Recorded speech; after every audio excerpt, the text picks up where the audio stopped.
Hello there. I am Sir Uterus, and I welcome you to the adventures in Dundras. On the last exciting episode of the adventures in Dundras, our intrepid band of heroes, Talos, the dragonborn paladin, Dain, the dwarven paladin, Milo, the bardic halfling rogue, and Soren, the druidic Jabin cleric,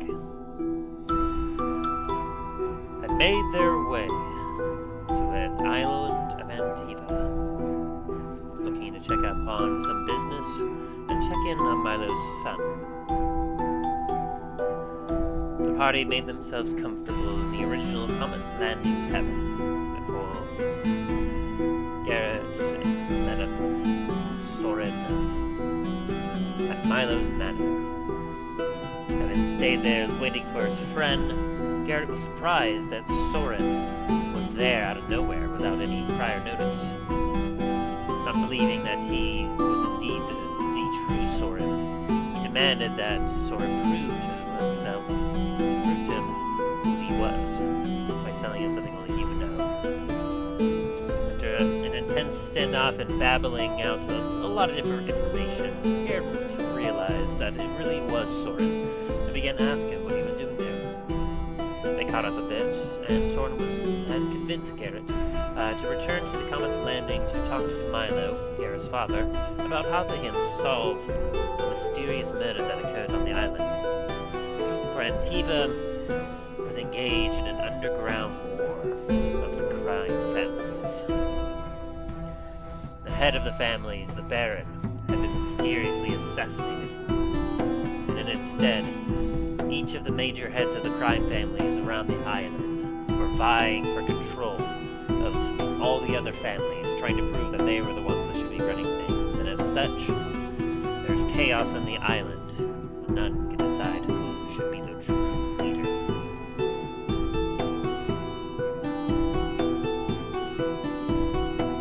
As Garret and Soren went back to the Comet's Landing, Milo, Dain, and Talos began to discuss their next plans, enjoying some drink and some food, when Talos and Milo noticed that there were some interesting individuals within the tavern, keeping an eye on them and acting oddly.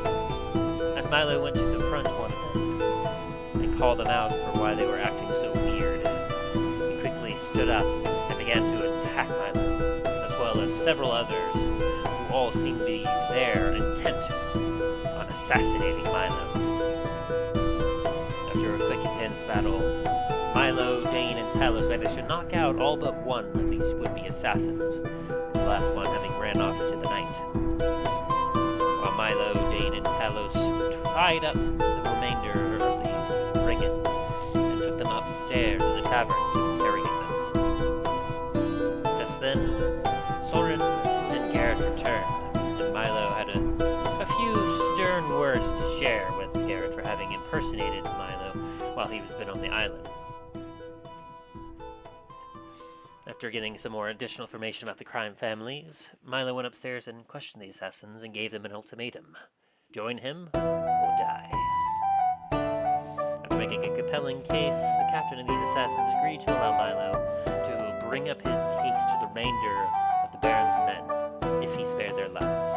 And so Milo did, and the assassins made their way out.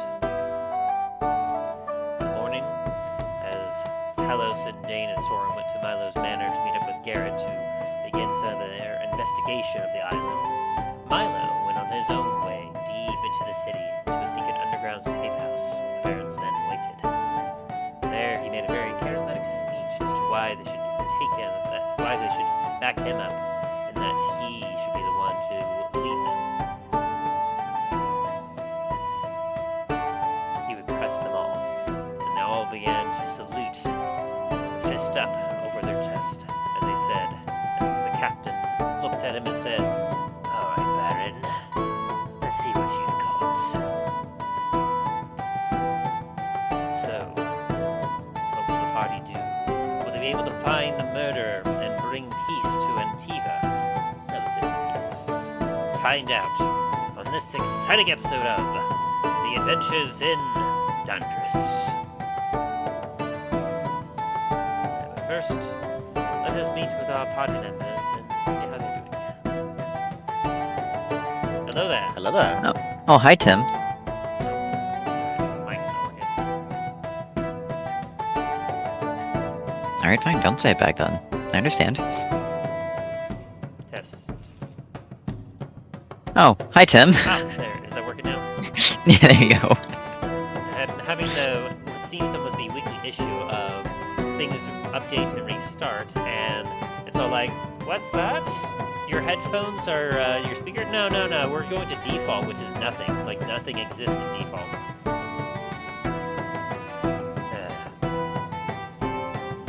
had to re-update some of my settings here. But you can all hear me now, yes? Yes. Huh? Fantastic. And I'm double checking the stream. And yes, I'm nominal on all my audio as well there. I started streaming and I began to talk and I was like, oh, there's gauges not moving on my stream. Let me double check. Yep. And I need to reset that. Fun technical issues. But anyway, it is so good to hear both of your voices. See that Ryan still has not quite made it back. We'll see if he makes it. If not, if he doesn't come very soon, we'll probably see about just go ahead and getting started and going from there. Sounds good. Also, a pleasure to hear you as always. Thank you. You flatter me. Now, tell me about your week, Dain. My week, not so much going on. It's actually a rather boring week. Signs of right on you. Tell me your week. What have you been up to? Speak, you maggot. I'm sorry, officer. I'm sorry. Don't hit me, Marky. No, my week's been alright. Mostly been just working non-stop.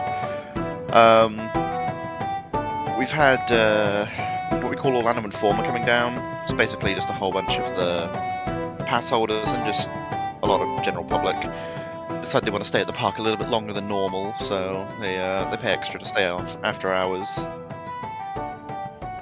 This is a double-edged sword, certainly. Yeah. No, it's nice for the hours, but it sucks because we're there until like 1 AM. Damn. Yeah. Oh, and we're the ride that has to close early for maintenance. Yeah, but it's all chill. That's good. Yeah, apart from that, it's just been a regular week, really. Well, nothing wrong with that. Yeah. How about you, Aaron? Been a fairly quiet week for me, thankfully. Not too much going on. Hey, a quiet week is good news for you. Oh god, you have no idea. I'm glad to hear that it's been a relatively quiet week. No more boat incidents. Right? Yeah. I mean, there's always boat incidences, but nothing that's that major. Nothing to tear your hair out about. Nah. Always a good thing. Let's see. Not too much change for me, of course. Another long week of working.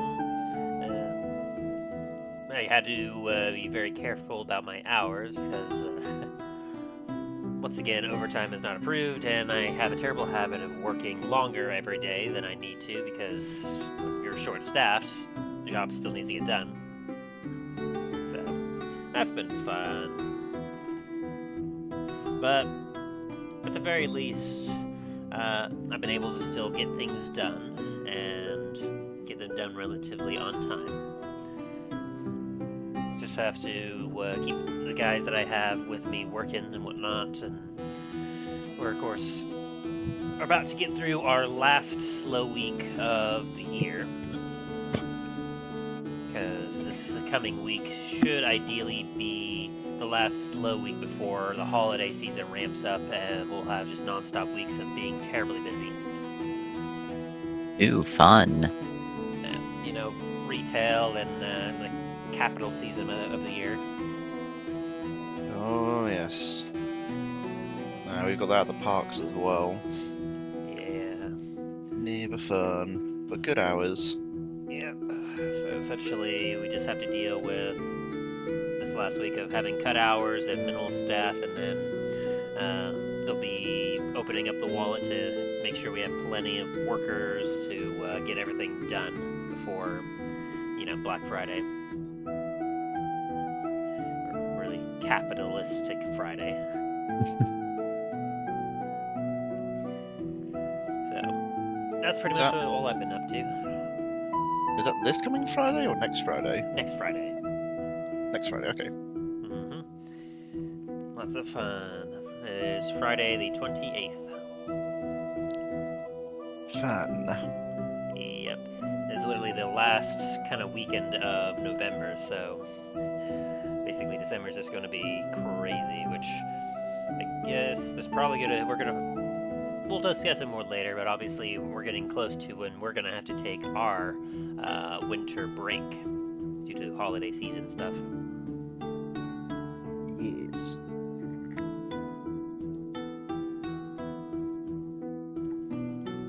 We'll probably discuss it more later, but could either be the 8th or the 15th when we start. We'll see. More likely the 15th, but depends on how I feel on the 8th, since that is my birthday. I'll have to decide if I want to run a stream that day. Could be nice if I streamed on my birthday. You all could just I could just get your always just never-ending and praise and compliments. Would be nice. I don't know if I want to do that to you though. In any case, yeah, sounds like for the three of us that are here so far, nothing too terribly exciting or new has occurred this week, which is not bad.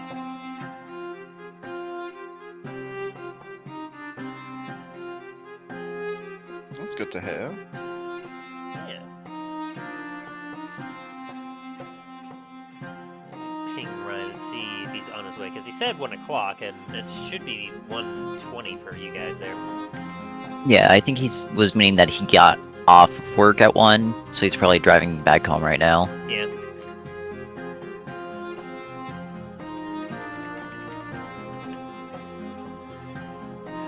Let's see. What other things can we discuss about? I mentioned earlier about the whole Sea of Thieves thing. You're still relatively low level on that, aren't you, Remy? Sea of Thieves are relatively lower level still. I haven't hit what's it, Pirate Legend, but me and Aaron have been jumping on and doing quests and such, and getting gold in order to level up. Nice. Everything except the Merchant Guild, because it's the Merchant Guild. Mm-hmm. That one's always been a bit of a slog. That was the slog reputation to build up before they came out with the fish. Hunter's Call. Yeah. Which, ironically enough, I think I'm a higher level Hunter's Call just from the random fish and such that we put in than I am in the Merchant's Guild. That is crazy. No, I remember in the early days when the max level was 15. Justin and I would just have multiple different things where we kept literally going island to island and talking to the merchants, picking up a Merchants Alliance thing for crates and everything else, canceling it, and just continuously just piling upon crates, and then we would just randomly go to whatever island, pick up as many animals as we could, and then just go around and complete just non-stop Merchants Alliance just to get at least one level every time that we played together. It was crazy. Yeah. I know when me and Aaron have been playing, mostly it's been Gold Hoarder stuff, because, of course, gold. We've also been playing a bit of the, the Tall Tales originally, specifically the Pirates of the Caribbean one. Oh, nice. I need to do that still. Yeah, we've been trying to get all the full completion of it. I think we just completed the 4th one. I believe so. Nice. I'm going to have to try to join you for that, because, The only Tall Tales I did were like the original Tall Tales. Like I stopped really playing right before the Pirates of the Caribbean update occurred. Mm. And then when, obviously I've played since then, but I just never got into the Pirates of the Caribbean thing because it's just, I don't know, it just didn't seem as interesting. Same with the Monkey Island. I still have yet to do the Monkey Island one myself. Like, I know, like, obviously the game Monkey Island and everything else, and I appreciate its humor and everything else, but it's, I don't know. Like, I didn't do the Pirates of the Caribbean, so I didn't have any motivation to try to do the Monkey Island. But maybe one of these days. Yeah. One of the ones I definitely want to try out is the Shroud Breaker one.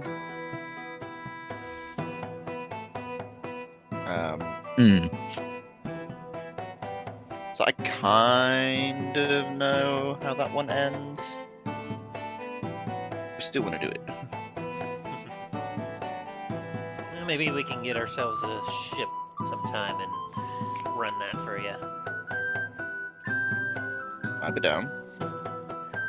Probably not today, obviously, because we got ourselves a session. We gotta solve some mysteries and try to find a murderer. Fun stuff. And anoint a new Baron.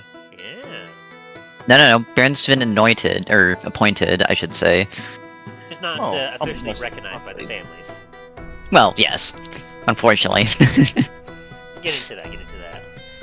Essentially, perhaps if you can solve the murder of the previous Baron and establish yourself as a leader of the head of the family, they might recognize you, and we'll see where that goes.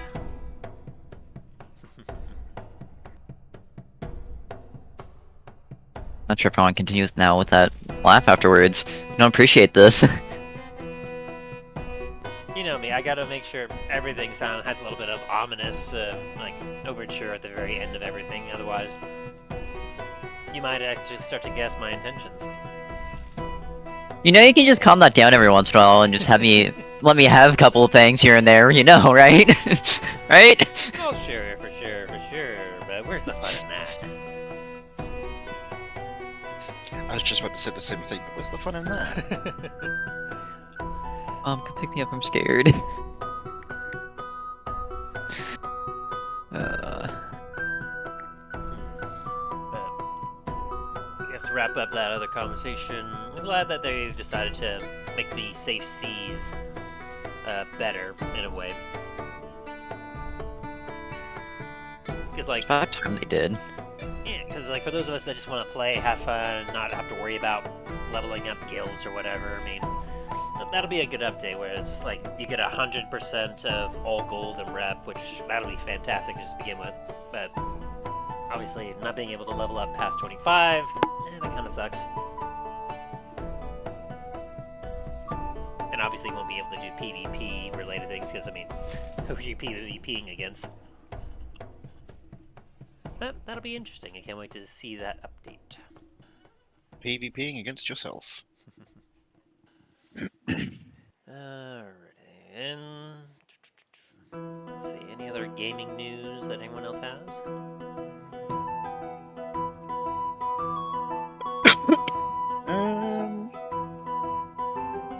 Not on my end. Yeah, not that I can think of. I guess it's a little bit on the slow season for new games and everything else. Steam's got some kind of cooking fest going on. Oh dear. Or they're about to. Now, okay, now through November 18th. So today and tomorrow. Let's see what they got. Looks like they have related cooking and whatnot stuff on sale. Like Overcooked, Tavern Master. Oh, I know someone that'd be interested in that one maybe. Chef RPG, just, you know, a whole bunch of stuff that's all about cooking and everything else, probably because of Thanksgiving. Probably. Most likely. So there is that.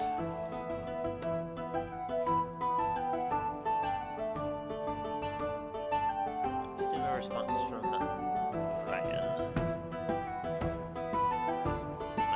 started with Adam and see where our duo adventure takes us.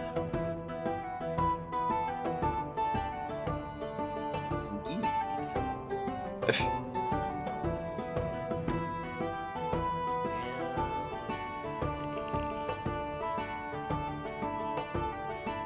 Yeah, I'm double checking and see if there's any other gaming news that I can even think of. No, I mean, I guess, like, Dain, you have Helldivers too, right? I do, yes. I Okay. haven't played it in a while, but I've got it. Yeah, I know you don't have it anymore, Aaron, but something that you might appreciate is, I guess, very, like, within the last couple of months, in-game, they're working on some sort of orbital space station that is meant to travel to key planets that the players vote on, and then the players can then basically call upon orbital strikes and whatnot specifically from this thing. Which sounds pretty awesome. I haven't had a chance to do it yet, but according to like the first day and the day after they got it built and finished and started using it, it seemed to start killing more Helldivers than it was killing enemies. As Just par for the course. as one could probably expect. Imagine, no doubt, due to the fact that people probably don't know how to use it properly and unleash an attack and then just walk right into it. You know how it goes. I mean, it's also Helldivers. If you don't have at least some friendly fire, then are you even playing the game? That is very true, very fair. So, that's just a kind of recent news I've been noticing about the Helldivers is that their brand newly constructed death station is definitely doing its job. A death station is a death station. Oh, jeez, just looked at my thing, it's like, oh, it needs an update. It's like, oh, jeez. Of course you do. Let's see. I know there's no news for Fallout 5 just yet, just that's still under work. Same with Elder Scrolls 6.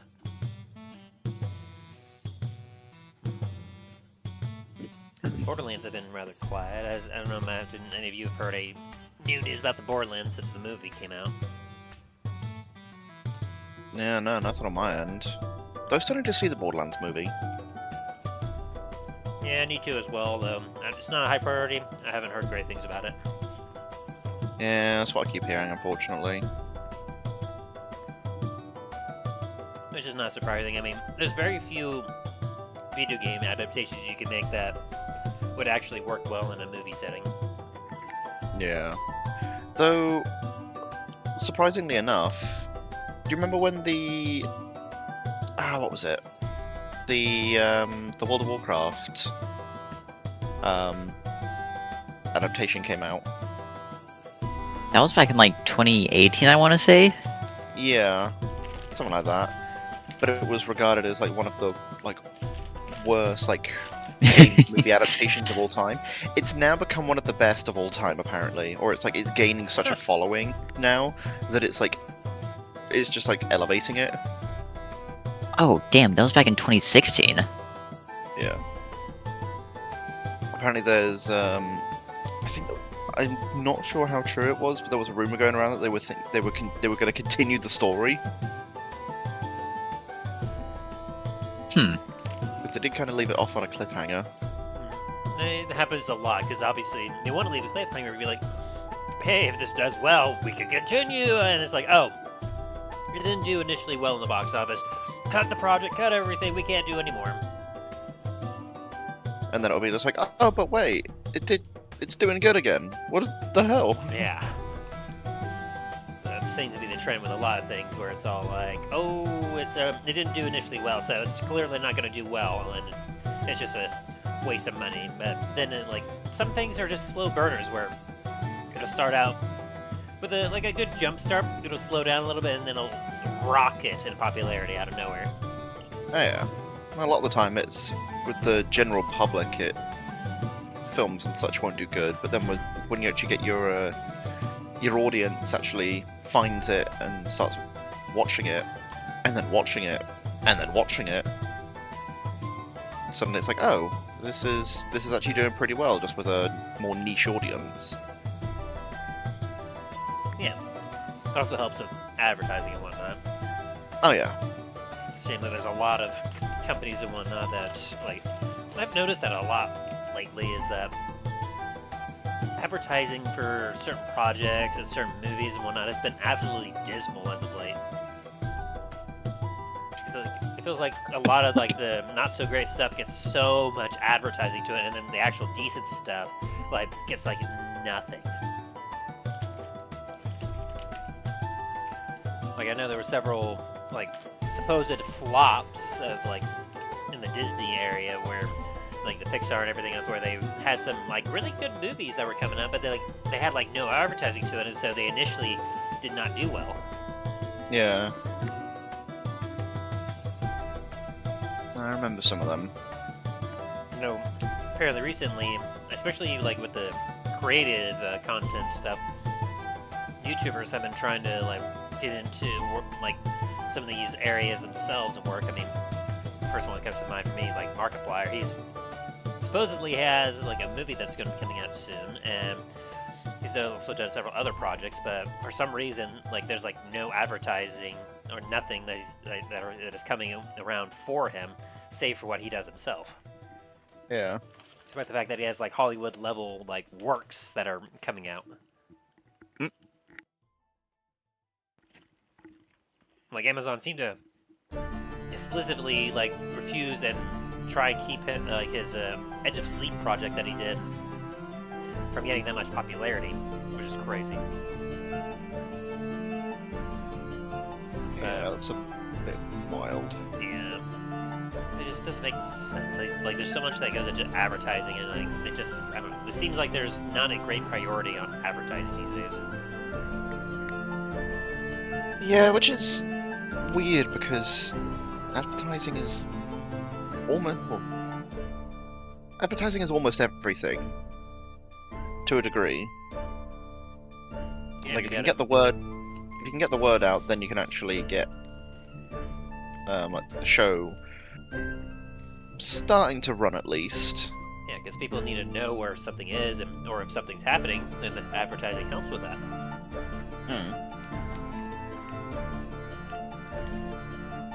And then YouTube is having its second era of YouTube like ad apocalypse again.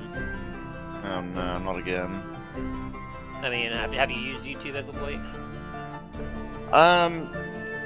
Yes. No. I watch videos on it, but I'm not like deep diving on it or anything.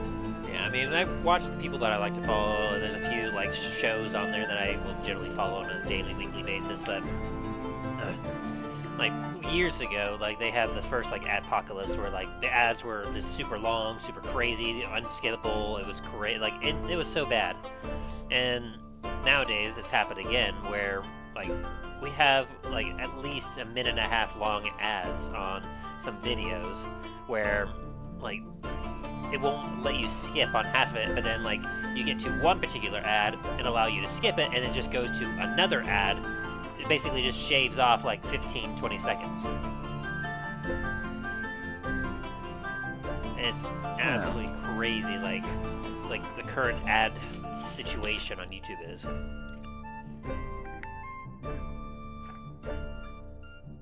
Yeah, I'm not surprised. I have noticed that even like ad blocker and such just isn't blocking YouTube ads these days. No, I know they've been able to figure out how to get around a lot of ad blockers and keep those from actually being useful, which is terrible. Yeah. It's like the whole reason that a lot of people use ad blockers is because they don't want to view the ads.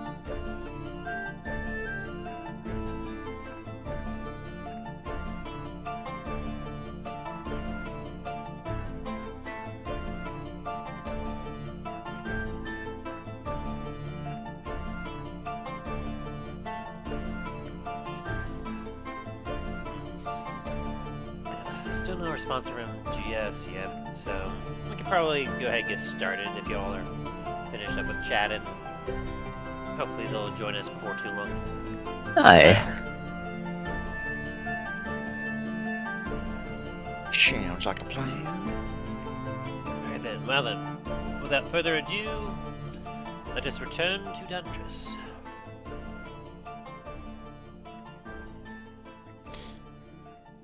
Last time, on the adventures in Dundras, our intrepid band of heroes, Talos, the Dragonborn Paladin, Dain, the Dwarven Paladin, Milo, the Bardic Halfling Rogue, and Soren Moonberry, the Druidic Drabine Cleric, had made their way to the island of Antiva. With business having brought them to the island, as well as wanting to check in on Milo's son, Garret Toscable. The party had made themselves comfortable within the original Comet's Landing Tavern. Meanwhile, Milo had gone with Soren to his manor, where supposedly Garret had been staying in his, for the duration of his trip here to Antiva. Not having much luck, Milo went back to the tavern to wait until later to try finding his son again. Meanwhile, Soren decided to stick around the manor in order to greet his friend when he returned. Although, unfortunately for Soren, he didn't quite get the reunion that he was expecting, as opening up the door and coming inside a room where Soren was busy working on some alcohol brewing, he got greeted by Garret, who was immediately suspicious of Soren just randomly being there. Drawing his blade, he demanded to know who he really was, and if he was Soren, to prove it. And so, after a few tense moments where Soren began to babble about all sorts of different things, from medical to otherwise, just trying to say anything that would prove that he is indeed Soren, Garret realized that Soren, it literally was Soren, and so he eased up, put away his blade, and began asking Soren about what he was doing there. They caught up a little bit, and Garret had told Soren a little bit about the situation he was in, where a high power figure within Antiva had been assassinated, and he was on a bit of a small personal quest to try and figure out who it was to bring chaos that had started to erupt around the city of Antiva to a peaceful resolution. Garret managed to be convinced by Soren to head back to the Comet's Landing to talk to his father, Milo, about helping him solve this murder. And so, the two of them began to head back to the tavern. Meanwhile, Milo, Dain, and Talos were enjoying some drink and food at the tavern, passing away the time, when Talos and Milo noticed a couple of odd individuals within the tavern acting a little suspicious. Not wasting any time, Milo stood up and went to confront one of these individuals. But not long after he got to the table and began to talk to him, the individual leapt up, and several others as well, drawing blades and daggers as they began to assault Milo, seemingly making him the target of an assassination attempt. After an intense struggle, the three heroes managed to knock out the majority of these would-be assassins, unfortunately having one flee into the night away from them. The party then quickly cleaned up their mess, tied up these would-be assassins that were unconscious, and moved them upstairs. But before Milo could head up and interrogate him, his son Garret and Soren appeared, poking their heads through the door. And so Milo summoned Garret back to his office to exchange some very stern words regarding the fact that Garret had been impersonating him, Milo, on the island to gain some clout as well as get into certain situations. And after dealing with a little bit of business there and working on getting some additional security for the tavern, Milo went upstairs and confronted the would-be assassins and began to interrogate them. He learned that these would-be assassins were part of a remainder of the Baron's men, the Baron who had been assassinated about a week prior. They thought that Milo was Garret, who had impersonated Milo and managed to wiggle his way into be a private bodyguard for the Baron. And so, having failed his job to protect the Baron, they were out for blood, trying to assassinate all those that were bodyguards of the Baron for failing to protect him. Though having failed at this, Milo gave these would-be assassins an ultimatum. That either they join him or they die. He made a compelling case as to why they should follow him. And so, the captain was swayed and made a bargain, saying that if Milo allowed this captain and his other fellow assassins free, they would return back to the rest of the Baron's men and put in a good word to allow Milo to bring up his case with them. With agreement struck, the assassins made their way out, and the party spent their evening relaxing, drinking, and having fun until they went to bed. In the morning, Talos, Dain, and Soren went to Milo's manor, where they met up with Garret again, who gave them a tour of the place. Which certainly intrigued Talos, as the manor seemed to have quite a bit of history with his family. Meanwhile, Milo made his way deep into the city and a secret underground safehouse where the rest of the Baron's men waited. There, he made a very charismatic speech as to why they should back him up, and that he should be the head of the Baron's family, in order to bring back order and peace, relative peace, to the island. The men were rather impressed by Milo's speech, and so one by one they all stood around him and saluted, and seemed to swear their loyalty to him, with the captain of the assassins looking at Milo saying, "All right, Baron, let's see what you've got." And so, with the weight of the previous Baron's death on his shoulders, needing to solve it and help bring peace and order back to the island Antiva, what will Milo do? Will the party be able to solve this murder and make it out of the island alive? Find out on this exciting episode of The Adventures in Dundras. Bum, bum, bum.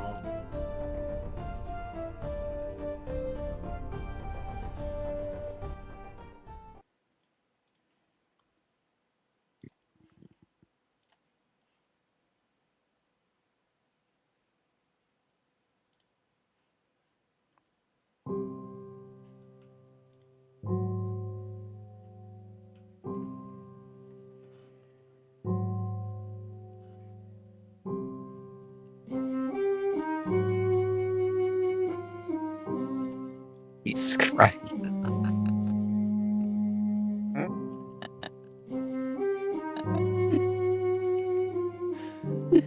Music choice. There's a heavy iron smell in the air. Musty.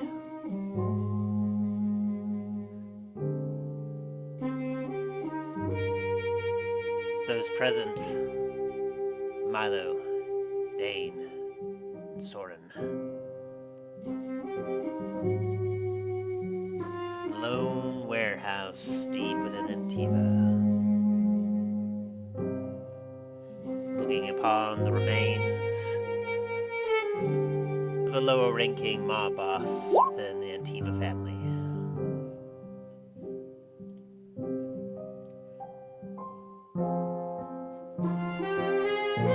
Milo tips his fedora down as he looks upon the gruesome scene before him.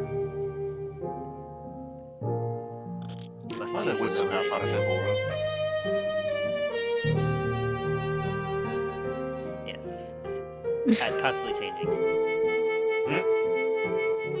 No, Milo just has a giant stack of random hats. Sam Morris isn't just a mimic of many things. He's a wardrobe.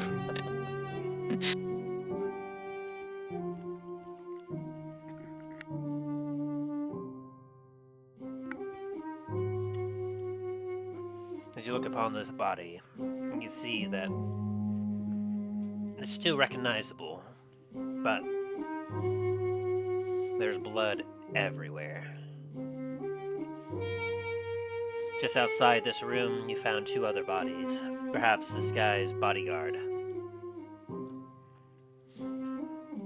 But you know that you have a secure location, as the rest of your men, Milo, are currently patrolling just outside, keeping the area locked down and watching out for any potential returnees of the ones that did this crime. As you kneel down and the wafting like irony and somewhat organic smell wafts up to your nostrils.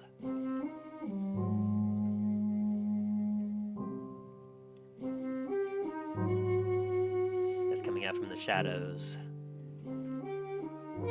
Pulling his hood down, Garret looks at the scene. Damn. I gotta say, this is a lot bloodier than the previous assassination has been. He kind of looks about. There's blood splatters up against the ceiling, against several walls, and obviously pulled up all around the body. What do you make of it, Milo will sit here and take a drag from his cigarette, investigating the scene.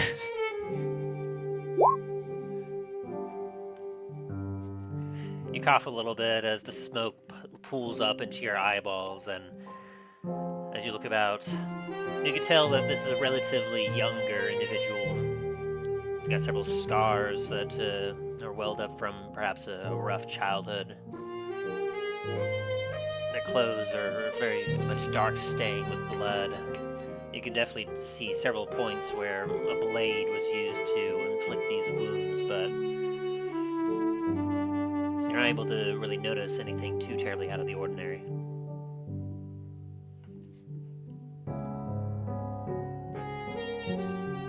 Soren kind of steps up and will use his medicine to investigate the body.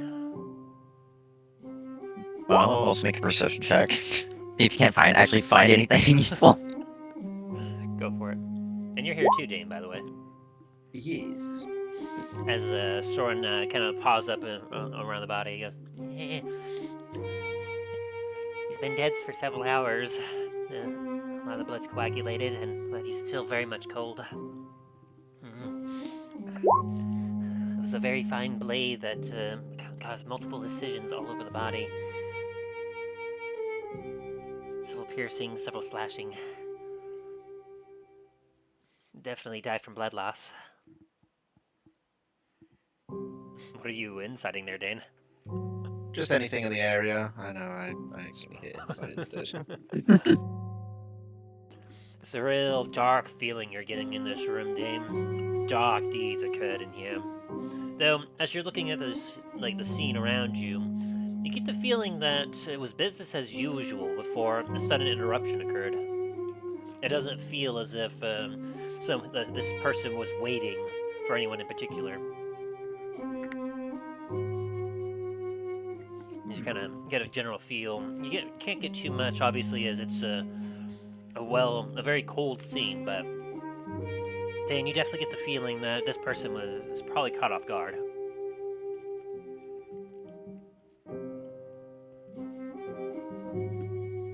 Well, that certainly looks a little bit interesting. Looks like looks like this fella wasn't expecting either someone he saw or what happened to him. As you have a peer around the scene, Milo, you can see that this individual's blood, while having been sprayed all over the place, it seems to be relatively pooled in a singular area, which indicates to you that this person didn't move very far after being first initially assaulted. Which means that, from what you can tell, he was likely caught off guard and didn't have a chance to react or defend himself much before he was put down. The strikes masterfully given, but at the same time there was an aggressiveness, almost animalisticness to it. And as you peer around, you don't really smell anything in particular, save from the drag you just took. The smell of blood in the air and a little whiff of salt water.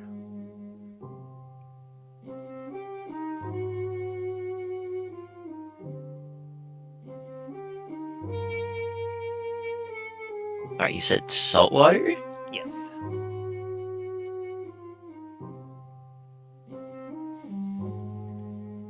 And it will say as you look around, you do actually, let's see, that's 16, let me double check.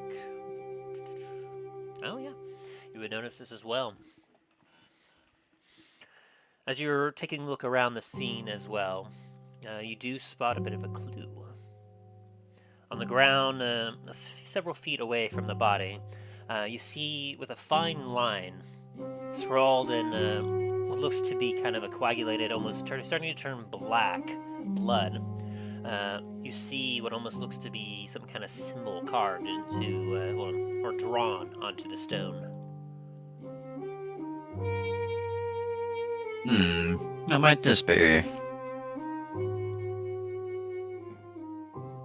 What'd you find, As Garet kind of pulls up next to you.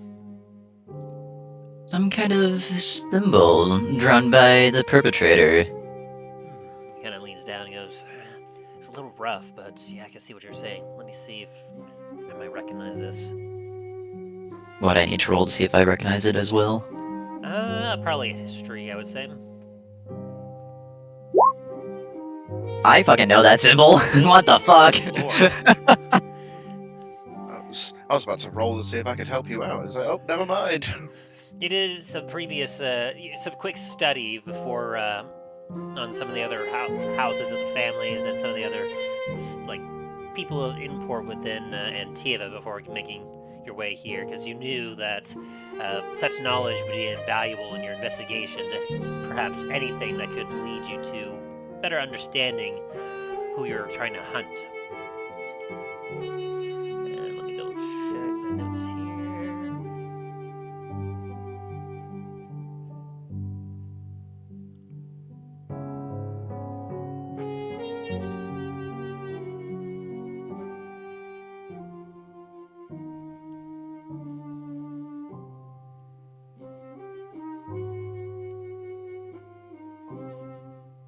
Here we are. Alright.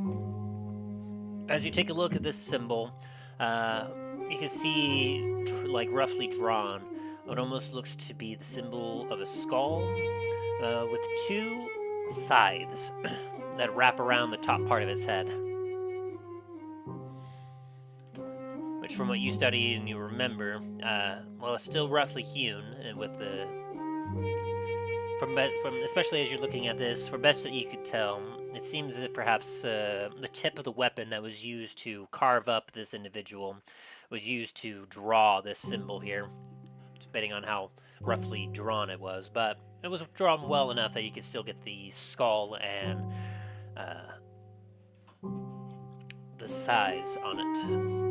And from what you best understand, that generally tends to be the symbol of the House of the Grim Reaper, who you know is Riley Mart, the female hill dwarf merchant.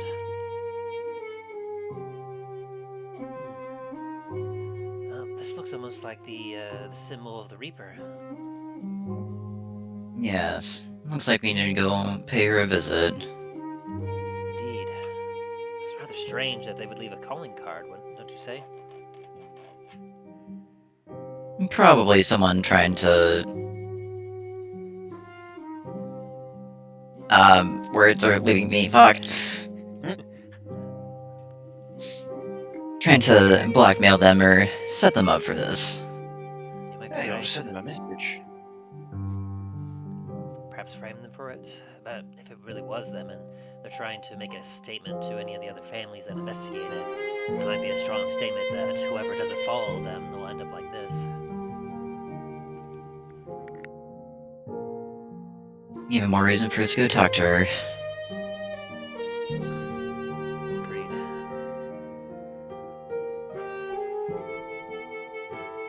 We should probably get moving before any of the normal Antiva guard happens upon the scene.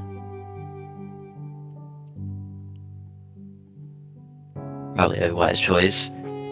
Also, where are we within the city?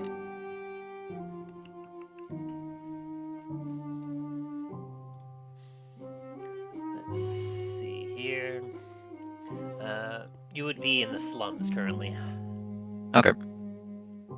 Kind of on the more southern part of the island. It took you a couple hours to make your way down here, but you know that essentially from here, if you were to head east, you would get to some of the more prominent residential areas. You know that there is a bit of a kind of a magic area. Several watchtowers that are spread all about, and of course, near the center of the island would be the palace.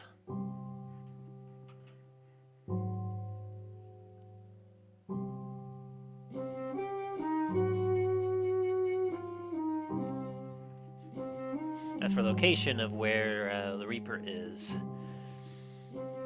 you wouldn't. Well, you did get a nat 20 there. Yeah, I would say that you know that essentially the Reaper's general hangouts are going to be located in a different residential district to the north, a little bit northwest. Kind of closer to where the Black Market District is, as well as the Comet's Landing Tavern. Not terribly close, but that particular residential district is located closer to that than many of the others. Very well.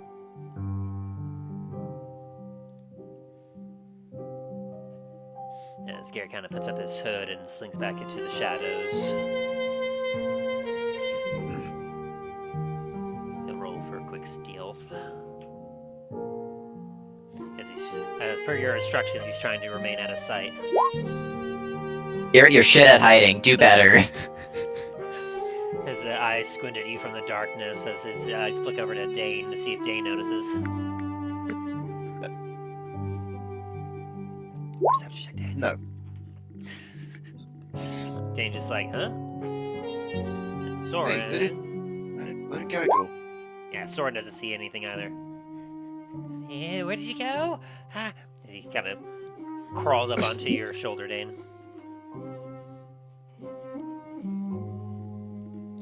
Hey, Soren. Get your foot out of my shoulder. People keep disappearing. Eh. Hey, you do it all the time as well. Oh, right. I'm sure he'll be okay. As he burrows himself into your beard a little bit. Well, this is an odd sensation.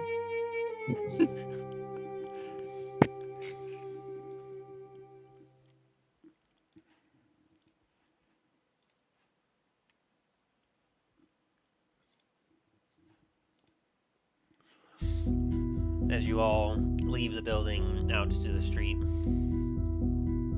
You don't see anyone nearby, but you hear kind of a whisper from a nearby shadows next to a barrel. What's the word, boss? The Ancient Milo will reply, "We're going to go talk to the Reaper. Meet us over there." These hands understood. And you feel the sensation that the presence that was there is gone.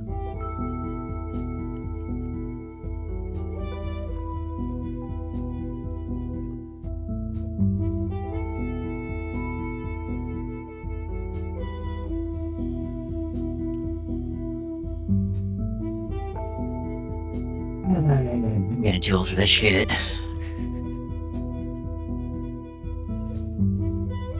Hey, you're around in your 40s at this point? You're young and spry. Milo's gonna look over at Dain. I'm actually 107. if you include the time skip. Thank you very much. Hey, I'm still older than you. Yeah, but also you live until you're like, what, fucking 500? Hey. Supposedly my great-great-grandfather was lived until he was almost 600. Yeah, a beard as long as a grand table.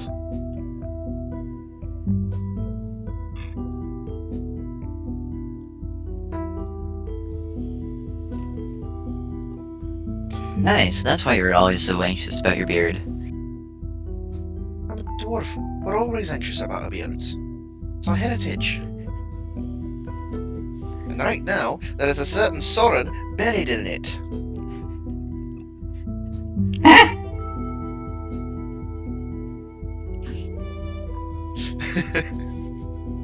Hi, Ryan. Hey, what is my voice buried in? Now you're getting into some icky stuff. Oh, Yeah. Thorin. Soren Didn't know is you had currently it. burrowed inside of Dane's beard. Ah, that does sound like something he might do.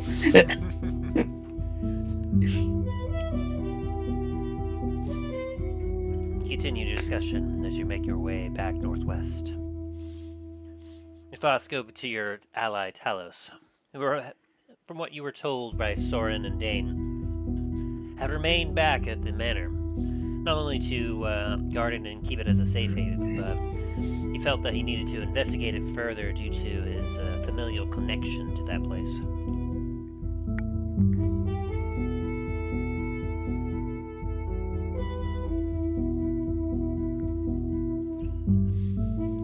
Continue on the streets.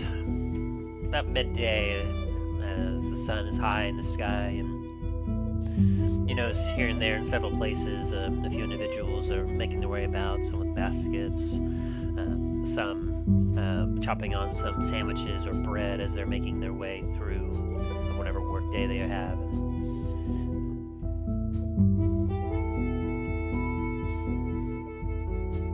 You make your way past some of the grand cathedral and some of the more religious areas of the island. You see several people making calls out and requesting that people give donations to whatever god this way or another. Meanwhile, with your keen eye, Milo, you see that, there are some donations. You see some sleight of hand tricks that causes a small fraction of some of these donations that are being passed around to slip into some pockets of some bags. You continue to make your way as you get to essentially what is the general barracks and training grounds of the island. While the Antiva seems to be, of course, run by the families, you, of course, have come to know that there's a general militia about the island in case there's some general disturbance or perhaps an invasion that occurs, as it is unlikely that the families would either come to the defense of the island. Likely they would probably try and spare their own resources and wait out what would occur. Or perhaps some may assist, but may not assist as much, so the general population of Antiva has gone around to installing a general police and guard system to ensure that some law and order is maintained on this somewhat lawless land.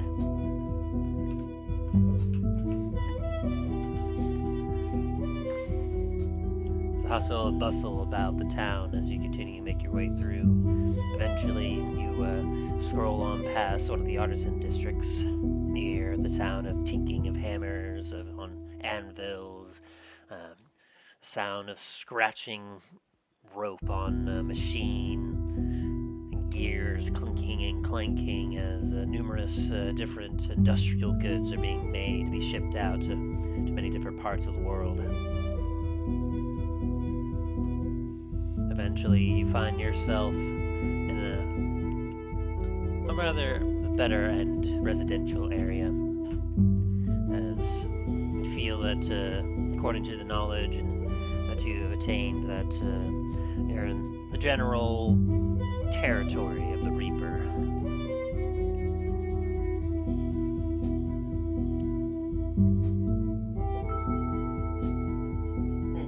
Is it from Carolina?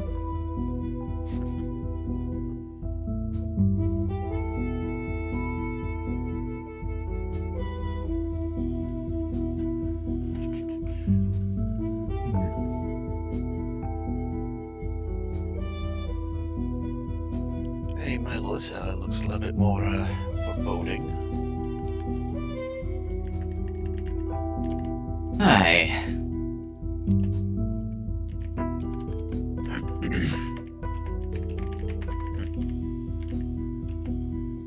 I don't suppose this area is, well,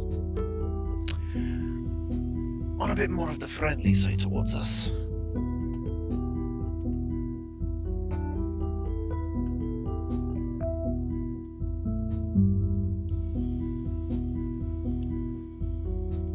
Honestly, Dain, I've got no fucking idea. We have one way to find out, and the only way I know how to do that is just to walk right in. Hey, that's fair. Well, no time like the present.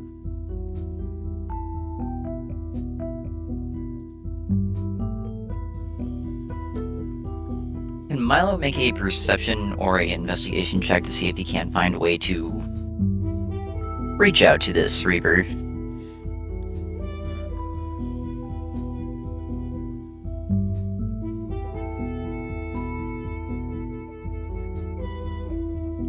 Yeah, you could take a perception check to see if you might notice anything in particular, like stands out. 18? 18, very nice.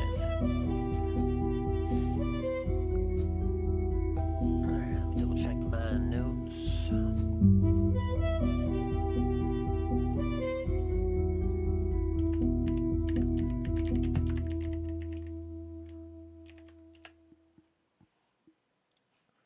Alright, as you take a look around, you notice that,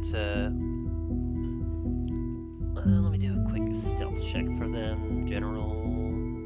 Oh, a decent check, but not enough to beat your perception. As you're looking about, there's quite a few individuals making their way around this residential district. You notice several in particular heading their way out of the residential district. One passes by near you. You see laden on their side is definitively what you can understand is a bag of holding. And they're making their way in a direction that you can surmise would definitely be the black market. And you notice that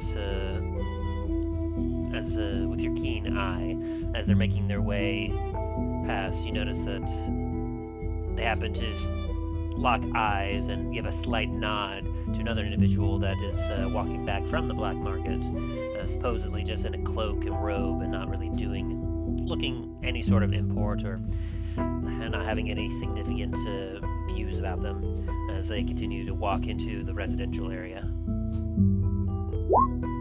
Milo's gonna go ahead and tail them.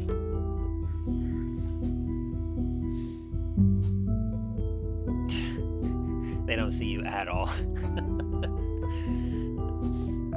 And neither does Dain. And what about Soren? I suddenly had Yeah, give me three a second. rather tall individuals walk in front of me, and now I'm being complicated one. Excuse me, sir, would you like to hear about my Lord and Savior?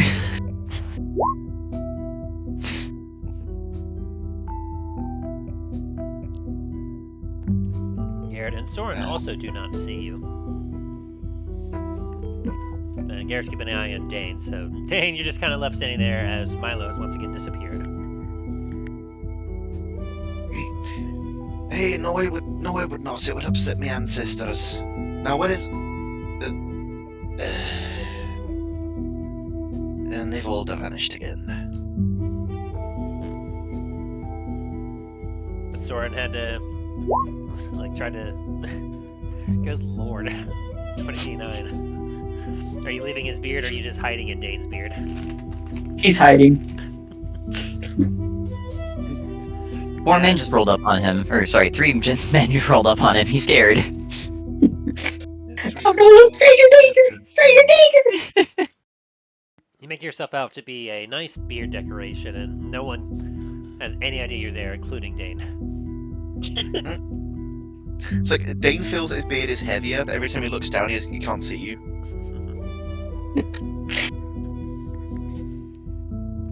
I am one with the beard. I live here. This is my home now. You pass through a few alleyways, Milo, as you tail this individual. As you keep an eye on them, you watch as they attempt to go around a corner, and they attempt to stealth.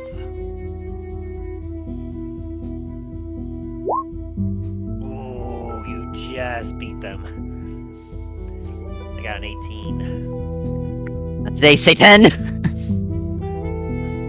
You watch as, they do a very clever maneuver where you notice that they go around a corner, but you stop just a moment because you recognize the style, and you look up just in time to see as a silent leap from the side of a building up and somersaulting over the current alleyway that you're in and going in the opposite direction as they land very softly, and they start walking in a different direction.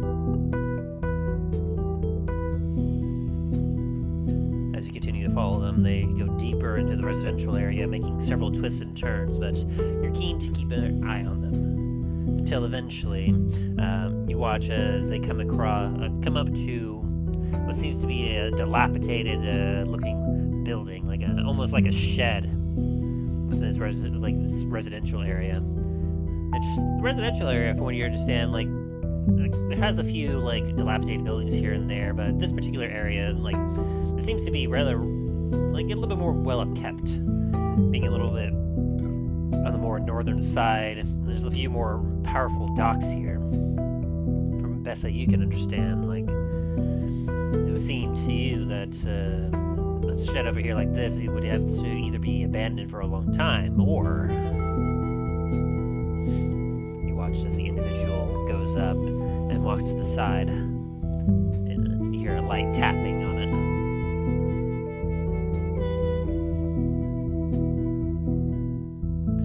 I assume you're still following them. Oh yeah. As you kind of sneak your way up. Yeah, you still got a decent stealth about you.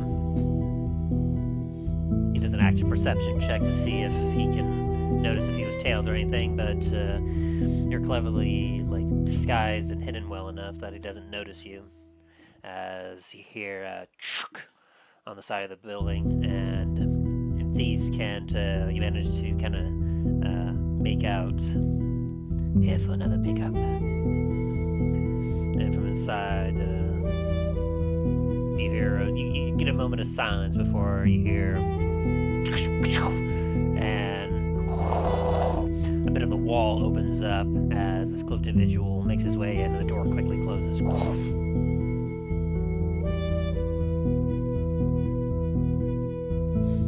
Left outside alone. Mal's gonna wait there for 5 minutes, and then I'm assuming there's a special knock he did. Yeah. Milo's gonna copy that. Meanwhile, what is Dain doing? Dain's just kind of looking around mostly, trying to stay, trying to find the other three, but also just kind of just trying to keep an eye out on things as best as he can, being a dwarf.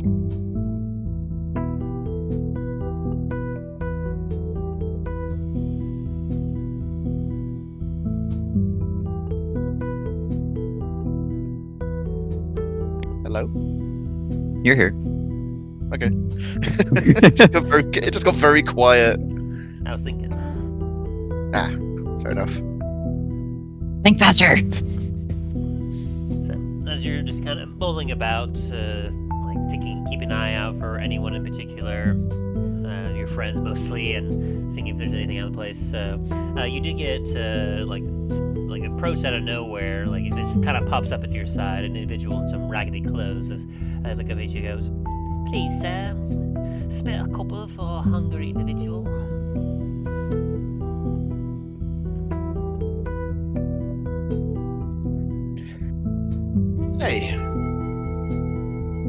You know what? I'm gonna reach into my bag of holding and pull out a silver piece and give it to him. Do me a perception check. Oh no.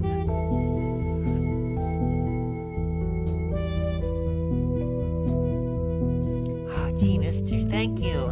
As they grab the piece and run off. Where do you keep your money normally? In the bag of holding. What would you be carrying on the outside of on your person? On my person,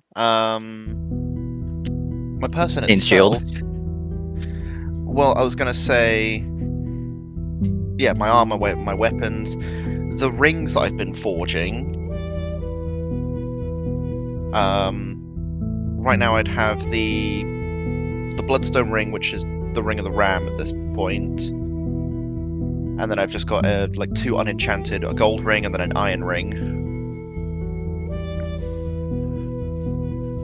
As you're putting away your stuff, you'll believe you've lost place of that gold ring of yours. Ow.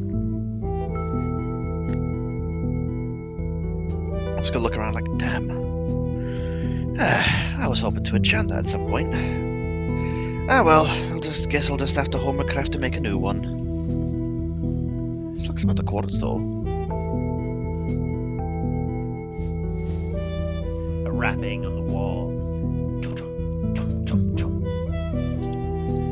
And after a moment, the slide opens and an eye peers down at you.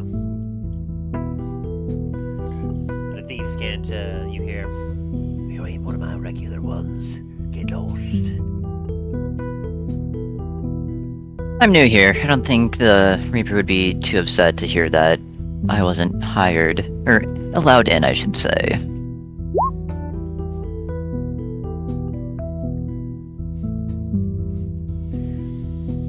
I squint at you a little bit. And yeah, thieves can't respond back. And what exactly are you here for? Selling, fencing, delivering? Delivering. The eye shutter closes, and then you hear as the wall opens up, and in the shadows you see an individual with a cloak on and a mask that covers up all but his eyes as he waves a hand in. Now tell me, where is the Reaper? I have a special delivery to take care of for her. Directly to the boss. We don't have any special deliveries. We're here to go to the boss. Thought you were here to make a delivery to the market. No, I'm here to pick up a delivery. From her. That doesn't make any sense. Reaper. Listen, man. I'm just as confused as you are. I'm just trying to do my job and get the fuck out of here. Do a persuasion check.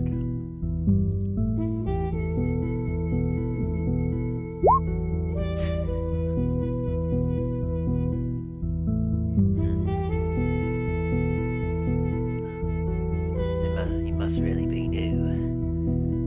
I would have told you a better place to go in order to reach you, but head down the stairs over there. As he kind of nods over to a certain direction. They take you to a few corridor passageways. If you know your way around, if you really are made for this job, you'll be able to find what you need to get to it.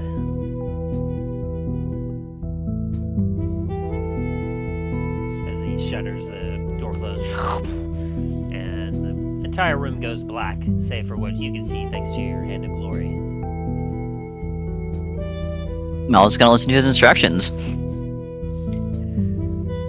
You follow where he pointed out, and you make your way over to a corner of this dilapidated building, and you see the several crates and whatnot piled up, and a few pallets are just leaning up against a wall somewhere. Quite dangerous, if a pallet were to fall on someone, it could hurt them. ship approved. Got it. I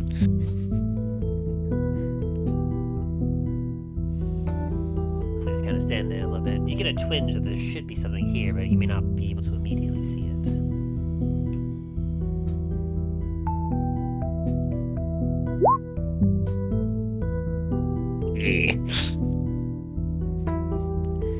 As you kind of muck around a little bit, you're starting to make a little bit of noise as you're moving some crates around, as you're not able to quite figure it out, and then you feel a presence behind you as the individual at the door looks down at you and goes,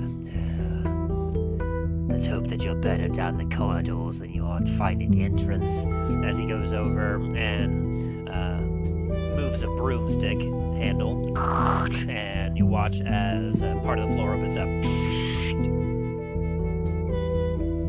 Listen, man, I'm more familiar with the old school, just like hide a pallet on top of something, none of this new school shit. You're gonna have to get your wits about you if you're gonna make it long in this business.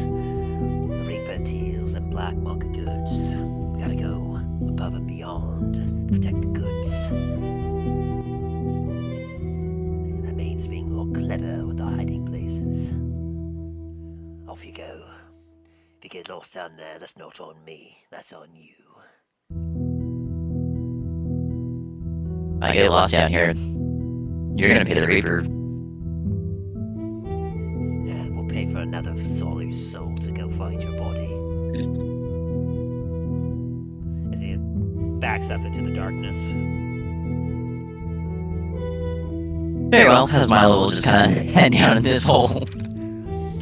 Climb down the stairs as you hit a certain rung on the ladder, and you feel it drop just slightly, and you hear some gears as the door above you closes. You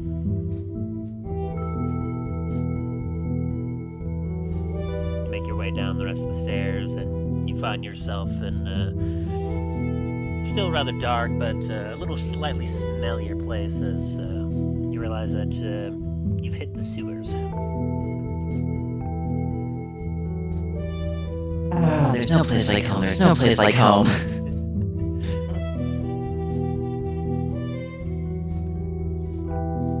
Meanwhile, Soren, what are you up to?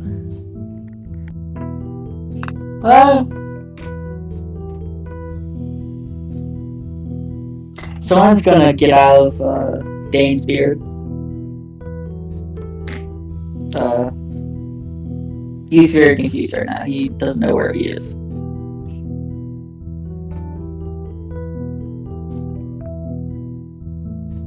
As Soren looks around, he can see Oh. residential buildings all about. Oh, are you trying to see him, Dain? Yeah. I'm guessing that's a no. Have you broken stealth? Soren's out of stealth. It's like, oh. There you are, Soren. Have you been in my beard this entire time? Yeah, I It was big scary man. Never met him before. Scary. Hey, that's fair.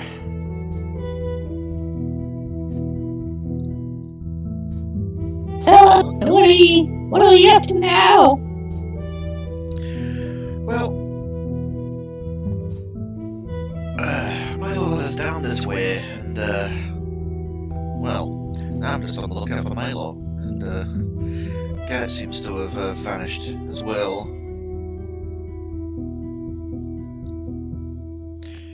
So I'm sure they'll be back at some point.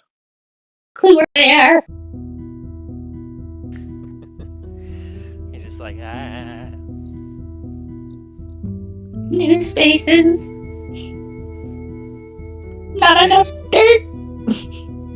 And he's not exactly the most inviting of places.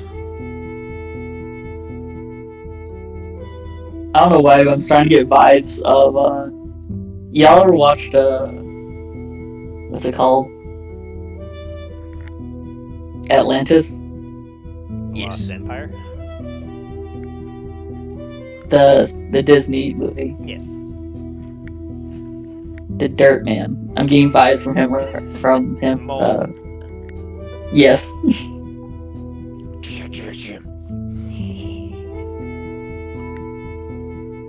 I love him. It's the dead.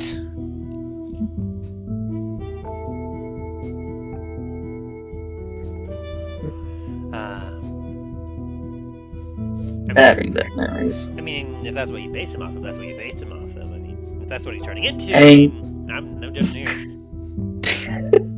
I know it was a vibe I was trying to go for, but it wasn't the original idea.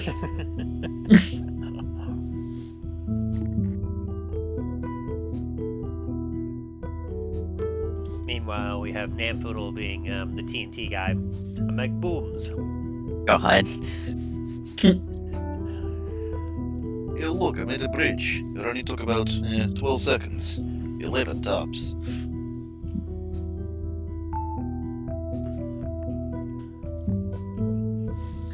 I love that film.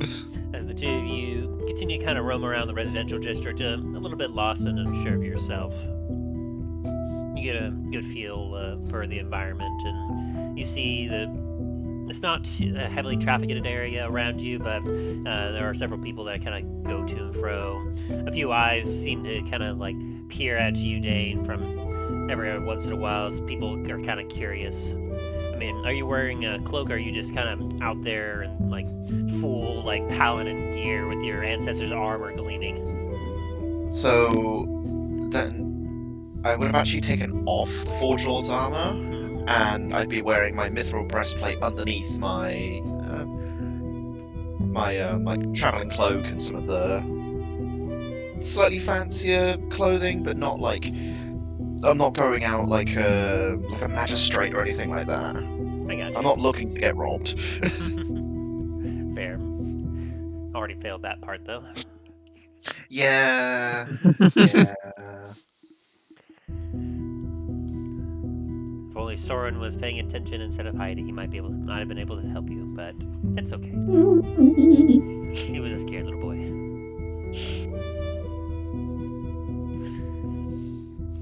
A waft of scent of putrid smells whizzes past you, Milo, as it's uncomfortably warm and humid down the sewers as the sound of your footsteps, very slight as they are, and besides the running water, you can still slightly hear your footsteps echoing against the walls of the sewers. As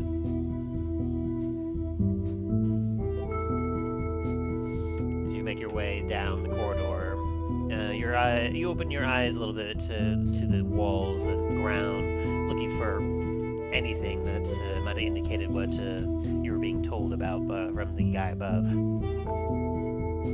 Make perception check. Perception or investigation of your choice. Thank God. Per 25. As you look about, you notice you notice what almost appears to be an optical illusion on a wall nearby you. As you kind of walk up to it, you notice that just easily passing by, it looks like it's an unbroken part of the wall, but as you take a look closer, as you walk up right to it, you notice that there is the slightest, like about 3-inch wide gap between the bricks that are inlaid here, where the bricks go inside and then back to normal. And as you kind of peer into this, you happen to notice what appears to be some thieves' cans scrawled in a straight line up and down, which takes you about a moment to interpret as some general instructions.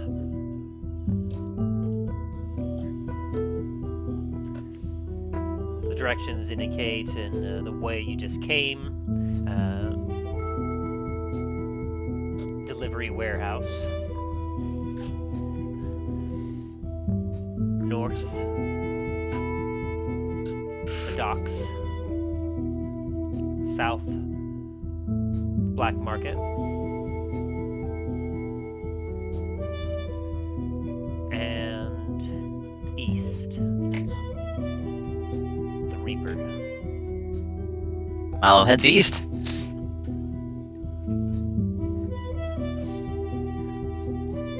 Your path takes you along several other distinct parts of the sewers. You get to some open areas where you notice above you seem to be some sewer plates, with some ladders leading up to it, and generally some trash and rubbish just floating about in the water. A very slight, very slowly moving water at this point. There's a bit of a flow to it, but you know there hasn't been much rain within Antiva for a few days, so a lot of the water levels are lower.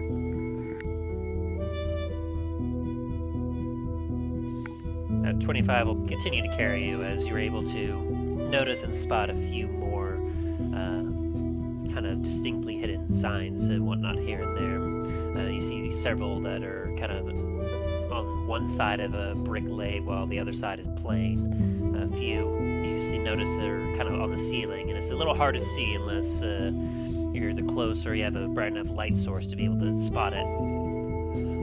All of them very cleverly hidden well enough that the general population or a low-level thief would never really be able to find or notice it.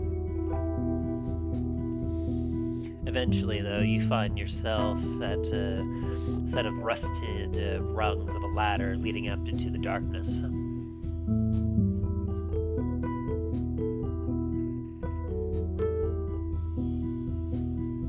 You take a bit of a breath to yourself as you begin to climb up the rungs until eventually you get to the top and you see that there's a bit of a brick overlay above you. It almost seems to be like a dead end.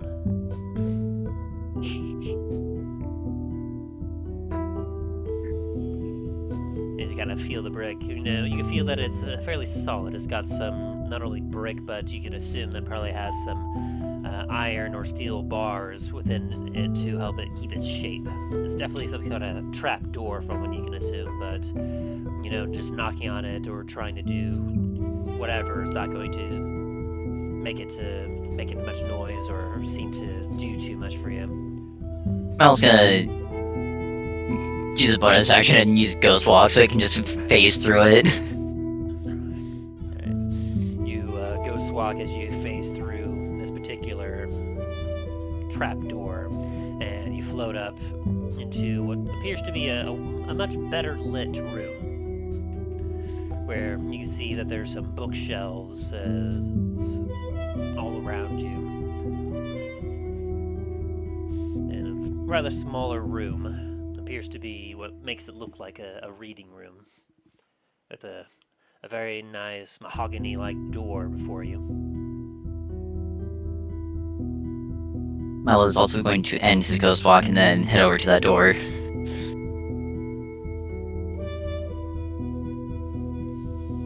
You walk up to the door and you can see that it's got a bit of a lock to it. As you take a look and you see that the lock goes both ways. It can be locked on either side and has to be unlocked by either side.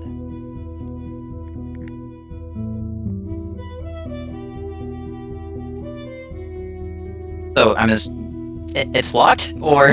Yes, it is currently locked. As you kind of grab the handle and you... And just quick, your well-experienced eye can tell that this is one of those two-way locks. To either keep people that manage to figure out how to enter from the sewers from being able to get in, but also to help ensure that whoever's inside is not as easily able to get over here if they're trying to escape if they've done something within. But with a sleight of hand of 27. Through me. Yes. The DC was 22. Fair enough. And so you're able to, it takes you a little bit of time, but you're able to open up the door as you enter through it and look inside at a hallway with several other doors in it, and near the end of the hallway what looks to be kind of a more open area.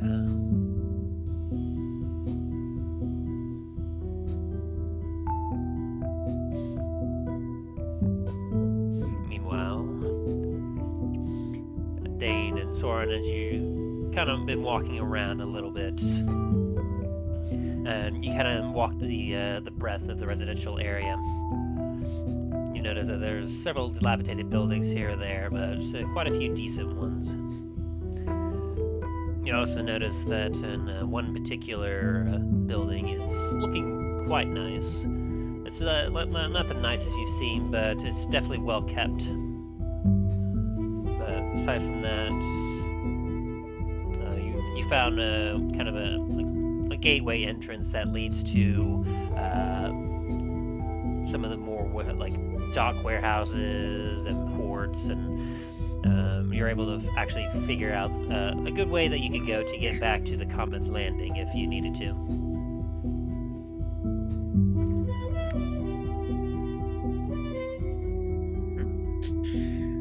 Hey, looks like could use a good route over this way to get back to the Comet's landing. Hey, Soren?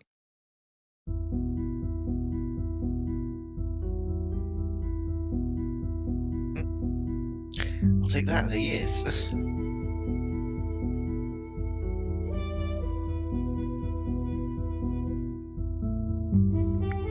Soren's just riding on your shoulder and taking a bit of a nap. Sorry, I spaced out. What's going on? No, you're good. Tim is basically just saying that we've been exploring this area and we found a way back to the Comet's landing that might be a shortcut if needed. Ah. Fun Lexus.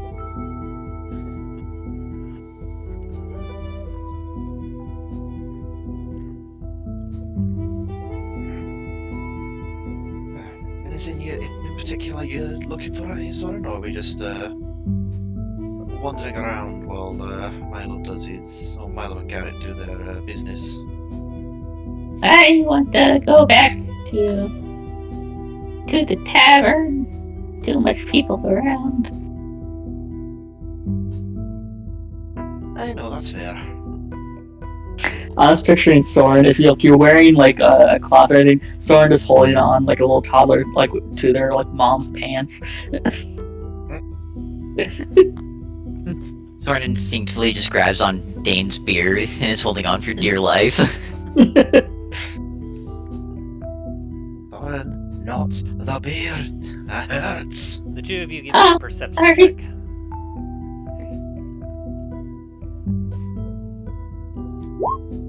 Nope. You catch sight of this, Soren, just because you're a little nervous and you're looking about, and this individual in particular, while trying to be a little stealthy for the general population, was definitely trying to catch the two of yours attention. As Soren, you notice an individual in a cloak down an alleyway, doing a kind of a weird shuffle, and then you see as their eyes kind of flick to you, and then kind of flick back to his alleyway. Soren tells Dain to move towards the tavern, not, and tries to steer clear of that alleyway. Jesus Christ.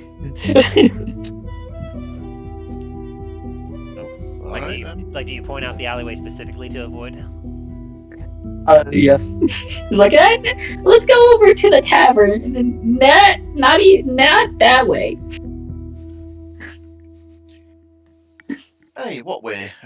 Dane's gonna look over. And you know, It doesn't matter. Keep going. you notice a cloaked individual doing a bit of an odd shuffle, and then eyes lock with yours. And it kind of gives a bit of a head nod to move to the alley.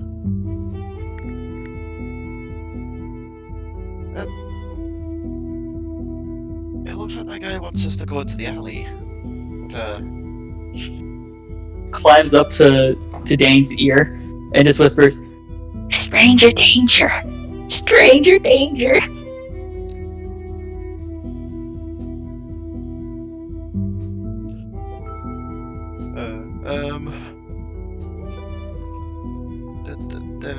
Where is it?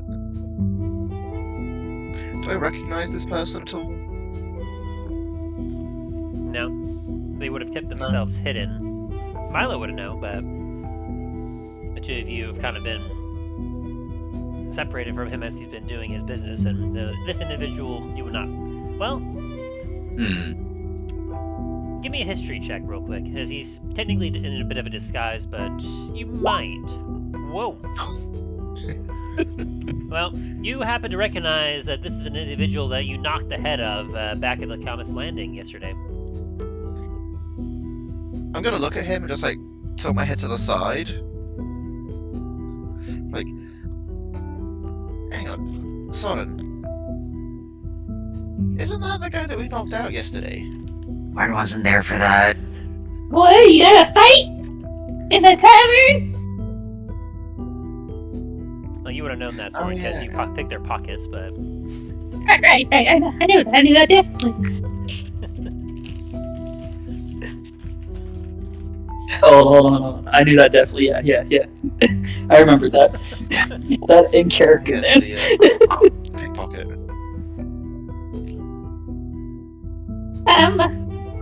Wouldn't that be more of a reason not to go into that alleyway? I normally, but at the same time, we kind of handed them over to Milo, and if he's out and about, Is Milo okay? Is he alright? Where is he? We haven't seen him in a bit.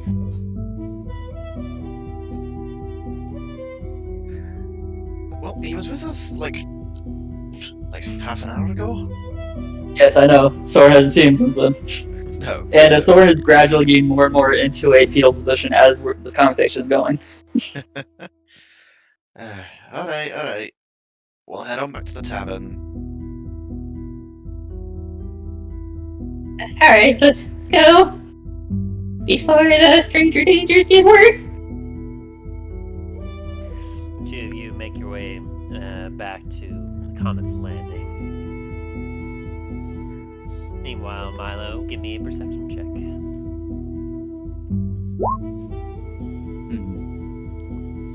Alright, and are you still stealthed, or are you just kind of walking about? Milo's walking about, fuck it. Alrighty. As you make your way through the hallway towards kind of the more open area, past several doors, you notice yourself in a rather extravagant room. You can see some very fine looking, like, satin black rugs, some kind of white inlay, like several things of pearl inlaid on several different decorations, from picture frames to handles on stairwell that lead up to a upper level. And from this particular room, you can tell that this seems to be an entryway to the rest of this building, per se.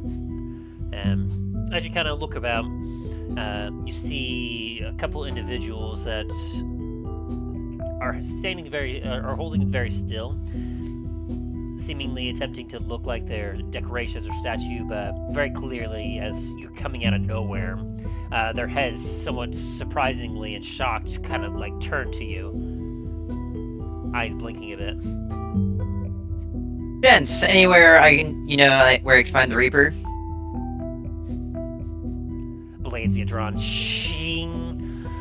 So you kind of step down from like their pedestals and from where they are as they start to approach Easy you. there, gents. I mean no harm. I'm here to talk business.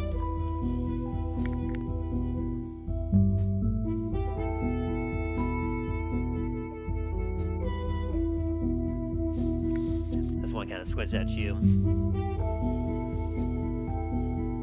Where'd you come from? The sewers, like I was told to. Looks over at the fellow other guard, assassin, or whatever they might be. The Reaper's not looking for any deliveries or anything today. What brings you here? Again, I'm here to talk business. And who might you be? You do not bear the Reaper's colors.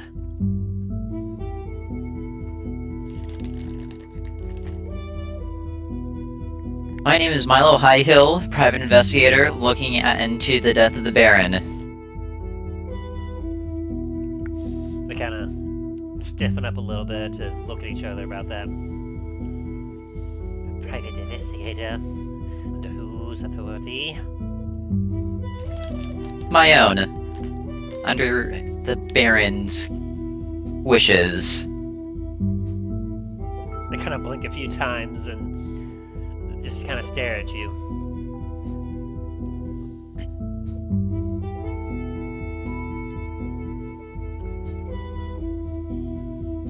So you are making a private inquiry for your own sake?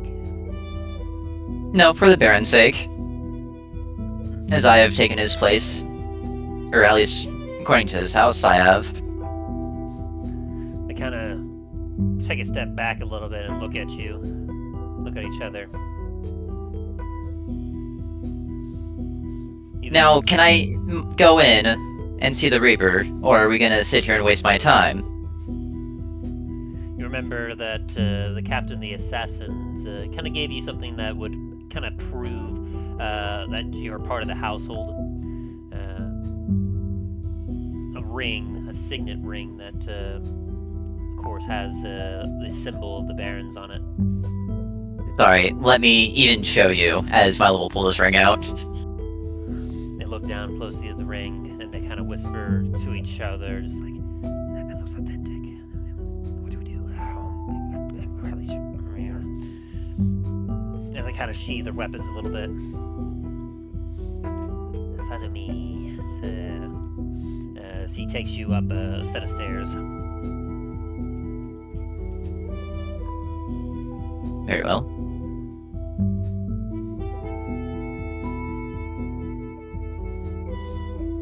As you think back on it, you definitely take note that you should thank Jonathan Everett, your captain of the Assassins, for setting you up with that. Definitely. You head up the stairs and enter what looks to be an even wider hallway than you were previously. You can see that it's not as long, but it's wider. A bit of a foyer, if you will. As you see several sets of doors here and there, and what looks to be a large set of double doors before you in the middle. This guard kind of walks up and looks at you and goes, "Wait right here while I inform her of your unannounced appointment." As he Very well. cracks open the door and slips it aside.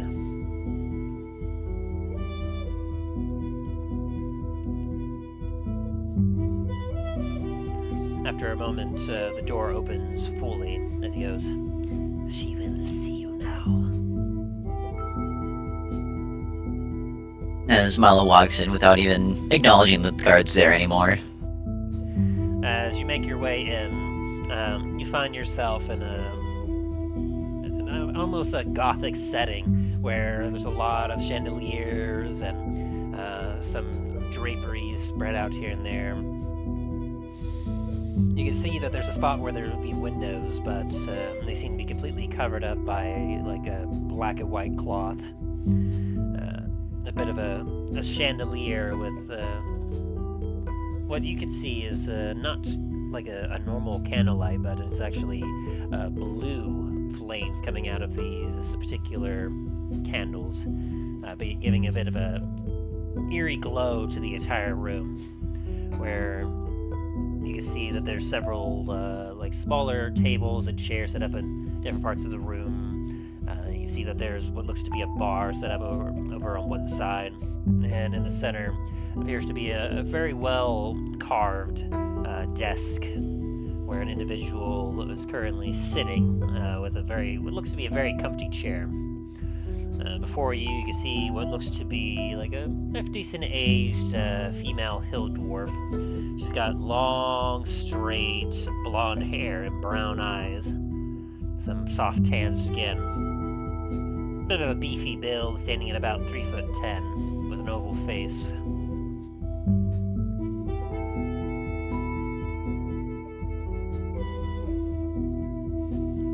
So you must be the Reaper then.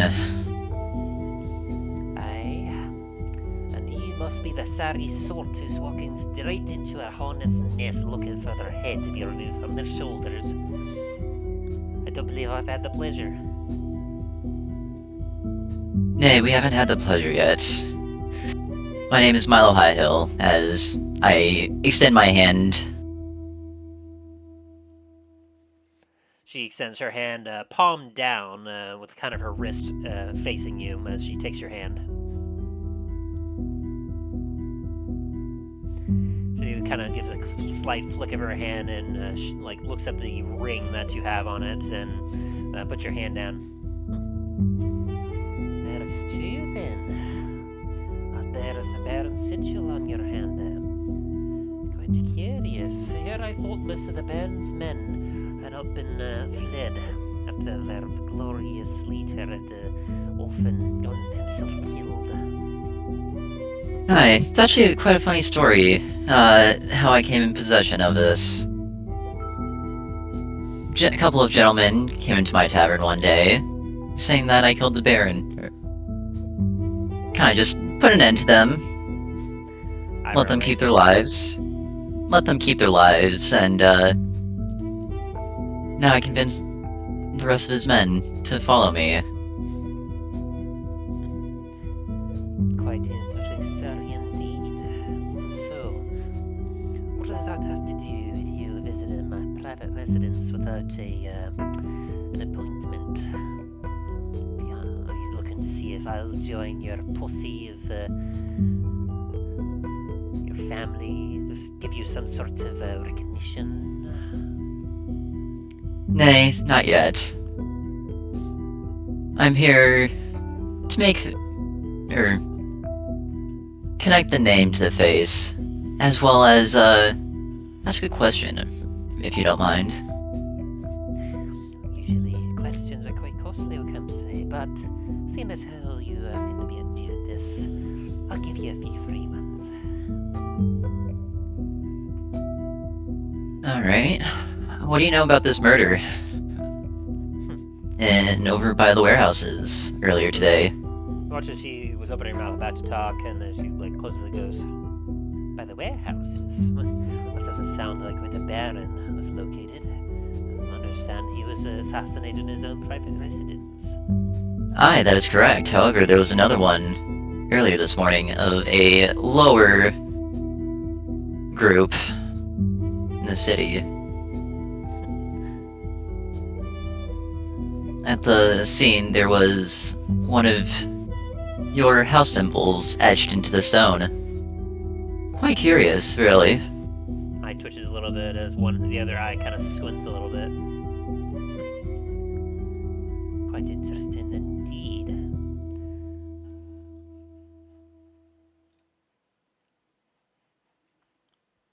You know that the individual in particular was kind of a middle-aged half-elf named Terry Steele. Intended to be kind of a more up-and-coming, honest, merchant.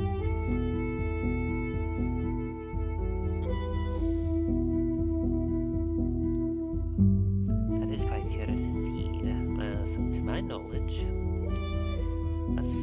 you're speaking about the South Slums, are you not? Aye.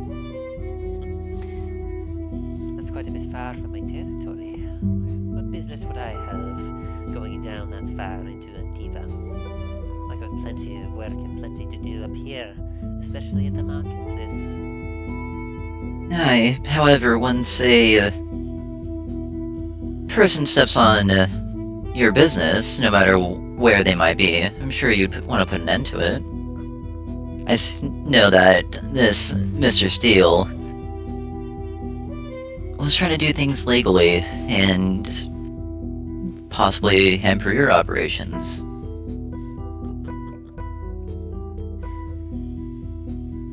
She kind of leans back a little bit and kind of thinks for a moment.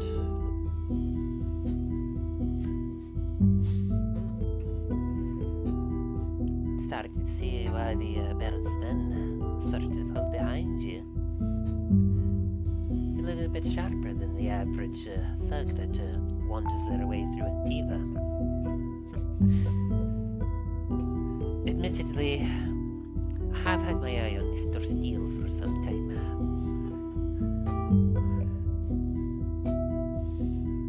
Tried to get him to perhaps run some goods for me from time to time. Offered quite a bit of money. Was rather insulted when he refused, saying that he preferred to do business the more honest way. As if there's nothing more honest than trading the highest quality of goods. It's just a matter of perspective from particular reports in governments that tend to see it as a more shady business. Nevertheless, that's why he was still in the slums doing his work down there. But I would not allow him anywhere near the northern part of Antiva.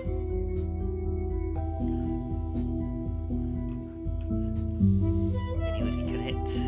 I don't take insults quite so lightly. There have been many of those that have insulted me that have come to regret it. But admittedly for Mr. Steele, his transgressions were rather minor, as he simply refused business.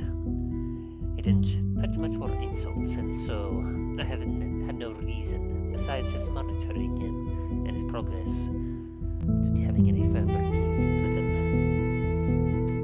So, I do not know exactly why my crest would have appeared by his murder, unless you're trying to imply something. She kind of squints her eyes at you. No, I would never try to imply something. I'm just here on information.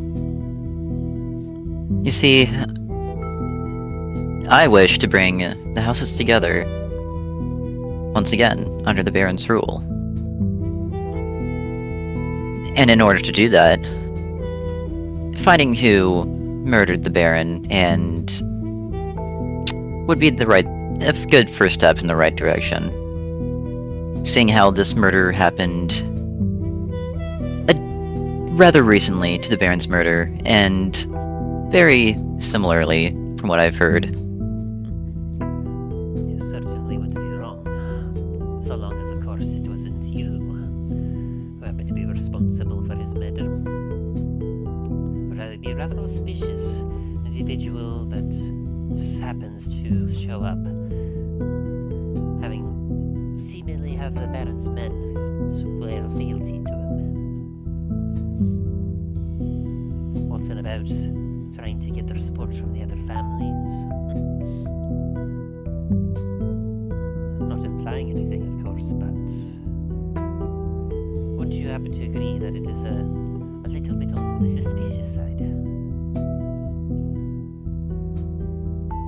I mean, if you really wish, I can have one of my captains come down here and vouch for me as well. He was the one who actually gave me this ring. The same one that tried killing me. Very curious. Then, do you have any perhaps leads on the one that murdered the Baron? He was a very honourable man. I was very sad to hear of his passing. Her eyes kind of flick to the side a little bit. As was I. It's very sad to hear the news. Give me an But- insight check. Ooh. As she kind of said that, her eyes go to the side. You feel a twinge of heartache from that. As if, like, while she was trying her best to hide it, there was some genuine emotion about the passing of the Baron that comes across her as she looks to the side. You were quite close to him, weren't you? It was a long time ago. Of course, I had his business, I had mine, but we worked well together. Needless to say, for good of business and Antiva. If the murderer was brought to justice, so to say, for his murder, the ones responsible would certainly get my vote for being in charge. I'll admit that I've had several of my men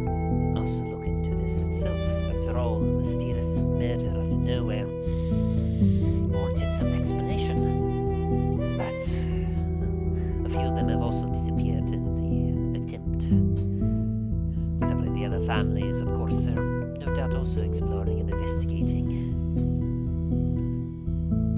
I've had several letters come to me regarding it, and most of them tend to put the blame on me as well. I've had to become more recluse and careful of who enters my door. Consider yourself fortunate and lucky that you were allowed in. I do. I do indeed. Well, I just have but one more question for you. Speak. Due to how close you are with the Baron, would you be able and willing to help me in solving this murder? She kind of leans forward a little bit, presses her fingers together.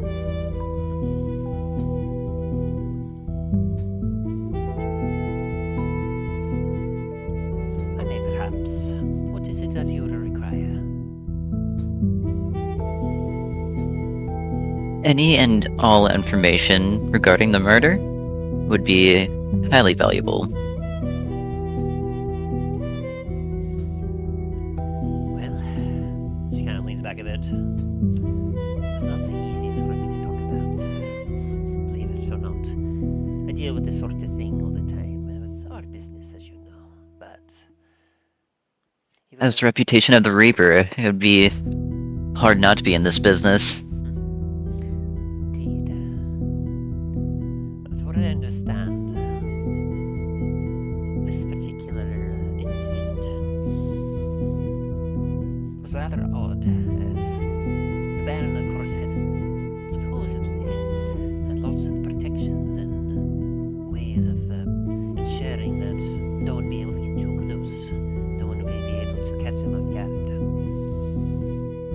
But from what some of my men have been able to discover, it certainly happened in his private residence, and very few would have been able to have access to him, let alone have the intimate knowledge of his compound in order to ensure that they knew exactly where it would be at what time.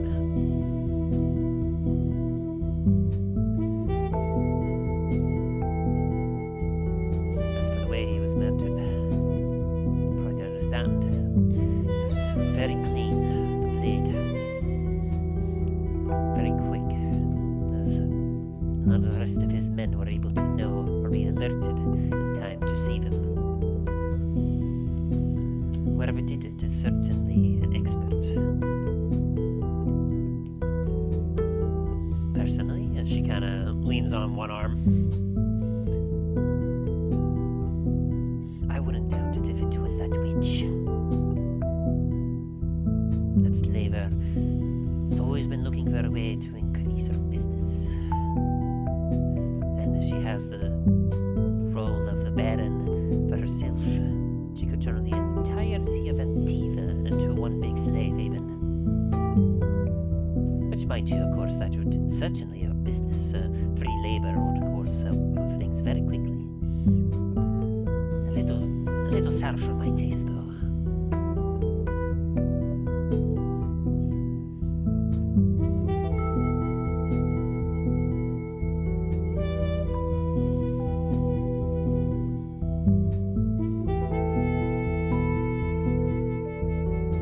She kind of looks over and grabs a bottle and pours a little bit of the liquid into a glass and gets ready to take a sip and then looks at you and goes, "How rude of me. Would you like a drink?"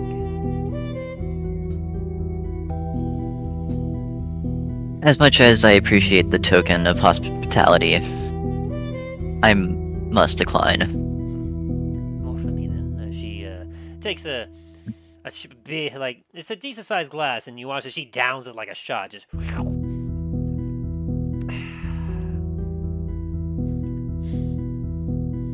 Mr. Hyle, or I suppose as you're maybe wanting to be called Baron. Nay, I haven't earned the right to be called Baron just yet. High Hill is fine. You watch as the side of her mouth curves upward into a slight smile.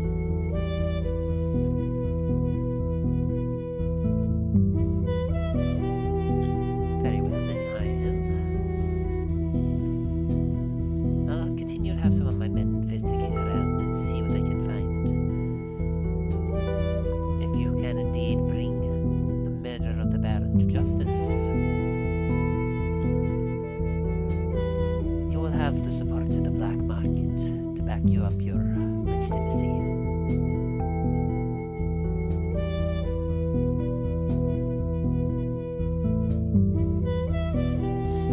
Now, I have lots of business left to get to. Several other deliveries are being delayed and working through the island. I must send letters off to my people to keep things moving. I understand. As Milo will extend his hand once more. She will extend hers a little bit quicker this time, and like a little more firmly give you a shake. It's been an unexpected pleasure, Mr. Ryan. Likewise. And if you ever want a drink, I'm sure you know where to find me. If not, I'm sure that I surely will. She gives you a wink. As Milo will then head back. As you make your way out the door, one of the two guards leads you towards the front door, and then kind of like curves around the side of it and takes you over to a wall where you watch as they kind of reach over to it and press in on a wood board that pushes inward, and a hidden door opens up as he signals to you to go through. This isn't going back into the stairs, is it? No. That's where'd you come from? Wait. It's not Tess, it's the other one. Oh, that's the guard. Never mind, got it. Milo will then go through the door. As you go through, he stays behind and then presses the bottom of the wood again, and the door behind you. And then you watch as you hear a popping as a latch is released in front of you, and this light of the outside peers through the crack before you.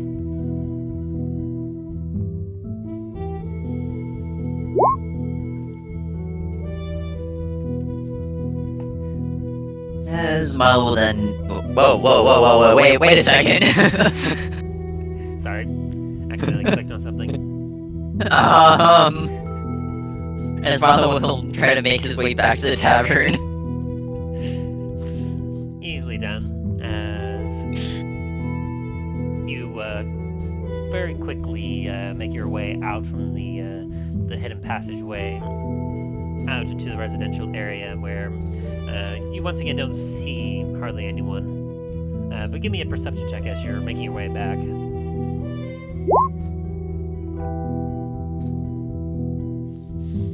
As you're making your way back, you see your eye catches an individual somewhat leaning against a wall in an alleyway, as you recognize as your captain.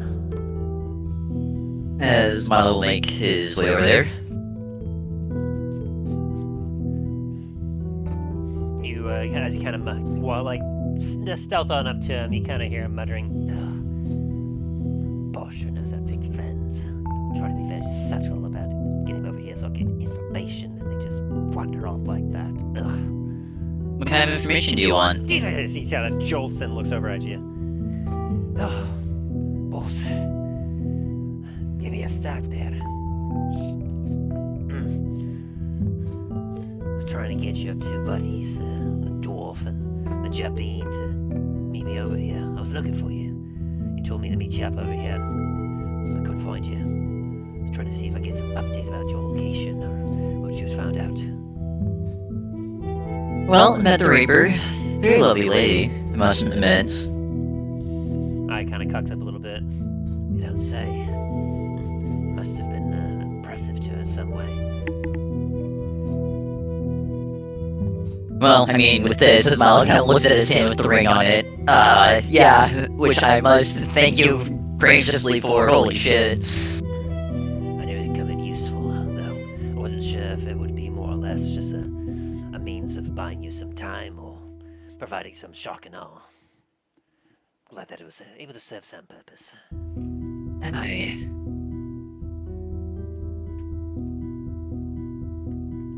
So, what's guess I'm assuming that you didn't get into a fight with her. No, it wasn't her. There's no way that she could have killed the Baron. She had too much personal history with him. Didn't know much about that. Curious. But trust your gut on this one. She didn't do it, she didn't do it.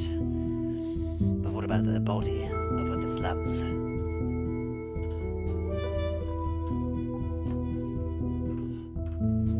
Unfortunately, not her as well. I think someone was trying to set her up, hence leaving the mark there. No doubt. This brings up another question. Who would know her mark well enough to be able to leave it behind and try and frame her? That is a very good question. For my wages, Is there a... it would only be a rival of hers or something.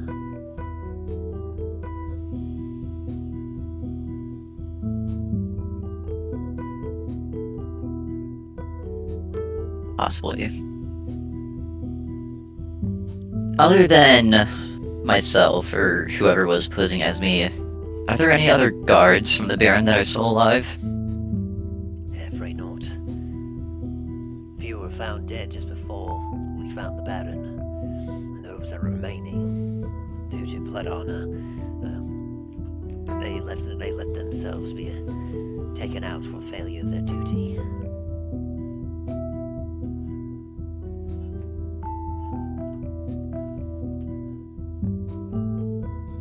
Fair enough. I'll, Save for you, of course. Well, your doppelganger. of course.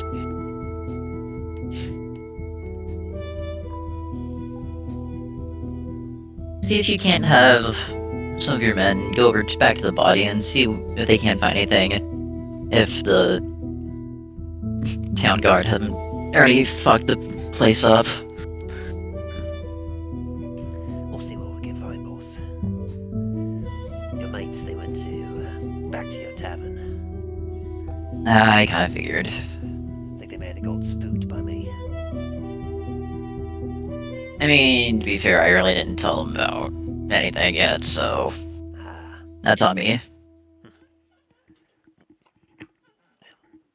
we'll see what we can find, and I'll send someone back to relay the information to your tavern.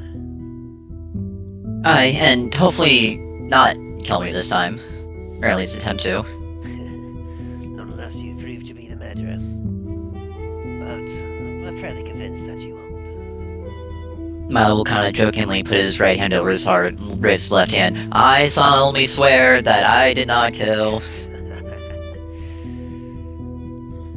Appreciate you got a decent sense of humor about you. I'll see you later. As he kind of creeps back into the shadows. Oh, Jonathan, one more thing, real fast. Yeah, boss. Milo's gonna toss him a bag of 100 platinum. He kind of looks down at it, feels the weight of it, and looks up back at you. I can see that this is going to be a very profitable business arrangement. Aye. Thanks for keeping me alive. Now find me that information. Right on it, boss. As he a lot quicker moves. Been motivated by 1,000 gold. No, platinum. Or, no, I guess that would be 1,000 gold, never mind. Yeah. I say you've just upped it to 10,000 gold.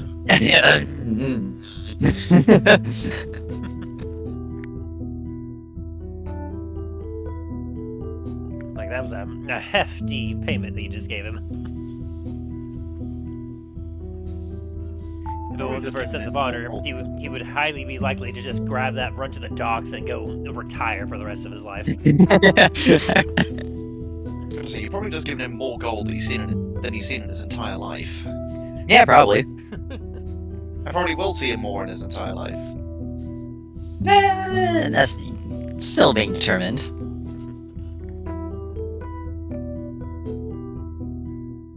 Anywho. He's also likely to probably split that amongst his own men as well.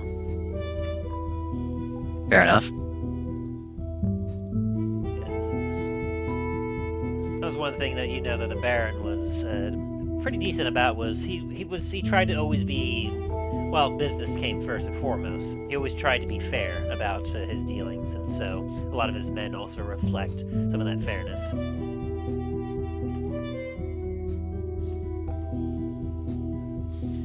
As you make your way through the residential district, you eventually make your way back to Comet's Landing, where inside you find that it's not too terribly busy at the moment, but you do see your friends are currently... what would Dain and Soren be doing?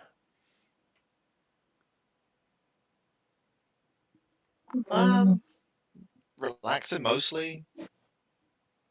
Maybe if Soren is up for making another brew, testing it out. Yeah, Soren's gonna try and make another brew. I'd also like to try and make a check to see if I can remember the dragon liquor. Give me a history with a disadvantage. Got it. Because it has been several days since, and obviously at the time when you experienced it, you got real messed up. A 10? A 10, not quite enough. Like, you remember a few of the ingredients that were used to get to it, but you don't remember the exact recipe that you used. Gotcha. Well, Soren's gonna try and go off what he remembers and try to brew it, and just see what he brews. Alright, give me a brewing check. Ooh, 23. Very nice, very nice.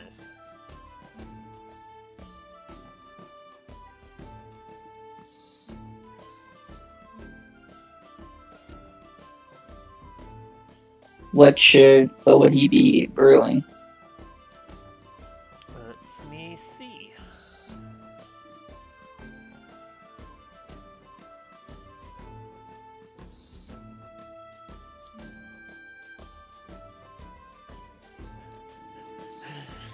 In your attempt to recreate what you've done before, you feel that you're getting close, and by the time Milo gets here, Milo, as you see the two of these kind of hanging out, and Soren is brewing something. There's a very noxious smell in the air, as Soren, you've created what looks to be a very noxious brown liquid. Milo walks into his tavern and he's gonna be coughing, saying, "What the fuck?"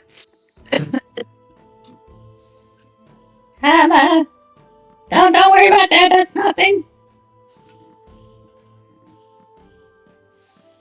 As you kind of hold it up and look at it, you're just like, Give me a history check.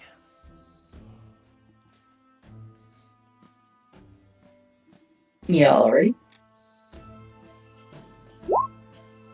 12. As you take a look at this, you're not quite sure exactly what this is. It's very odd looking. Like it's almost a thick looking brown liquid. As you kind of slosh it around a little bit, it definitely, like, it almost exudes alcohol with every shake. As you kind of like take a look, I'll say that generally with your general experience, you can tell that what you've concocted is something that has a very high alcohol content, which you were kind of going for, as you remember that the one drink you're trying to recreate had a similar thing to it, but the color and everything else about this is off a little bit.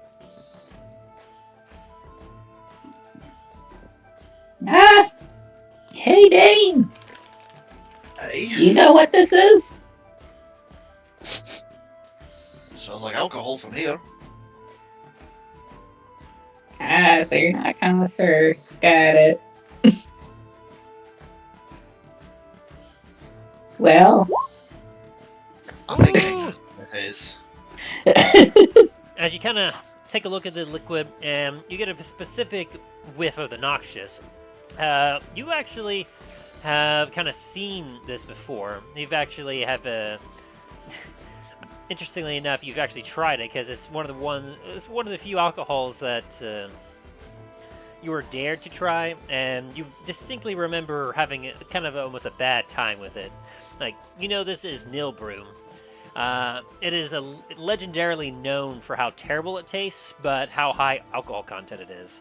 So high that people almost immediately get drunk off of it, and oftentimes people will ritualistically drink this foul brew, usually calling the process taking the wanderer's journey, due to the tendency of impromptu acolytes ending up in the most unusual places after they have a swig of it. Hey, well, I was trying to give you the benefit of the doubt, seeing as you made it and all. But this is quite a strong drink. If I remember It's a strong drink. Aye, very, very strong drink. Nil brew, I think it was called. It's been a while. One point I was dared to drink it in the tavern, in the brewery before it collapsed. Yeah, most of the time it's absolutely foul drink, but ridiculously strong. With him giving you the name and everything else, your readings into different types of alcohol run back to you, and you know exactly what this brew is, and it definitely it has a particular audience that will enjoy it, kind of like how in the real world, about Fireball whiskey, how it's got a terrible burn and cinnamon taste to it, but people still like to mix it in and sometimes drink it straight just for what it does to you.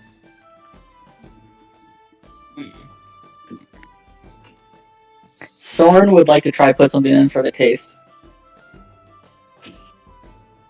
Would I be able to do like a brewing check for that? Yeah, I'll allow it. A 20? Old 21. 21. 21. Yeah, as you kind of think about it, there's not a whole lot that could be done to improve it. Just to the nature of it, especially its high alcohol content, it's got a very noxious smell to it that essentially you have to put something almost equally as powerful counter it in order to kind of counteract the fact and basically water it down a little bit. So I'll say you're able to kind of mix a tea, or you're able to mix it into some teas or some particular other brews, maybe some beers, to kind of water it down enough that its alcohol content will be a little bit more diluted and it'll be a little safer to drink. How about good berry juice? Yeah, good berry juice would also work as well. Alright, yes. That sounds like a very Soren thing to do. Yeah. So you mix up kind of a combination of a moonberry Nil brew, and it's got a noxiously sweet smell to it with this kind of particular concoction. It's definitely not as high in content with alcohol thanks to the berries, but it's still very high. You probably could say that this is an insanely high, almost like a cider. Like an alcoholic cider. You wanna drink this with me? I'll have a little bit. It can't be as bad as I remember. That was about I'd say about 90 odd years ago at this point. What? You've lived that long? You don't look a day past 30. I mean, in human years maybe. In dwarf years I'm about, considering I was out for 40 years, 160 right now. Oh, well. How old is Soren again? I think I'm even 16 or something. Very young. Yes. Was it 14? He's not old enough to drink. You know, put that in your character sheet? Yeah, I did put it in my character sheet. Yeah. If you look on Roll20, you have him down as age 15. 15? 15? But he is also a Jabin from a line of brewers, so... He's also half halfling. So there's that as well. Fair enough. Well, I can't really say I have much ground on you then, because I'm just 15. You're 15? Yeah? Why? You got a problem with that? No, I just... Well, I thought you'd be older. Even for a Jabin. Ah, well, either way, no time like the present. Bottoms up. Soren just tries to down it.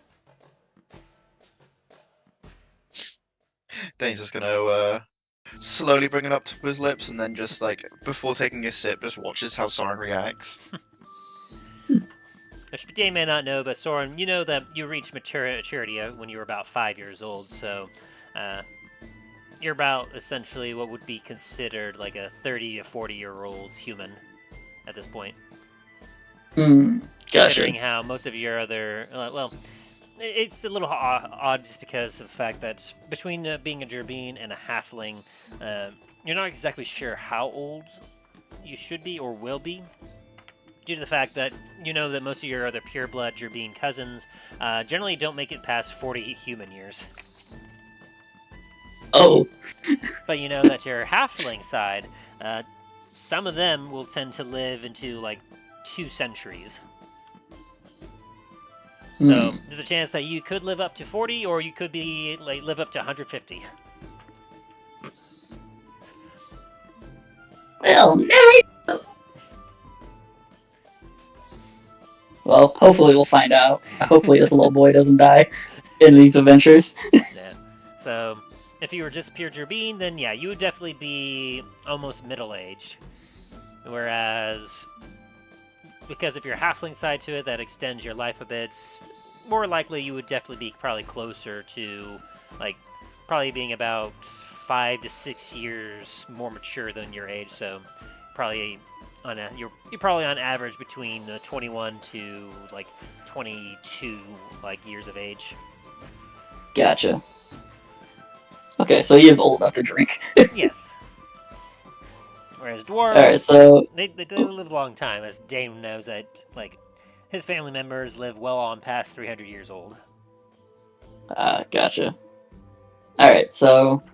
Constitution saving throw, I assume? Oh, I got hold of 19. And then, Dain, were you partaking as well? Yes. Alright, let's get one from you, then. Ready, con. Wait, is Milo here? Milo did show up as he was coughing about the noxious smell. Would Milo like to have some? Milo is abstaining. He needs to have a clear head. Hey, He that's takes a long fair drag enough. from his pipe.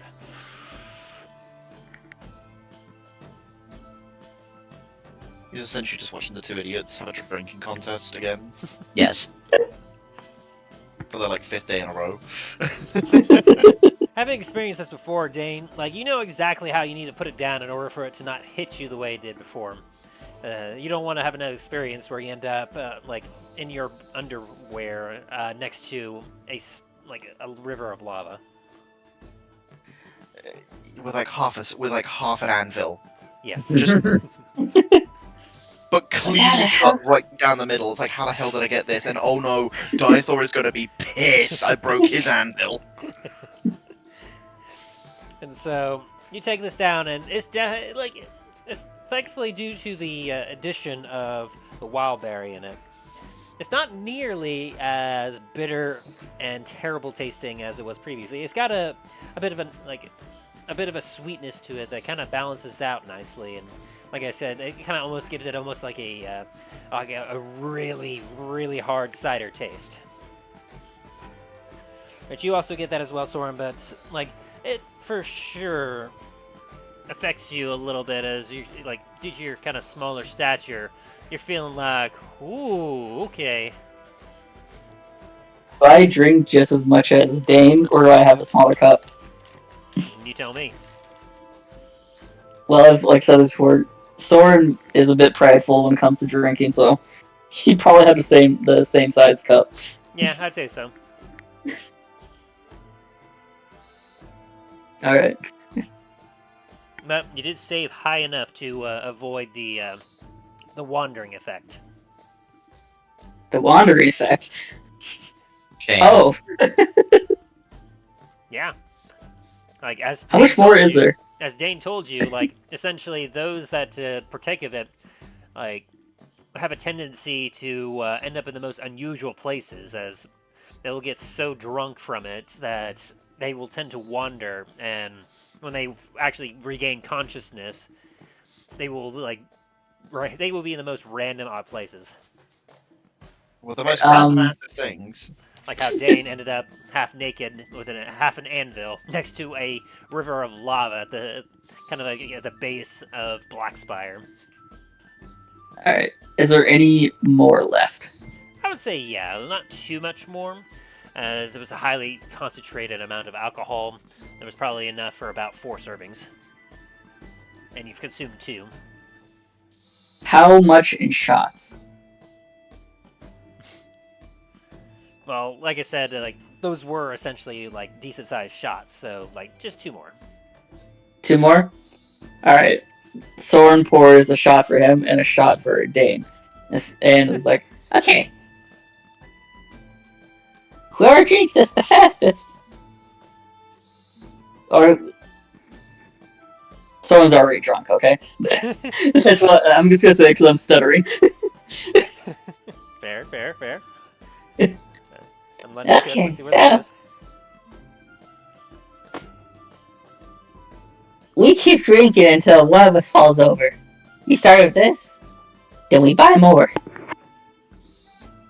As soon as Milo hears that, he's gonna look over to that lord and be like, "They're paying." And he kind of gives you a nod, goes, certainly, no certainly. We'll see how they handle his homemade brews first. I see. Do you accept this challenge from the 2'3" Gerbine?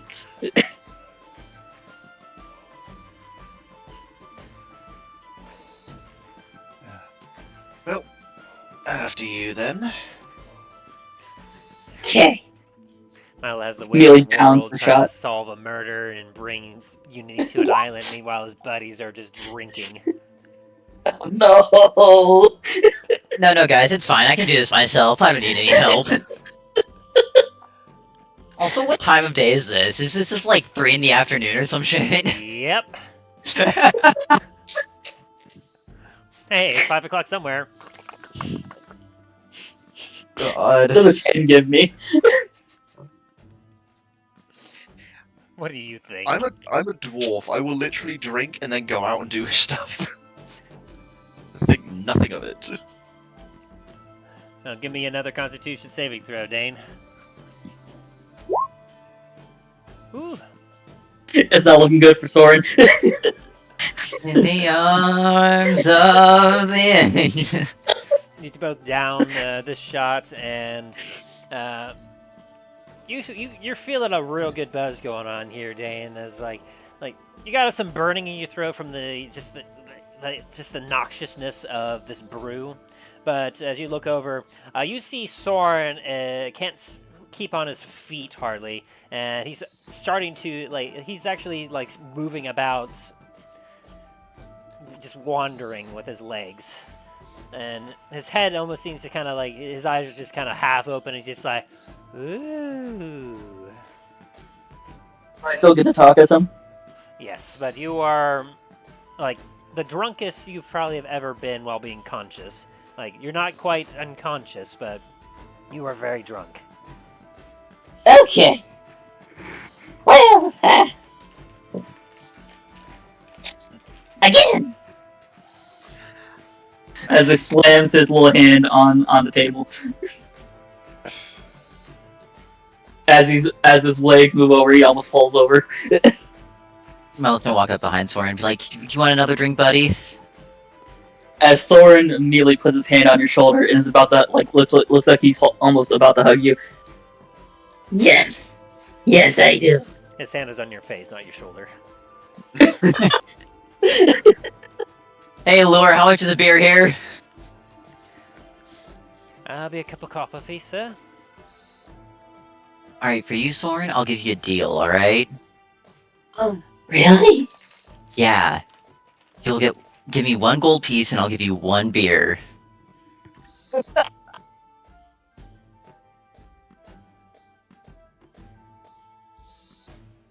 I assume it's gonna be a disadvantage, but Very much so. Whoa. Can I counteract with deception? See, make sure that's a good deal, or try and get him to feel it's a good deal. I would say also he probably would have advantage because this man's drunk. I mean, that'd be Unless you don't. a persuasion check, or, like, are you decent at persuasion? Yeah, I still have. Come on, really? I mean, yeah, persuasion check. 26 with advantage. Yeah, that's you just like 1 gold, 1 drink. Be a good drink. What do you say, Soren? Them's good deals. As Soren slams down 3 golds. I'll take 3. All right, buddy. I'll give you them 1 at a time. All right. Oh, all 3. It's a company policy where we can only allow 1 guest 1 drink at a time. I supply you the alcohol. Not yet. You don't. You have to rub it in. As Soren just immediately starts bawling his eyes out.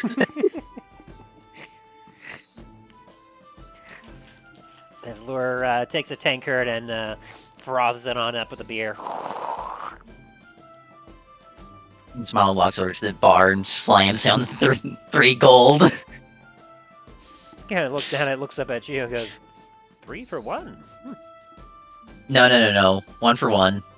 Mmm. He kind of shakes his head.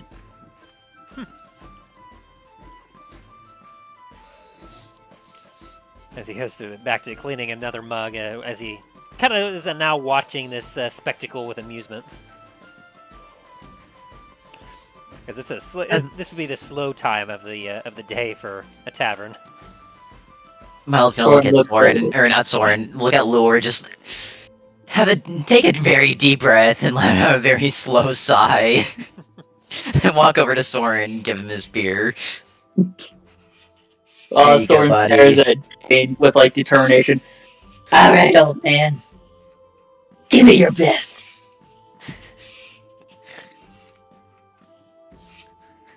As he just stares at you with determination, Dain. Well then. Alright, after you then. Soren downs 2, back to back. Make me Constitution saving throw with disadvantage. Oh, I just need to do 1. Okay, 17. All right, you get through 1, and like you're feeling it real, like you feel your consciousness kind of fading in and out a little bit, but you're managing to hold in. Dain, give me a Constitution saving throw. A 13. You get yourself a nice beer, and it's a good tasty beer, and like you feel your buzz getting like real buzzy as you're just like, okay, I'm feeling it. I'm starting to feel it. My fingers are tingling a little bit. Alright. And then you watch as Soren attempts to down another one, and he gets halfway through it before the mug of ale will fall on his head, and he's drenched in beer.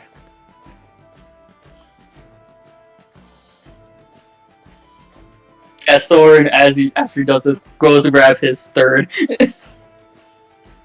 At this point, because you got a 5, Soren, you are unconscious. I should have gone for drinking 3 back to back. He wasted 1 gold. You look Dain at Soren as he's currently standing there with a mug of like empty mug, currently adorning the upper part of his body, almost like like he was trying to put on the mug as a suit of armor and got stuck with his head not able to peep through, as his legs are just kind of still wobbling a little bit, and you kind of start to see his like he starts to wander in one direction, knock off a table, and wander in another direction as his legs continue to move, though you hear snoring from within the mug. Dain, are you sober? Or at least sober enough? Oh, I'm completely fine. Can you take care of him, please? Hey. I'll go pop him up in one of the rooms, and then I'll be back down. We need to figure out what's going on. Thanks. We only came back because, I don't know, we didn't know where you were, and there was a rather interesting fellow trying to beckon us into an alleyway. Yeah, I heard about that. I'll explain all that once you take care of him. Hey, I'll be right back. I'm gonna Get go some over flavor. to Soren. Can I do some flavor? Sure. God. So, I'm asking the DM first. Mm-hmm. Okay. Once Soren gets blackout drunk, just very faded skeletal, like, skeletons from when he does, when he does Spirit Guardians. Just be like walking around, just as drunk, just bumping into everything. Yeah, once it gets you secluded into a room, like that will you will activate that, and it is going to look like quite a party in this private room of yours. As Dain puts a little sign tag on the outside that says "Do not disturb." You hear a little, like a very poor toned trumpet.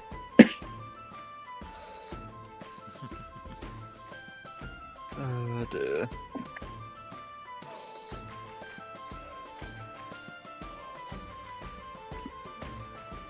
Alright, I guess Soren's out of commission now. At least for the rest of the evening.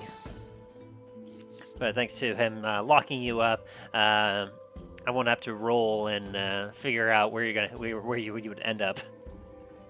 Well, unless you want me to roll sleight of hand. I think you'd be too unconscious for that.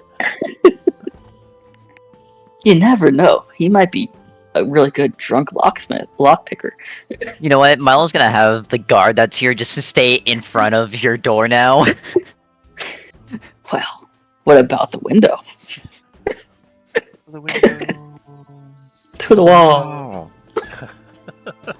We can't complete that song. Because we're in YouTube. We're gonna get demonetized. Okay, I'll stop. Is that a challenge? I have no issue saying it. No. Hey, Shaggy, are you challenging me? Oh boy.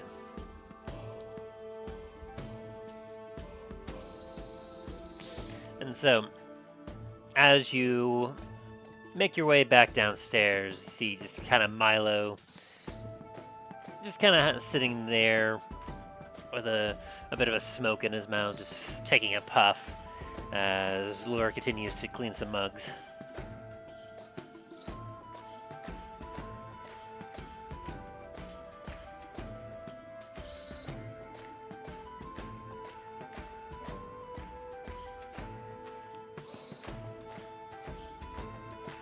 Well, he taken care of. Aye, that he is. I put a sign on his door so hopefully no one else disturbs me if they start hearing noises from within. He managed to start drunkenly conjuring some of his skeletal folk. Why does that surprise me? Alright.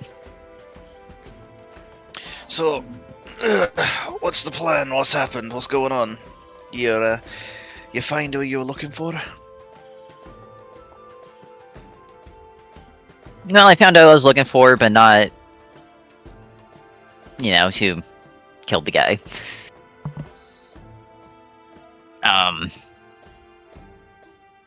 Oh. Yeah, so that guy that was in the alleyway, well, I'm sure you recognized him. That was the guy that, banging on, or trying to kill me, I guess. He works for me now, so we're chill. Ah. Hey. Very well. I thought I recognized him, but I wasn't quite sure, and Soren was getting a little bit freaked out, so I didn't want to cause him any more distress. That's understandable.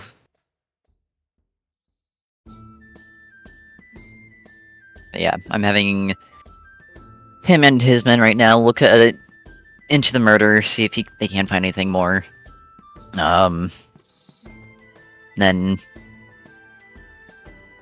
need to talk to Garret again, where the hell he is. I haven't seen him since he both left. Perception check, Milo.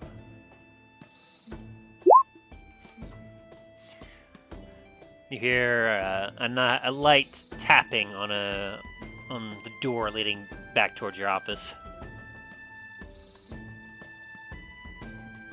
And you see through the crack of it, an eye just kind of gives you a wink. Alright, fair enough. Let's finish this conversation in my office for now, I guess. Hey, sounds like a plan. I think, he's here.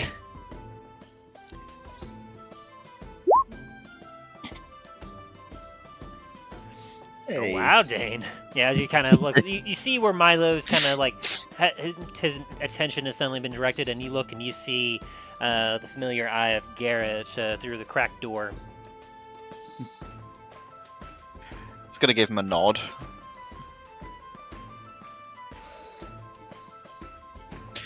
Well, should we head on over? Aye.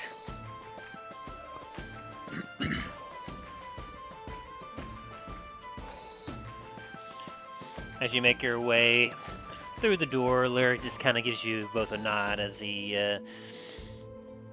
looks around and sees there's not really anyone else in the tavern, so he just kind of goes, okay, and puts away another mug and takes out another and cleans it, getting ready for the coming night business. Meanwhile, as you two enter through the door, currently taking a sip of some alcohol himself, Garret sits on a countertop. Well, does no one know, like, understand that, like, 5 o'clock is socially acceptable to start drinking, or is it just, fuck it, whenever? Well, to be fair, I think I trust the alcohol here more than I trust the local water. Alright, can't argue with that. I was gonna say, it does have a point. So, you got to see the Reaper. Was she as terrifying as the stories I've heard? I wasn't actually terrified. It's feeling some other way, but we won't go into that. He kind of blinks a few times. I think I would be in agreement of not wanting to go into that. So, I'm guessing then that she wasn't responsible. No, unfortunately not. She knew of him, however, he was not a priority for her.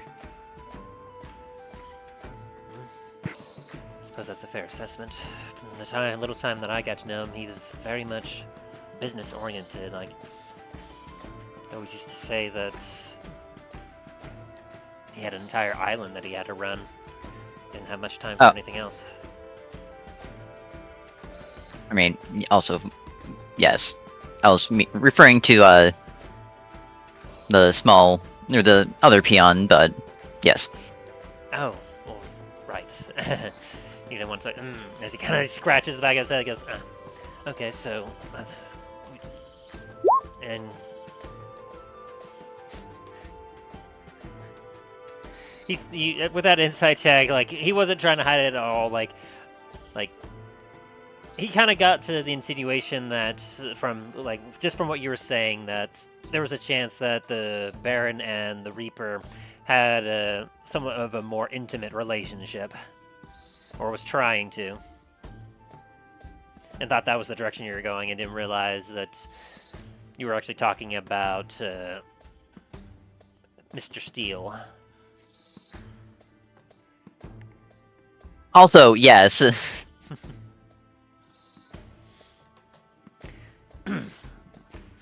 So, Didn't realize I was apparent or needed for this conversation, but yes.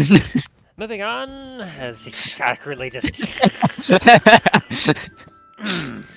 man, this is yes, some good beer. nothing like talking about the birds and bees with your own father, isn't it? Look, you were never there to begin with.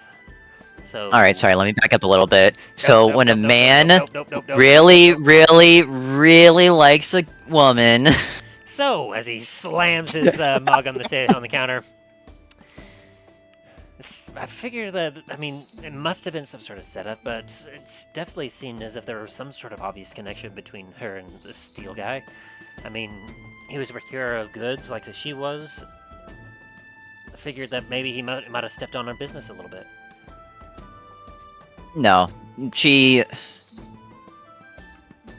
Well, yes, he was trying to do things legally, and that would possibly cause some issues.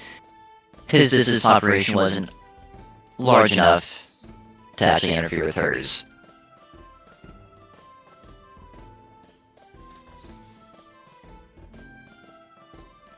I suppose that does make some sense. Okay.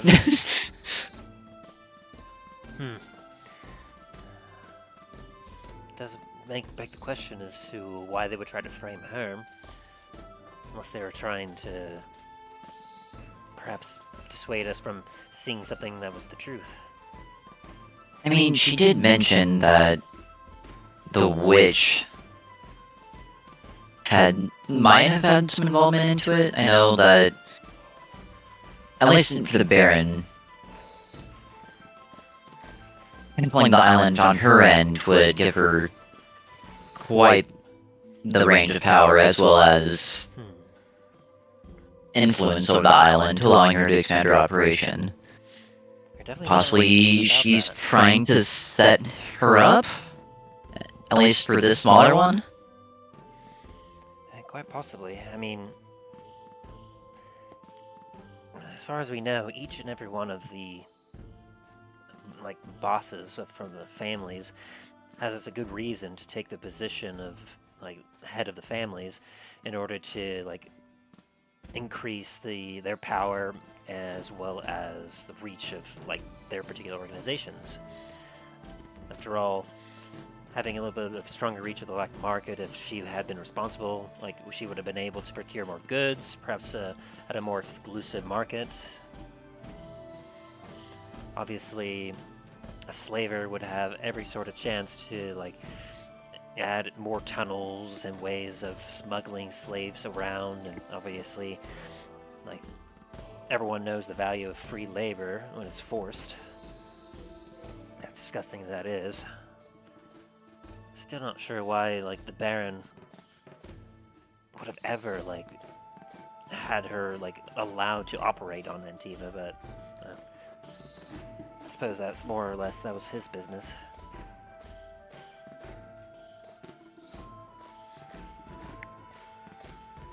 Of course, the others, they could have their own reasons. Imagine Scarface. She would probably, being a procurer of goods, having the ability to procure from anywhere, being able to maybe bypass even the Reaper or Hotshot would allow her to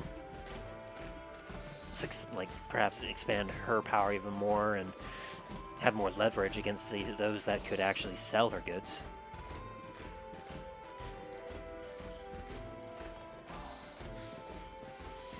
Same with Machete. And being a smuggler, he wouldn't have to smuggle so much secretly. You could save a lot on resources and a lot of money if he was in charge of the whole island. He wouldn't have to try and go around some of the other families. He would typically just be able to do what he wants. Aye. Each and every one of them has their own reasons, but it's just a matter of figuring out who had more of a reason.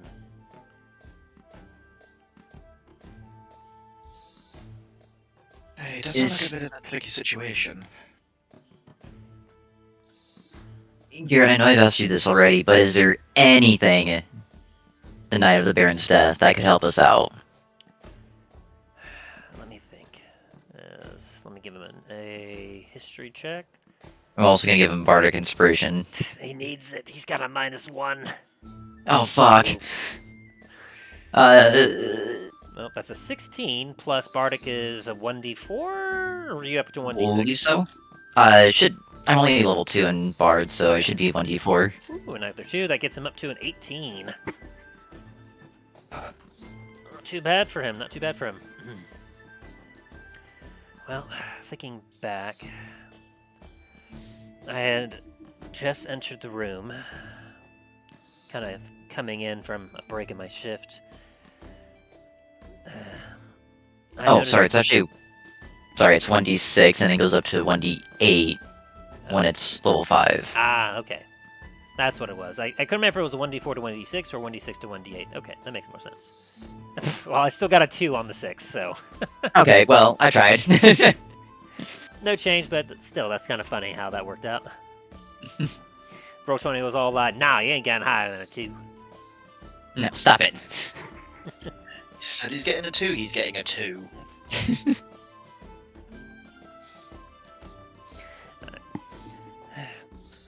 When I entered there, I mean, it was very cleanly done. He was murdered. There wasn't a whole lot of clues left behind. It almost looked like he got hit and whoever did it ran. As he kind of scratches his head a little bit. There was a lot of, like, smell of blood was in the air, a little bit of salt water, a little bit of incense. And what are you inciting? I'm making sure that he's trying to tell the truth this time.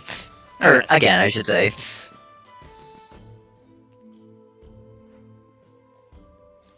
Yeah, as he's talking, you can see that he's kind of squinting really hard and, like, scratching his head with one hand. Like, you can see that he's putting some legit, like, energy and effort into recalling details from that night.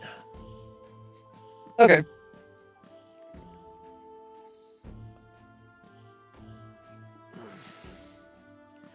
It's hard to remember a lot of it. That was over a week ago now, and I've kind of gone over all the information that I remember over and over again. I don't know, there's something that... That salt water was certainly weird, I gotta say. Normally, that you don't really get the smell of salty air that deep into Antiva. Not unless you hang out a whole lot near the ocean, which... Surprise, surprise, I mean, there's docks all over the place. Which one of the families is... Or, which one of the many families, is nearby the ocean, or, like, deals with that? Well, being an island nation, in a way, I mean, practically everyone has business, but I guess more clearly, Machete would be one. He being a smuggler, he tends to get things off and on the island, so... Naturally, I imagine that he would likely have a good involvement of dealing with the water travel and everything else.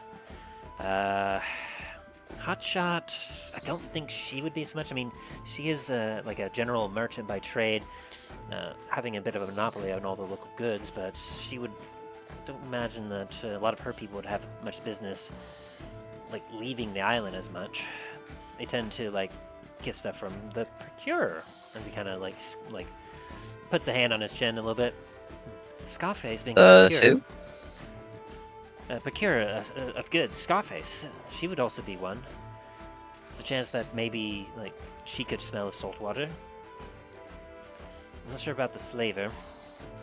And aside from that, I mean, well, as he kind of gets a little bit of redness on his cheeks a little bit. There is, obviously, if perhaps maybe not directly involved, but if they happen to get a lot of salty sailors that visit them, I suppose. I know where you're going with this. We can skip over that. Okay. Let's. Yes. I don't imagine that relation would affect much, but I mean, we can't rule anything out. Are you wanting to go pay them a visit? Oh, good lord, no. Like, I have no business dealing with that. I've got way too much other work and business. Like? Solving this murder? I mean, going to talk to them would help solve this murder. He does have a point there, Garret. Well, I'll just say this, that I can be nearby, but unless you're wanting to be the one hiding around and have me go and do the questioning, I mean, this would be more of your kind of bed that you're making rather than me.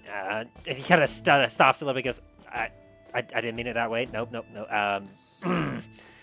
As he takes his So what you're saying is you want me to go talk to this lady. You'll follow me, and if things happen, you're still gonna follow me. Sounds like you're into some pretty messed up stuff here, Garret. I don't need to know. As his cheeks get very flushed with red. I'll have you know, I do not appreciate this line of interrogation here. I'm not on trial here.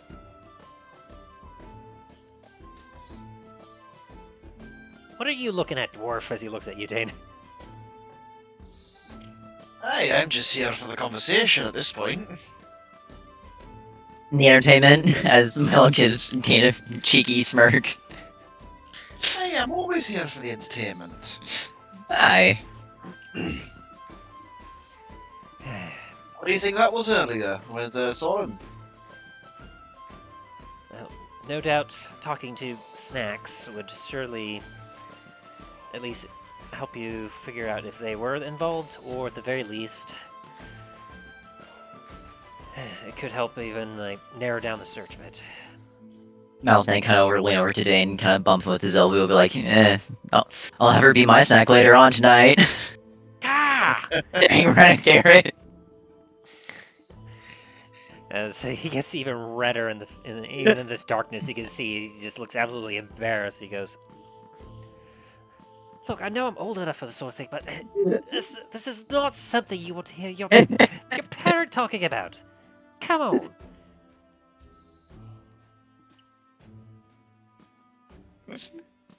Oh my god.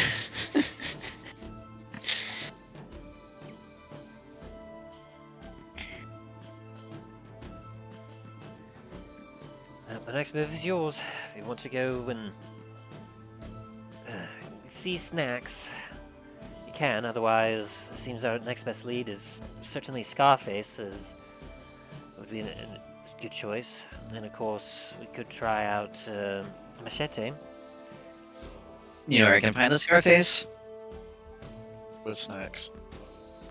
You never know what you'll find with her, but well, I imagine being a Picure, Scarface, she's likely to have some sort of station near one of the docks. She'll have a more of a stronger presence. Very well. Kind of thinks a little bit. Let me do a history check for him. Can I give him another bardic inspiration? I'm gonna give him another bardic inspiration. I don't know what he's trying to remember, but he needs it. He got a 4 on the roll and a 6 with your bardic inspiration. So okay. it just salvages this as he goes. It could really be anywhere, but I think I recall a lot of her like informants and whatnot usually hang out on the east side.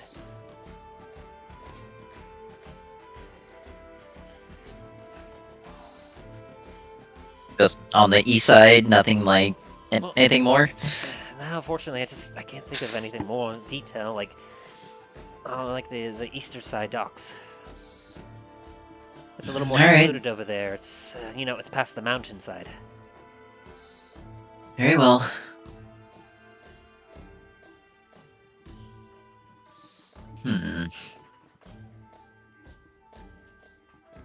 Hey, what are you thinking of there, Milo?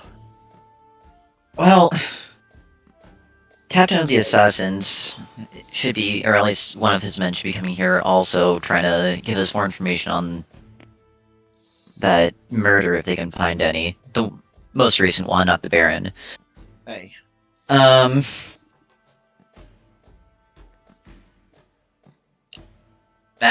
Whatever. I'm sure they'll understand going to pay a visit to someone else. So, off to see Machete then? hey, lead the way.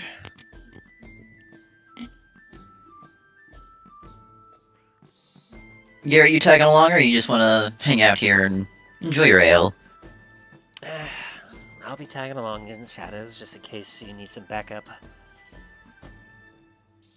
So wait, you said you're going to see Machete, not Scarface? Oh, Scarface, yes, sorry. Okay.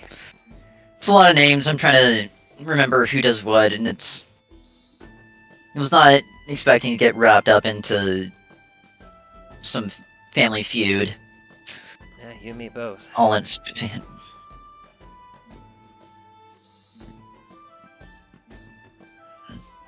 Also, Garret, make sure to try to hide a bit better. Baron's assassins think that you're... either you're me or you're a doppelganger, and... so, try to stay out of their way. Good to know. I'll definitely work a little harder to, I might change up my looks a bit then, just to kind of be disguised a little better. Milo pulls out a dagger. I mean, I can give you a haircut if you want. I don't think we need to go that far. I mean, I did that, like... Well, if Soren was here, he could tell you. I did that a few times when I was on the lam, but... I always look terrible with, like, that kind of cut.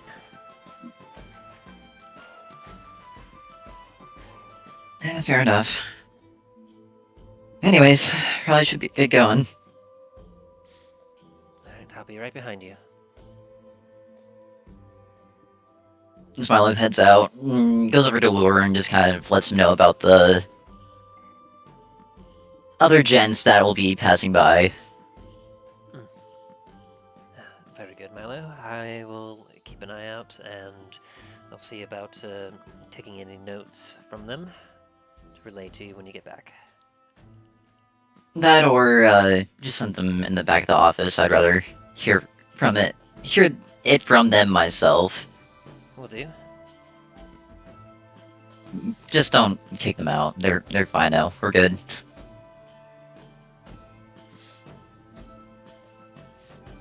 Can do, boss.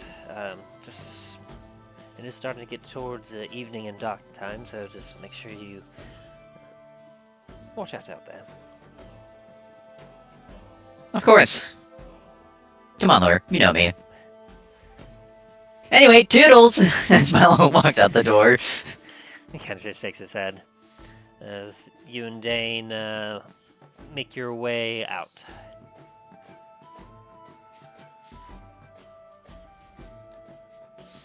Hey, Soren. Oh god. You still there? Yeah. Roll me a D100. Oh, okay. Oh no. D100. Oh. Yeah. 87. Now I can't tell if high is good or low is good. The dice will tell us. Subject Soren has been freed. The dice have told us. We are just waiting for the translator. You have some very useful kind of skeletons that are drunkenly dancing about the room with you, Soren. Okay. You're having quite a party together. One of them is feeling a little warm in the bones and opens up the window. Oh, I no. know. does Soren get to jump out? If Soren wants to. Soren Make it- dolphin dives out. I can just see Soren trying to make an acrobatics check with disadvantage and just face planting onto the concrete down below. You shouldn't have said that. Now I probably am gonna have to. No. It was going to be a dexterity saving throw with disadvantage. Oh. Dexterity saving throw. All right. Straight dexterity.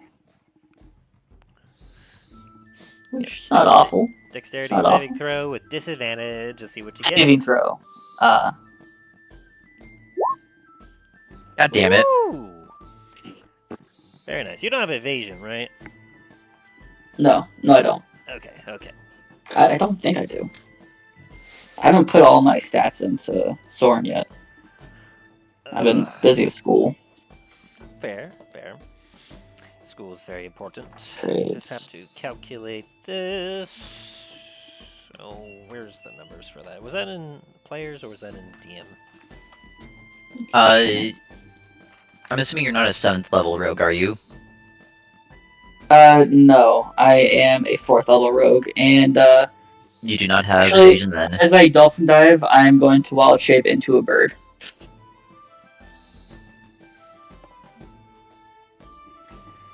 Am I allowed to do that? Give me a Constitution saving throw to see if you are lucid enough to be able to use magic.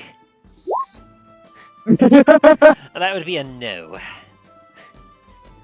Alright, how much damage do I take?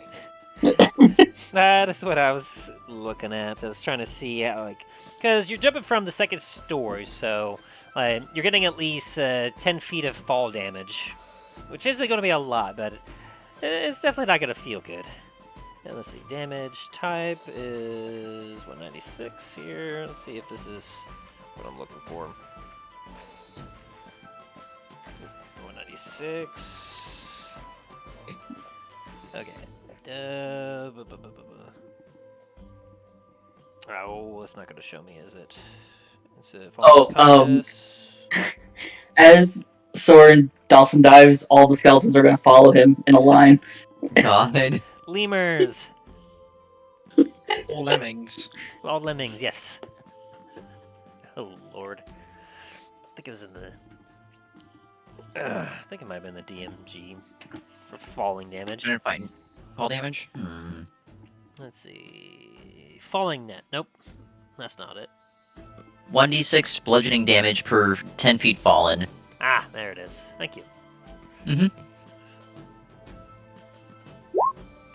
Bloop.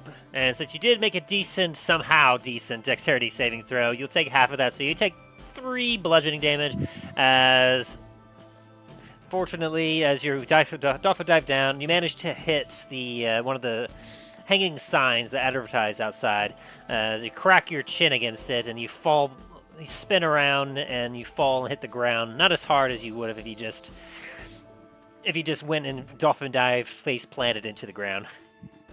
Picturing like one of those stop signs, and just someone just jumps out of a window and just face plants into the stop part of the sign.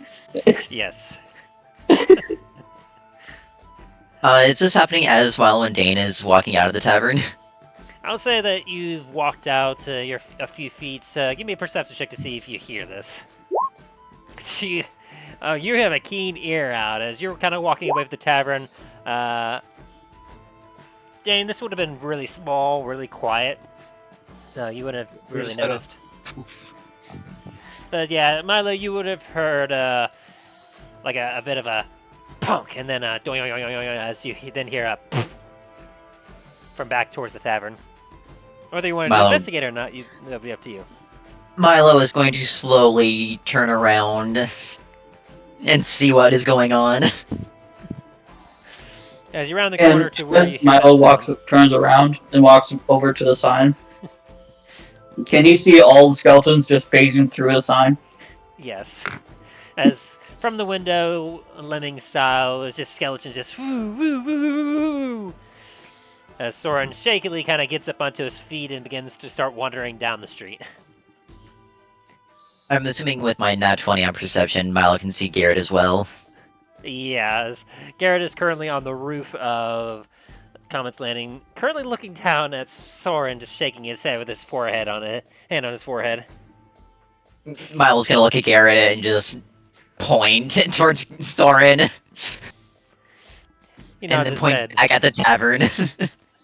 He nods his head and stealthily makes his way down the side of the building and scoops up Soren and kind of whispers to you, Soren, and goes, "Shh, it's all right, Soren. It's all right, Soren. Let's get you back to bed." I'm a wizard of As he beer. leaps up like the wall and climbs back into the window to his room. As from there, Milo, you hear a very sturdy click from a lock on the window. I'm just imagining the skeletons now just trying to jump up through that window again. They're climbing, No. actually. Oh god. You watch as they climb up the wall and then phase through the window. Now, are these skeletons visible to everyone, or... I would like them to be visible to everyone.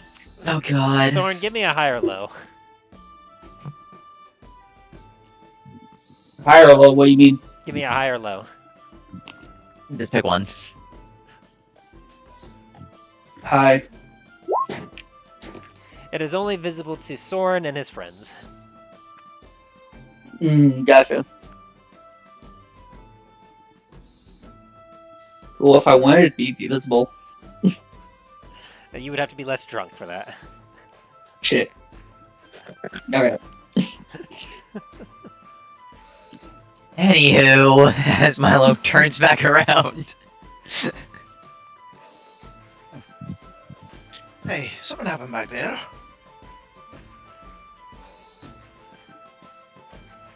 Did you, lock the window for a, drunken gerbil?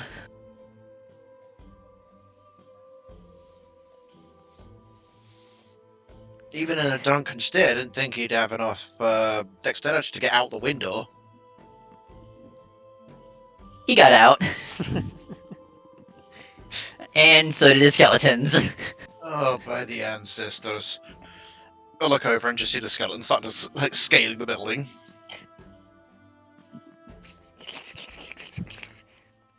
Hopefully, no one else can see that, or else that's going to create a panic.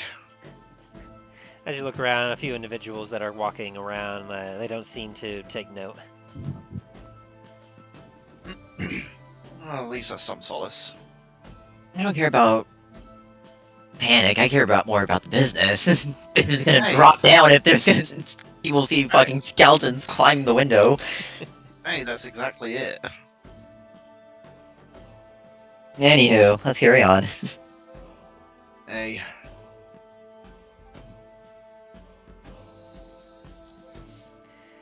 Alright, so. You two travel several hours through the city, making your way east. As you kind of make your way through, it does take you like a good while. The sun begins to set as you kind of make your way through a couple of passageways. As you know that splitting up Antiva, the main palace and whatnot is currently kind of on the westernmost side of the island, and kind of on slight eastern side of the island is a mountain range with it's got its uses. It's mostly got a lot of carved passageways that's kind of split it into what almost looked like teeth, like giant teeth on the island, like one half of a mouth of teeth, really. And you go through one of these passageways to make your way to the other side, where the other side of Antiva, past the mountain range, it's got a little bit of a different feel and look to it. It's definitely a lot more run down. It's very clearly like, sure, while there are some slums and some lower value areas within the main proper part of Antiva, the eastern side of Antiva, is definitely almost exclusively more poor. And as a result, with your experience and knowledge, Milo, you know that there's an advantage to some thieving and whatnot that could they could take advantage of such a location.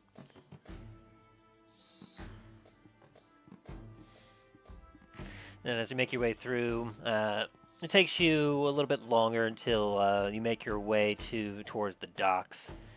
I assume you're kind of keeping an eye out, Milo, and what are you currently dressed up as, Milo? Milo is just going to be wearing his studded leather armor with a cloak over top of it. All right, it's a little more travel worthy. Same with I imagine you haven't changed your outfit yet, Dain. Nah, I'm still in my somewhat decent clothes with my traveling cloak and then the mail underneath. Also, can I just grab a couple handfuls of dirt and kind of just try to disguise ourselves to look not as prominent? Yeah, sure. You have a disguise kit? I do. Okay, go ahead and roll that. Very nice. 19. Yeah, you do a little bit of work over on yourself and Dain to kind of make you fit in more on this kind of rougher side of the city, and so it helps you blend in a little bit more. Makes you less likely to be the target of people that are desperate.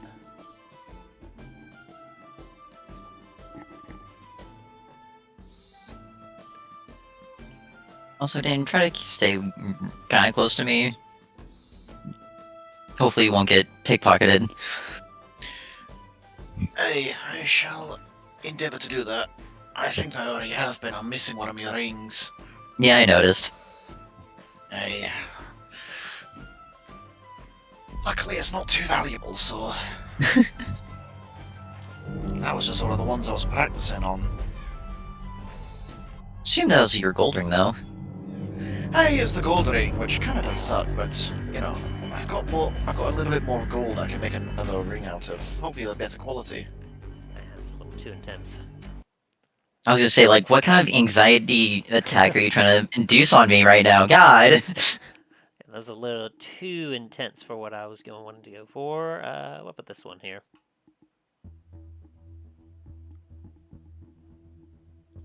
Yeah, it's a little bit better.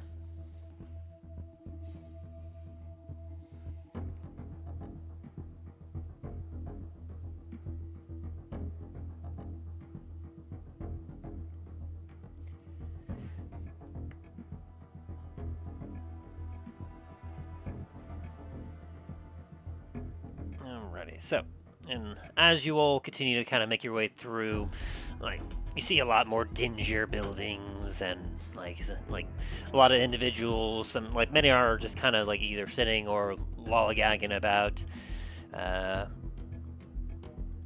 Whereas in the other place you saw some people that were kind of some fighter clothes and had some obviously less tore up outfits and whatnot. Over here, they're few and far in between. Most of the individuals you're seeing on this half of the island, you can see several that would be kind of almost like the stereotypical pirates that you've seen on your travels and fought and killed before.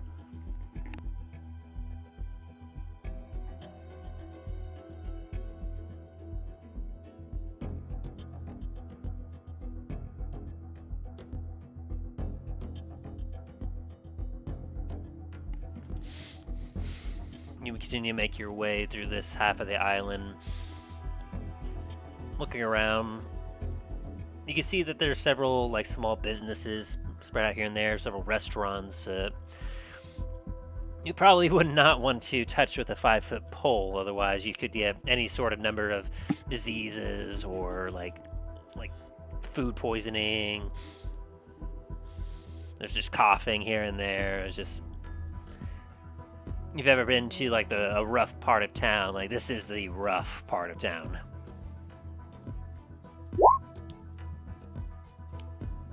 Christ. Lord. Milo is fucking on edge right now, alright? That's your second nat 20 perception in a row. You realize that?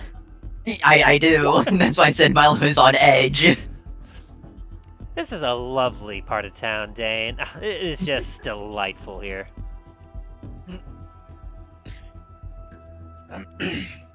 Don't be having such anxiety for it here, Milo. This is a lovely part of town. Look at all these like hard workers. Like, they must like make good wages, and they must like they're just salt of the land. Milo's just gonna put it, like, pat him on the back and be like, trying not to ruin his good outlook on these people. I'm so happy you think of them that way and don't see it the way I do, Dain. However, with that being said, fucking stay close to me. Anyways, with my with my perception, Milo's gonna be looking out for A, anyone keeping an eye on them, and B, any sign of Scarface. As you kind of make your way through this part, like, you notice everything. You see people like walking about. You happen to see individuals just like making trades. Some that you see a couple hands are moving, like swapping like bags for like long tubes sometimes. But a lot of things like seem to be the normal like small time work that you become accustomed to seeing. Nothing that seems too terribly obvious. That is until your keen eye does happen to notice what almost looks to be kind of a darker skinned individual with a very like kind of tattered looking cloak moving quickly through part of the crowd near one of the docks, making their way southward. And they only become kind of noticeably apparent because as they kind of turn their face to the side and are just kind of looking about, you happen to notice they have a particularly nasty looking scar that runs from where their ear is all the way to like the other side of their mouth under to their chin. From like their jawbone underneath their like all the way from where their ear is, like the kind of almost eye level, and then making its way in almost a straight line past their lip, and just under their lip to the other part of their jaw. Gotcha. Like their chin, essentially. Gotcha. Okay. As if Milo's going slash at their face, and they happen to move their head just the right time to avoid their eye or their mouth getting slashed. Mm-hmm. As soon as Milo sees this person, Milo's going to grab a hold of Dain and follow them and try his hardest to stealth with him and Dain.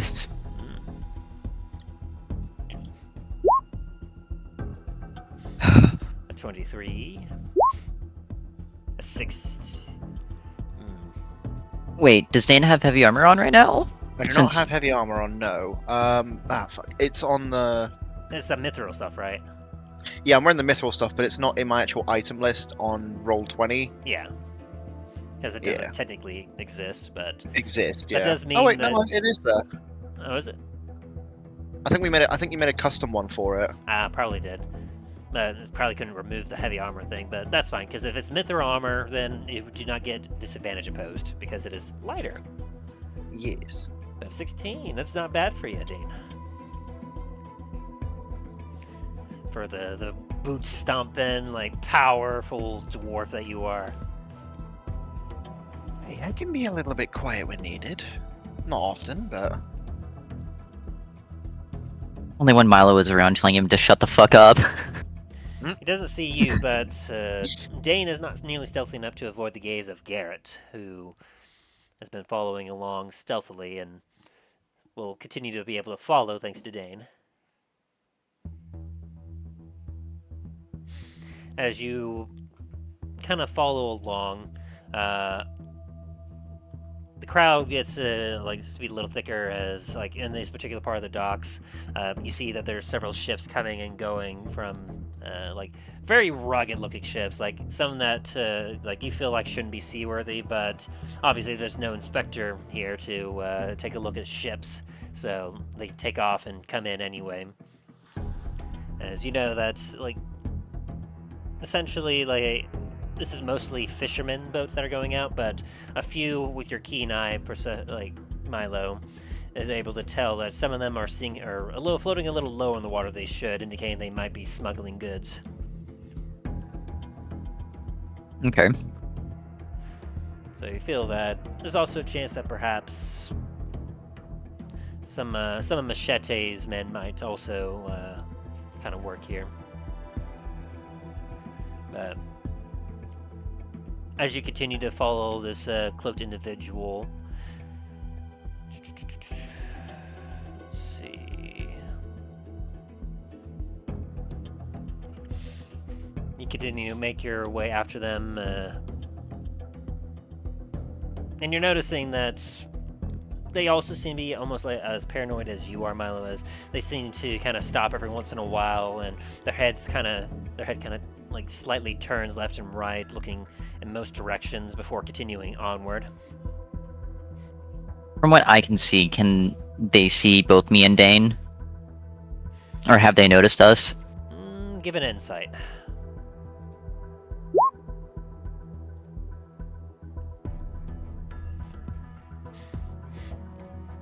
As she's been kind of moving about, you did happen to notice at one of her random stops, this like she didn't have much of a pattern to it. It was just a random like stop here and then go for another minute or two and then stop. You happen to notice on one of these, her eyes tended to look back in your direction and kind of lingered for half a second longer than usual, and a slight squint of her eye as she then continued going, but didn't seem to physically make any indication, but you get a sense that she might have spotted Dain.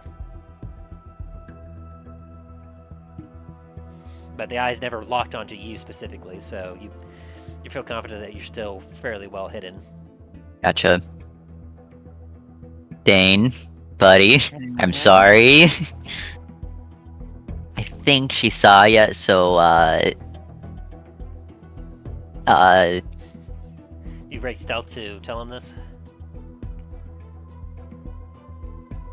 if I whisper, is that still breaking stealth? Well, I mean, Dain he didn't pass a perception check to see you. But I'm also, like, trying to hide him as well as kind of, like, have him follow us. So I was trying to, like, have me guide him. I suppose that's fair, yeah. I'll allow that. So, yeah, you're able to kind of whisper to him. Okay. So, what is your response, Dain? I mean, it might be a little bit more beneficial if you split off, have them follow me, that way I'm the distraction. Okay, just try to keep an eye on them, and I'll, make sure I keep an eye on them. Anyway, good luck, Dain, as Milo dips off.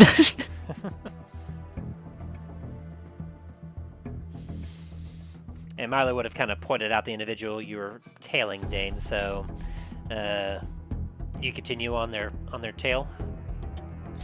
Yeah, I'm gonna act like I don't know that they've spotted me, and kind of just like still try and like kind of follow Milo's example and like keep to the shadows and everything. I gotcha. Also, Dain, I believe in you. You got this. As I'm giving you bardic inspiration just in case shit hits the fan. Hooray! So, for the next, 10 minutes? Let me double check. I thought it was like 8 hours for some reason. That doesn't seem right either. Don't think so. Uh,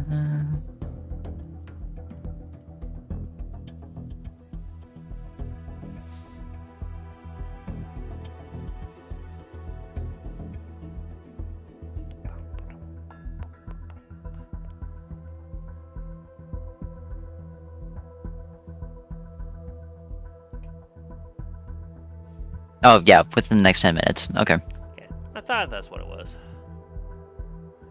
So, which, I mean, who knows? Like, things might go down within the next 10 minutes. So, you have that in your belt, so as you continue to kind of follow behind this individual. Oh, that's where it is.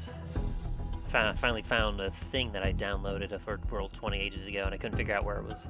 And now I know where it is. Didn't realize it was going to be there. Yeah. I never explain these things well. Anyway. Essentially, I got a big quest board thing, so I can, like, do some custom quest board stuff. Oh, very nice. Yeah, I need to play around with it, but it looks neat. So,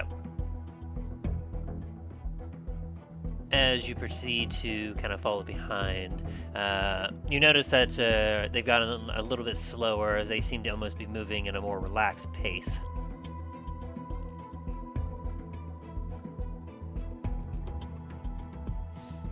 Until eventually you watch as they kind of turn a corner.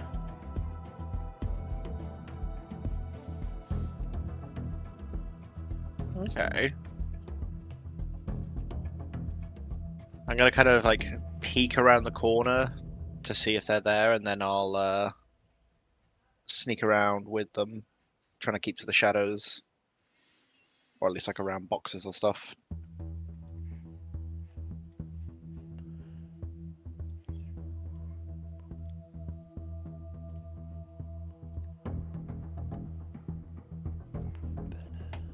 Okay, and then go ahead and roll me a stealth to see how good you are about that.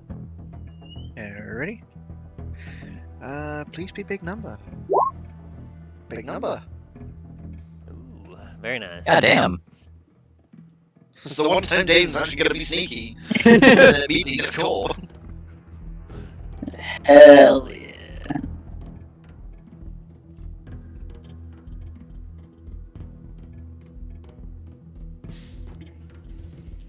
As you turn around the corner,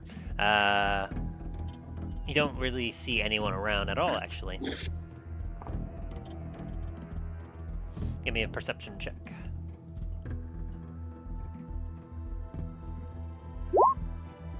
Ooh, you just beat her out. Ooh, very nice. As you kind of turn the corner, you notice that like it's a long, like kind of boardwalk in a way. You see in front of you appears to be a ship currently docked. Several other small ships are nearby, and as you're looking about, there's several people that are just kind of wandering about here and there. It's a little bit more on kind of the less populated side. But you happen to notice that directly to your right,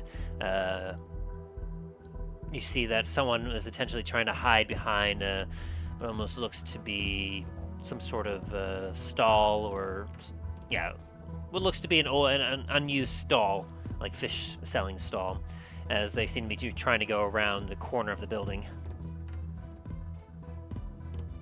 Okay. The individual you're following in particular, I should say. Yeah. I'm let them think they've got away for a second, and like watch them like dip around the corner, and then I'm gonna follow them as well. Alrighty. Trying to stick towards any crowds that I can find, or any more crates and boxes and such.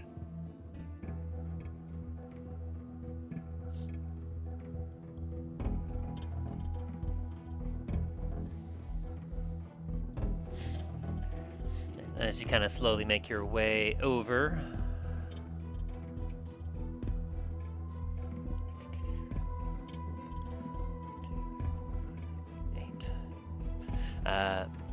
You make it to the area where you last saw her hanging out in, and you turn the corner. Yes. Alrighty. As you turn the corner, you're immediately faced with a hand crossbow directed at your face.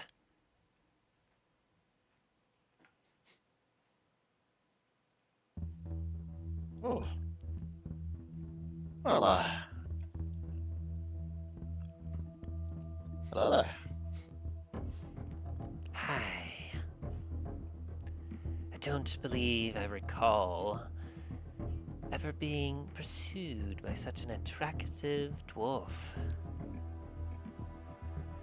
As you look in front of you, and the individual that from under a hood looking at you appears to be a relatively young-looking drow female.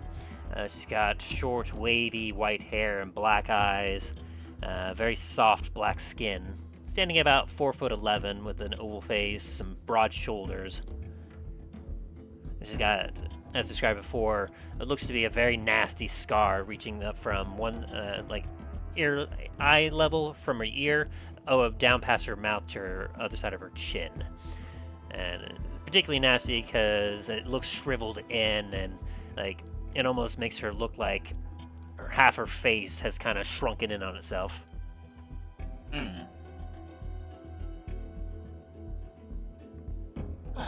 Well, thank you for the compliment there. I normally don't get noticed like that.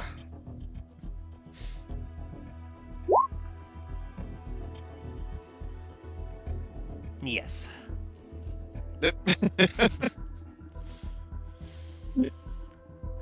And so, as she her eyes flick over to the sides as you watch as two other individuals kind of come up from the shadows and kind of flank you on each side. These are two burlier looking individuals that look like they made some business.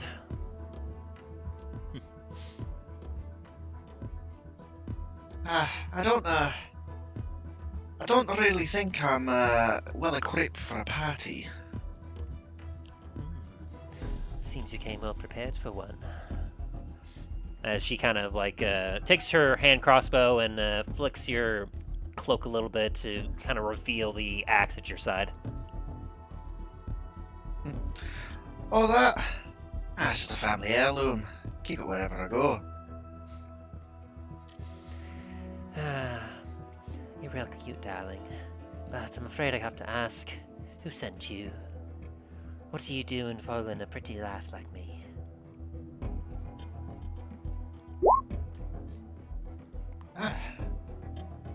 As far as I'm aware, I didn't get sent by anyone. Just, wandering these lovely streets, happening upon a, lovely creature such as yourself, and, just having a wonder. Having a wonder, eh? Hey, I have a bad habit of doing that. Good lord. What? Yeah, she doesn't see you. Good.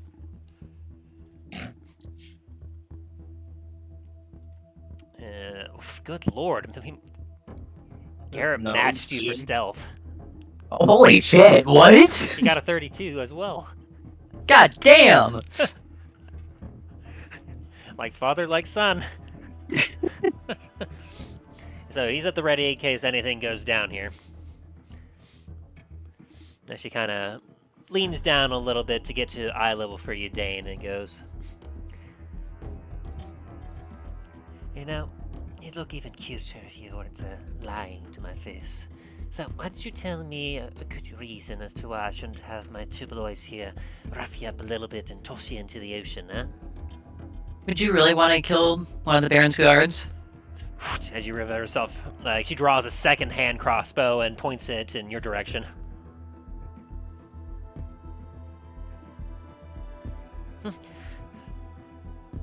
She kind of like, you watch as her chest kind of like heaves a little bit as like you seem to have kind of startled her. As the other two are like look up at you now, Milo, who are flanking Dain, as they just kind of like they're looking on like tense and at the ready. She gives a kind of a minor smirk. I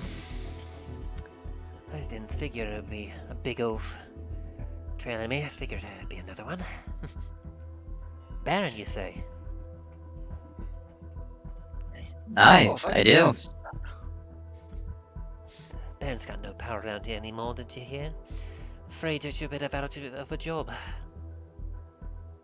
Oh, really? Then how did I get this? As Milo kind of just looks at his hand with the Baron's ring on it. She squints her eyes at that and kind of lowers the hand crossbows a little bit, taking a step back so that way you and Dain aren't flanking her. And she kind of winks her, like wags her hand crossbow at her two men to kind of get over to her side.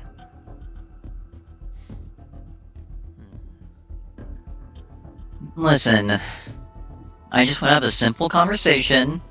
No blood needs to be shed. Is that too much to ask? Depends, so long as you can swear that you aren't here to spill blood either. And she kind of like, her eyes flick between you and Dain a little bit. Look, I don't know exactly why you're looking for me. I had very amicable dealings with the Baron. Quite a shame that he died. Aye, it is, and I wish to reopen those dealings. So if you have somewhere we can talk in private, without the need for bloodshed, that would be much appreciated.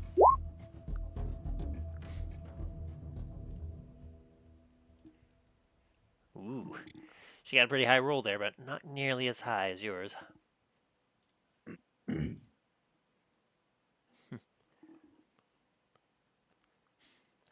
This way, as she kind of nods her head towards, away from the docks. You watch as she very quickly kind of sheathes her two hand crossbows and stealthily like begins to move away. As the other two kind of give a nod and they kind of step back and almost seem to mingle out of sight away from the crowd as well. After you, Dwarf? As Milo gives Dana a cheeky grin. Hey there, boss.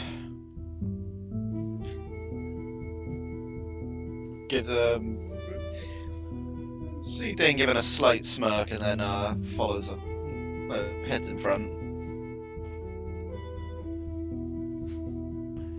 As you follow her a bit of a distance, you watch as she you watch as she goes towards the edge of the water to what looks to be what you can imagine might be a dry dock shed.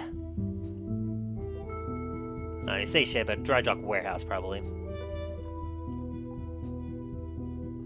You watch as she enters and leaves the door slightly cracked open for you.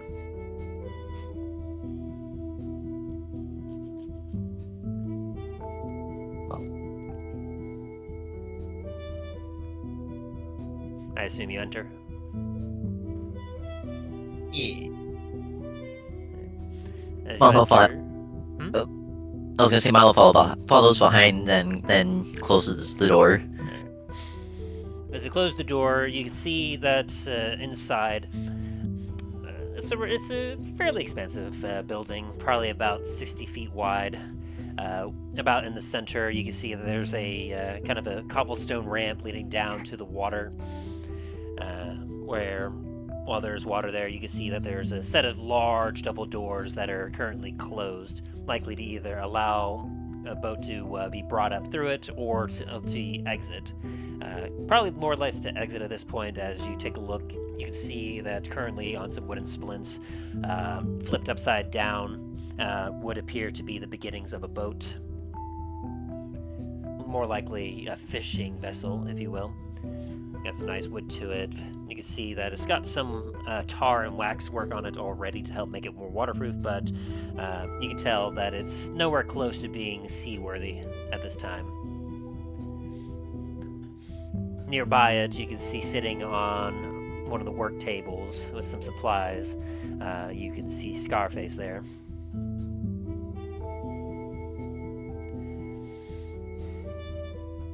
As you get closer, you watch as she has one of her hand crossbows in her hand as she kind of is tightening up one of the gears for the mechanism, if you will.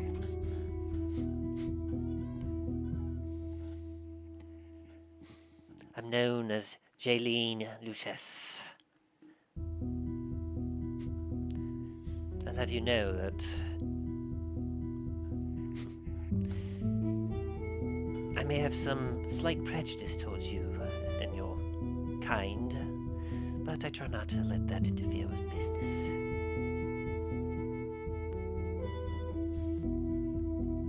Now, as you could probably tell, I am Drow, and if you know anything about us, I imagine that you've heard about the legendary lethality of our poisons. And I happen to be a very, very crack shot.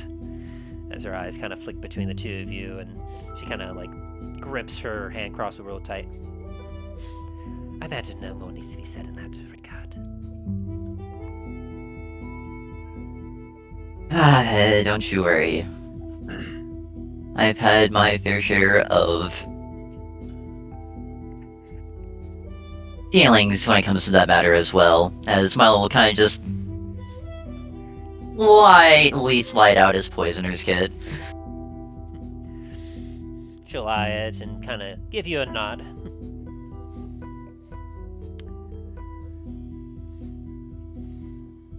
Well then, men of the Baron, you've certainly made quite a distance to travel to come and find me. So, Aye. Wanting to continue business as usual. Yes, after the Baron's death, and after I heard about it, I figured, why not take his place? Continue on. That's rather bold of you for a male. She kind of leans forward a little bit. I respect that.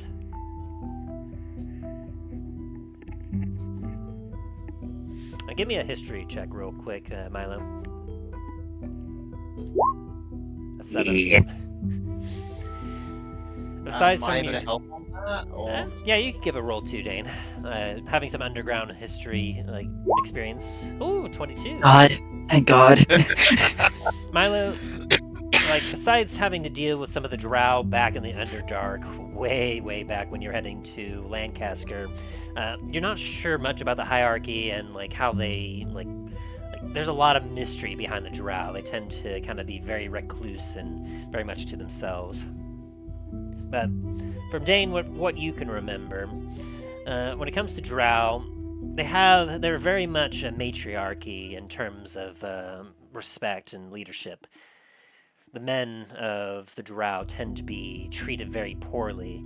They tend to be very much lower in rank and respect and esteem. And so as such, many of the females, whenever they deal with a male, they tend to kind of be talked down to them and not really look very kindly upon them. I mean, seeing them as more inferior. Aye.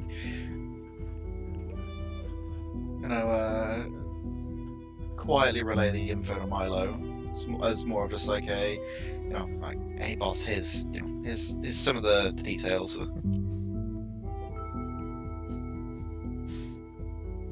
Milo's gonna look over at you and just give a slight head nod.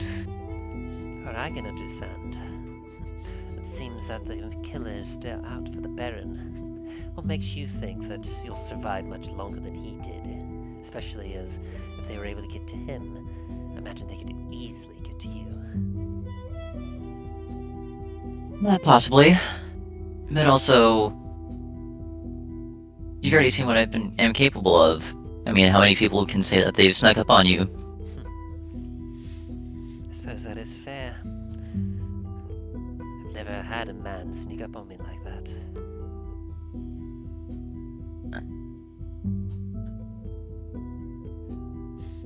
So then, what is it you want exactly from me? Well,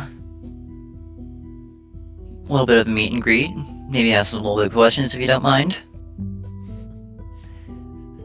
Sure, perhaps if I could ask some myself. You know what? Sure, and I'll even let you start. She kind of leans forward. What do you know about the band's murder?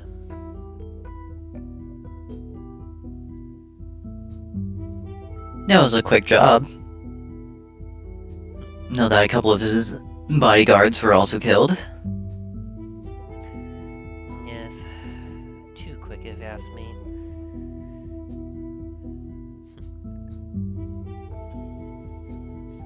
She kind of then looks down and sheathes her hand crossbow.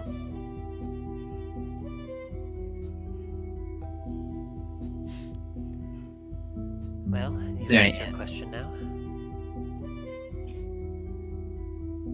What do you know about, Mr. Steele? Over at the warehouses? Let's see. Ooh, 18. She has heard something about it. Mr. Steele, Mr. Steele. Ah, you're referring to a Terry Steele, yes?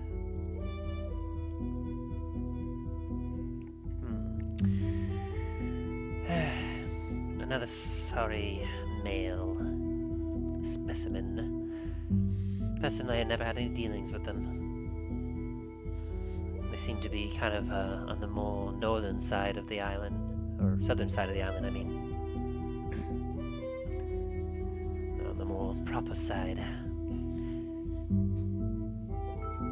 I had some of my scouts take a look into their dealings and whatnot, but a combination of being a man and a little more upstanding, I decided that he wasn't worth my time. I understand. As well as gonna take a deep breath in. What are you getting, what are you working at? I'm trying to see if I can smell, get a very heavy scent of salt water here. I gotcha. As you kind of breathe in, you get definitely some salt water as you are near the docks, and you are at a dry dock in particular, with some of the water coming up to it. But I will say, with the 16, the particular scent that you're getting off of this area and kind of off of her is definitely different. For example, from her, there's almost like a poisoningly sweet aroma wafting off of her. Like almost as if getting too close to her could potentially be lethal. And as for the salt water itself, it's a little, what could I say, diluted? Less prominent? From what you smelled, what you smelled before, salt water, depending on where you are and what kind of salt water it is, it does have its own unique, distinct smells to it. And for what you're getting here, being especially being close to it, this is a classic fishy, salt watery kind of smell that you're getting. Clearly there might be some fish guts in the water. The ones the kind of whiff that you got before, it's kind of hard to tell, but it may have almost had a deeper smell to it. No, not really fishy. Should I roll a history to see what kind of, or see if I can remember what kind of smell that was? Yeah, go for it.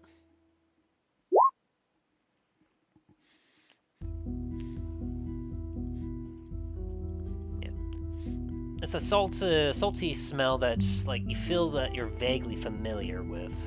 You can't quite place your finger exactly on where you did, but as you're kind of comparing it to the smell that you're getting now, you can feel fairly certain that it is not connected. Fair enough.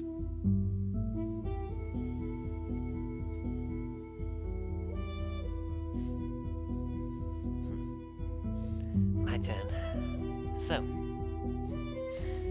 let's say you two happen to replace the Baron. What kind of guarantees do I have that you're not going to be like every other man and turn your back on me and find another procure goods for your business?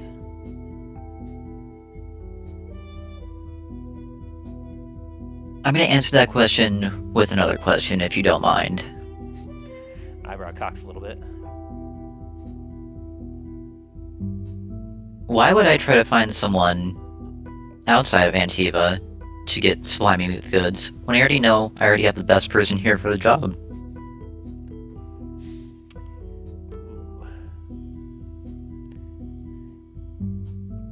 Give me a straight persuasion check.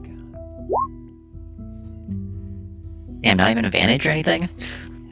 That's because you had disadvantage before, but the way Okay, fair enough. the way you phrased that, you like made it a straight roll. Fair enough. You see a slight curl of a wicked smile come to her face.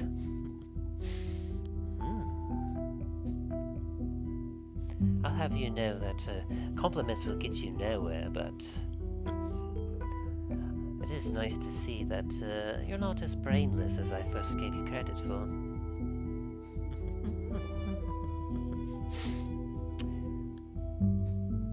Unfortunately, I don't give out compliments. I only speak in truth. She kind of leans back a little bit, puts both of her hands on the table. You can tell that she definitely seems a lot more relaxed. I suppose that answers my question then.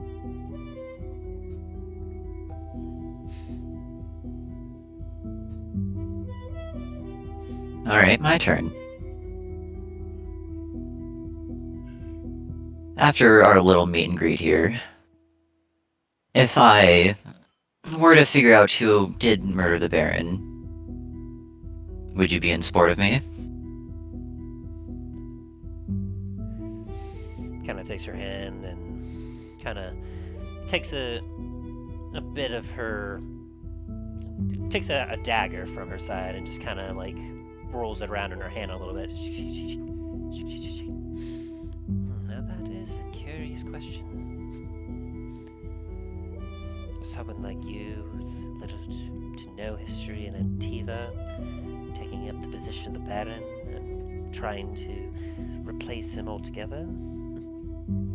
Certainly if you found his murderer and cleared that sort of mystery up, I would certainly give you quite a bit of credit. After all, I can't certainly back any of the other heads of the households without knowing who exactly was responsible. Lest, of course, we fall for the same fate as him.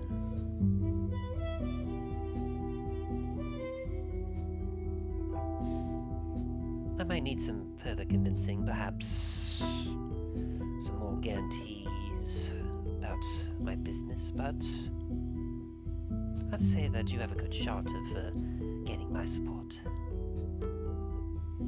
I understand.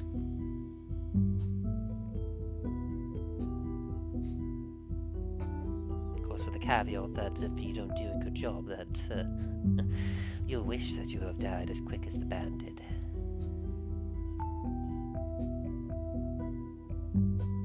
And gives you a slight wink.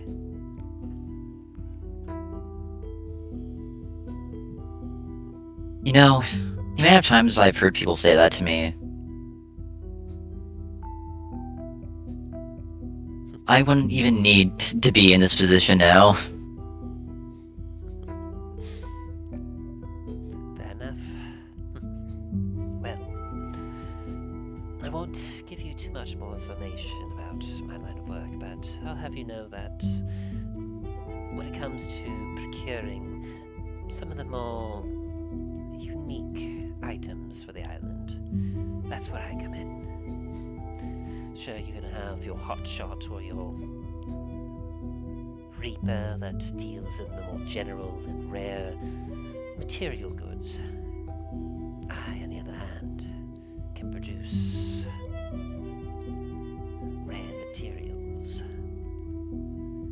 She kind of leans forward a little bit. Now, are you talking just materials or items as well? Depends on the item, but essentially some of the more obscure stuff that you may not be looking for. Rare mushrooms from the Underdark. Very fertile crystals from the depths of the ocean. Dane's gonna perk up at that as well. Alright. Something more obscure that you're not quite sure how to find it or where to find it. Chances are I've got a connection and know where to look for it. Alright, I got one for you then.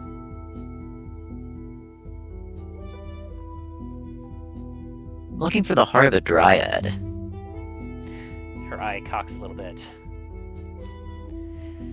And she kind of like squints her eyes a little bit and just looks up to the ceiling a little bit and shakes her a little bit. My, aren't you a dirty boy? It's been a long time since I've had anyone request for such a thing. Very obscure. Yeah, that's something that's within my wheelhouse. How soon can you get it to me? Take a little bit of time to track one down. I gotta find one of my hunters. I may have a good lead. Give or take a week.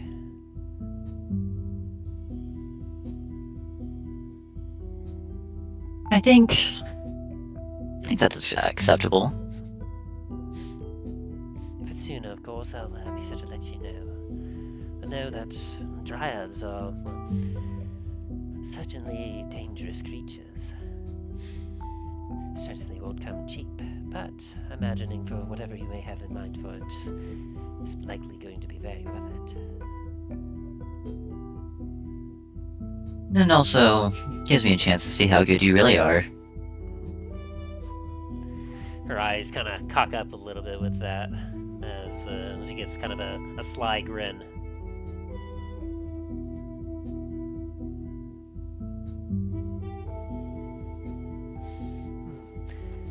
I once had a fling with a dryad a long time ago. Lovely thing.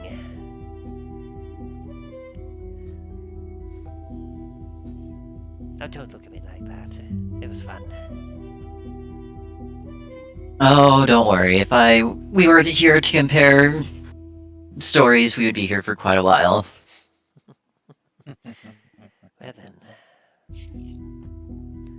She kind of hops up from the countertop and stands. I suppose I should get started on that order for you then. And I look forward to seeing if you survive or not. As she kind of backs up into the darkness. Is there like a inkwell or something nearby on the desk?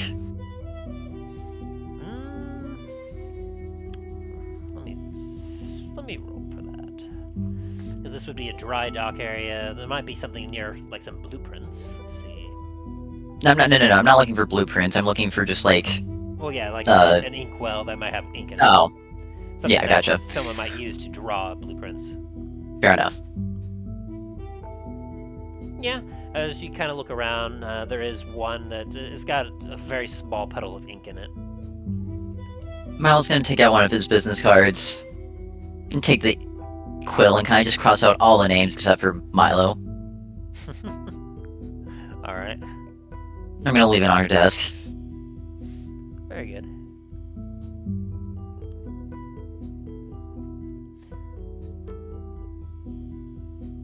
Anything else we need here?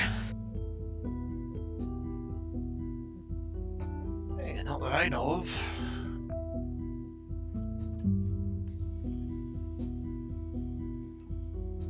Alright, let's go back to the tavern then. Buy you around for dealing with that. Aye, sounds like a plan. Alright. You two make your way out of the dry dock and make your way back to the Comet's landing. By the time you get back, it is very late at night, as the travel to there took several hours, and traveling back took several hours as well. But as you make your way into the tavern, you can see that it's fairly busy. And you look around and you see at a table 4 of Soren's skeletons somewhat drunkenly swaying about with what almost looks like ethereal cards in their hand. Well, that's certainly a sight. You know, the last time I saw skeletons playing cards was back when we were dealing with Duskwood. And you watch as like a couple, like as you kind of like get yourself situated and walk your way up to the bar, you see a few people just like try to go up and sit in the chairs where the skeletons are. But then you watch as they sit down, they kind of like begin to shiver a little bit and like hold their arms like they're cold, like, ugh, and then just get up and move somewhere else and be like, huh, eh.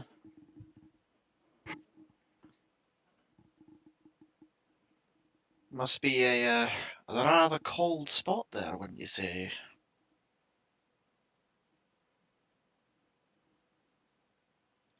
I mean, it is looking a little bare bones over there.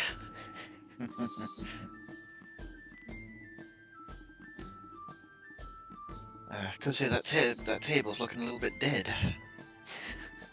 Good lord.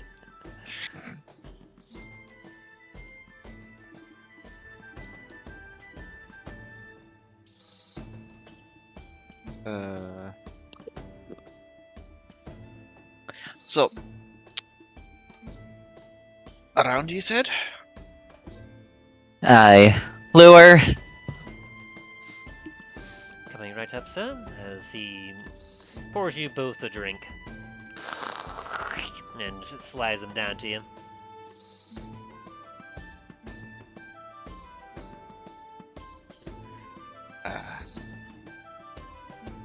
Oh, cheers, Dain. Hey, cheers.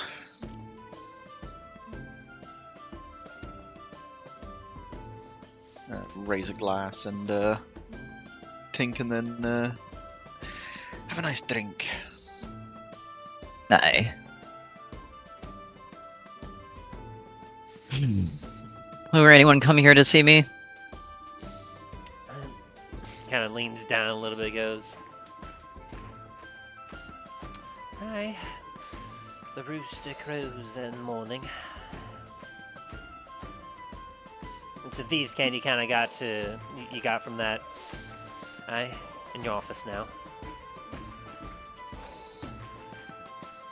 Dain, but just a moment. I shall return. Hey, sounds good.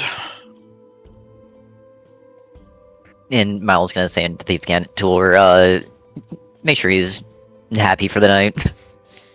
Gives you a nod. And as you kind of make your way back, Garret is making his way through a window as he... I'm glad I didn't need to interfere over there with the Scarface. Gotta say, Yeah, that was, rather intimidating woman. yeah, at first I could see that, but once you realize you can sneak up behind her, not so much. Yeah, I mean, she didn't even notice me, so... The only reason why she noticed me was because I actually said something. I saw that. I was kind of surprised that you, like, kind of broke out of nowhere to get the jump on her. I imagine that probably was real jarring to her. I'd assume so. Gives her a taste of who she's dealing with.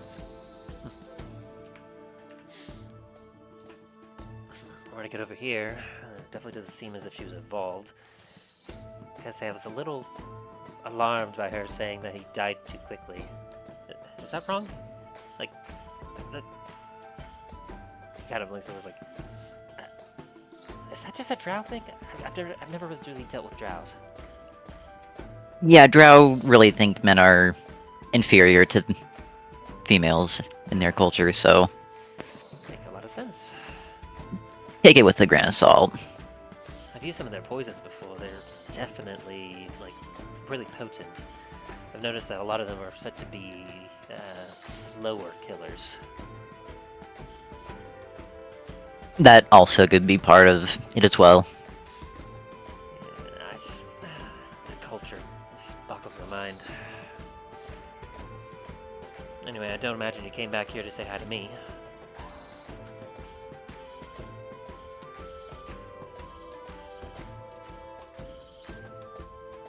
That smell in there. Well, no, not just that. Unfortunately, sorry. Yeah, I mean, fair. Glad to see that you got back in one piece, though. Certainly. You know, what's this about a smell? The smell in there wasn't the same as Mr. Steele. Interesting. So you're able to determine that she absolutely was not involved. No, she wasn't. The smell. As he kind of looks at you, cocking his like, why were you smelling her?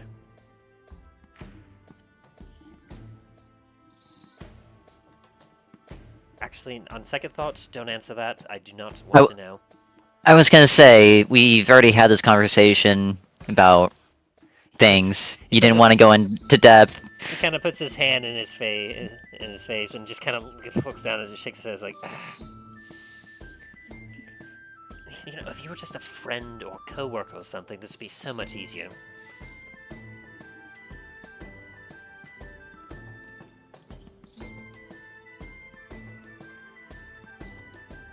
I mean, heck, Well, I can definitely tell. What's that? Heck, even Soren.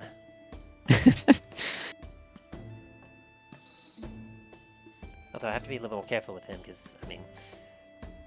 He's a little, frail. Yeah...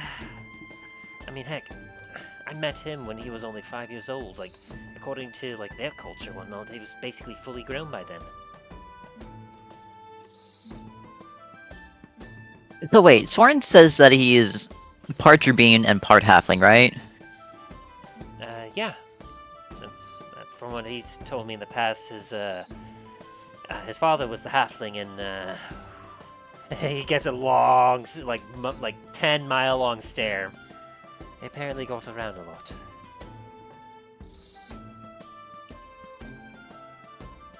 Got it. I was gonna ask about that, but that answered my question, and I regret asking it now.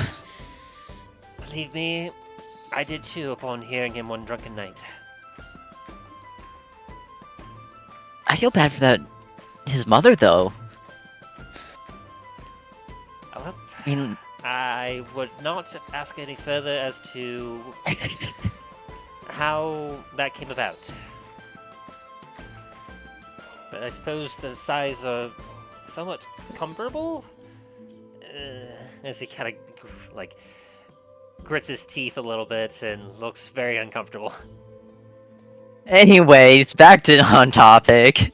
Yes. What other family member what did you say was by the dock? Machete, you said? Yes. Machete would certainly be another one.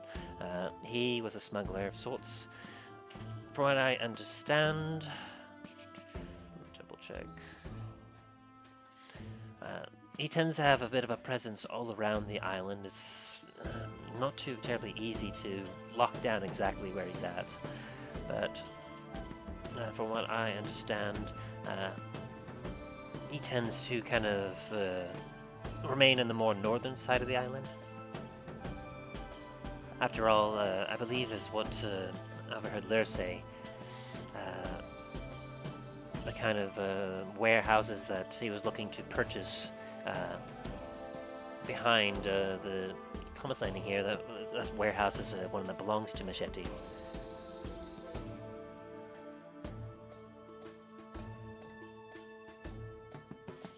Well, I guess I better go talk to him then.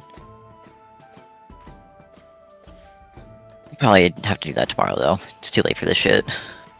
Quite possibly. And I think, like, I saw, like, earlier Lura took a letter and put it into your office, so maybe that has something to do with it. No. Just my little kind of search for the envelope. Yeah, as you enter your office, you see Jonathan currently sitting in the corner and kind of standing up when you enter. I thought we were already in my office.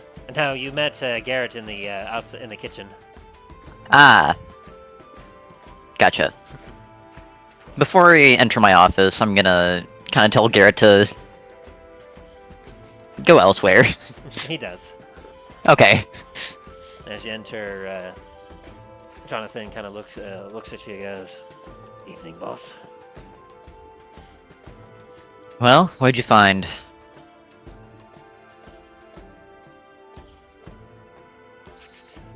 Check here. And so just to make sure I reiterate, so you had him look more into the Baron's specific death or Steele's? Would both be an option? Yeah, we can say both. Okay. Then both. In regards to Steele, we did some background checking and had some of my boys take a look into some of his other previous dealings. Honestly, it seems that he was a victim of poor circumstance. Certainly was not suited to work here in Antiva. He was definitely one of the few good ones, as one could claim. Tried to do things by the book. We get a lot of those would-be wannabe heroes on the island. Most oftentimes they either get corrupted or they tend to end up dead. Seems that he was of the latter.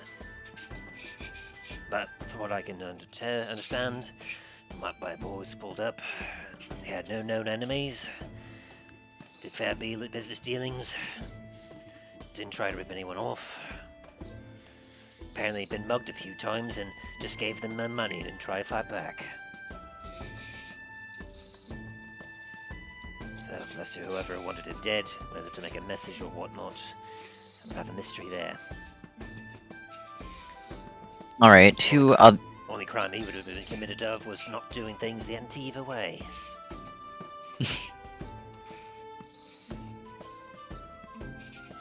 Anyway, as we got a little who's... into the boss. Sorry. Oh. Before we go on to the Baron's death, whose territory was he in? He was certainly down there in the slums.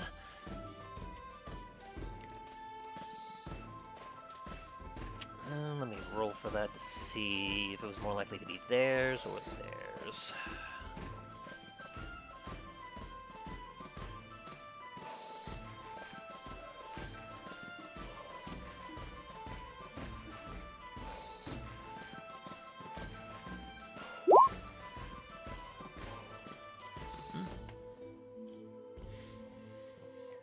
Well, as it so would happen, it seems as if he happened to be slumming about in a part of the slums that the Machete family was looking after. Interesting. Okay.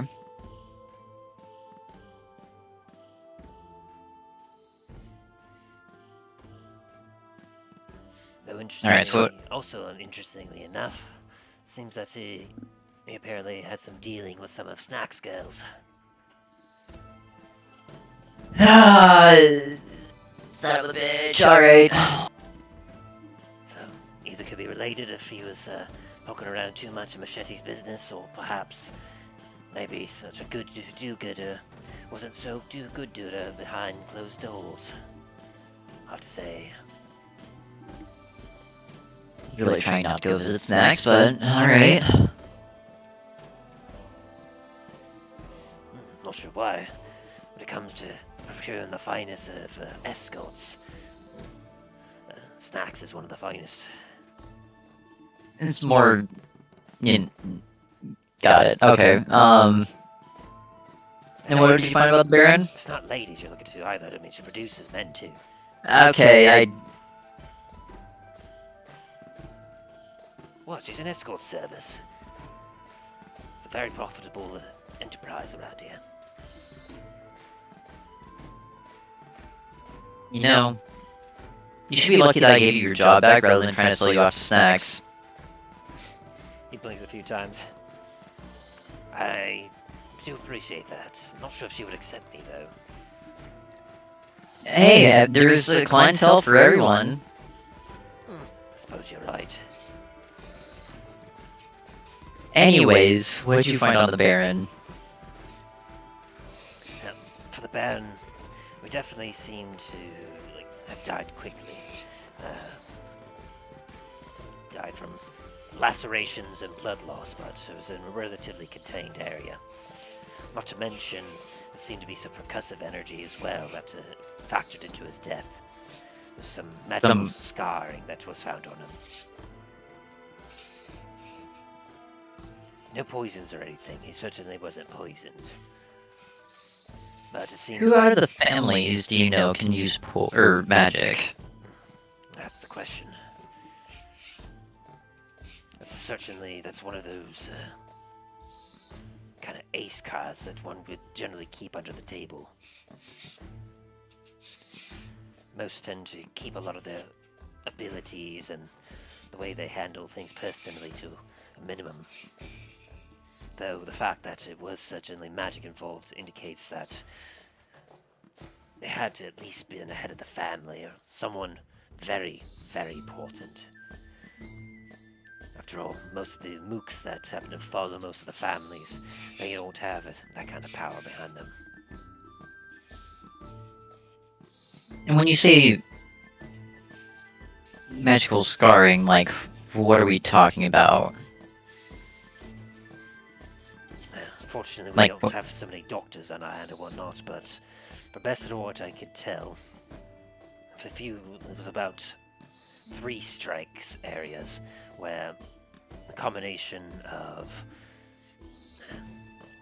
mind you, we don't have any doctors, but in 3 areas where these magical blasts occurred, the skin around it was shriveled, blackened, almost as if, kind of scratches his head a little bit.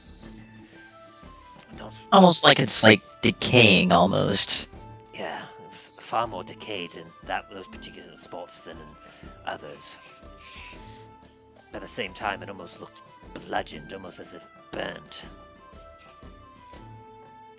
Honestly, the boys and I had no idea what to make of it. It's not quite anything like we've seen before.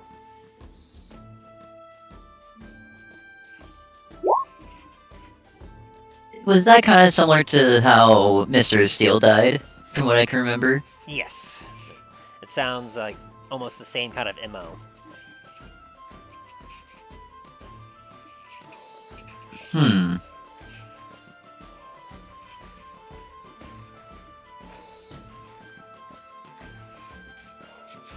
Whatever it was, it seemed as if 3 consecutive hits of whatever this attack was more than enough to take him down.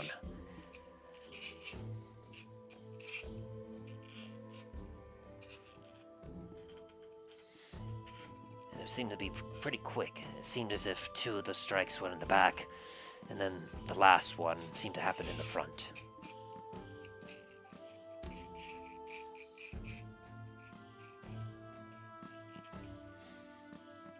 The band seemed to be in a particularly vulnerable state as well.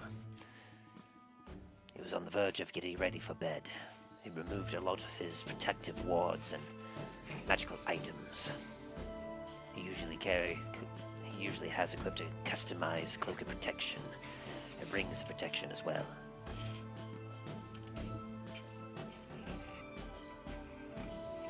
He had both of those unequipped when he was slain.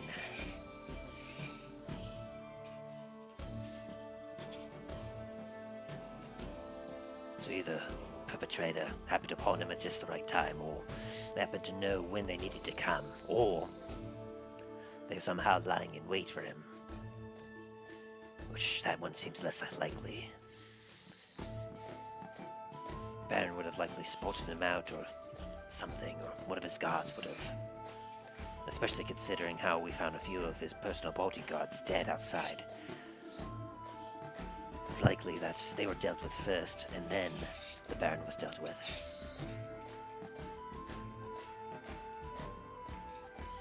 Interesting. I don't imagine that a couple bodyguards going missing would happen to have been unnoticed for long.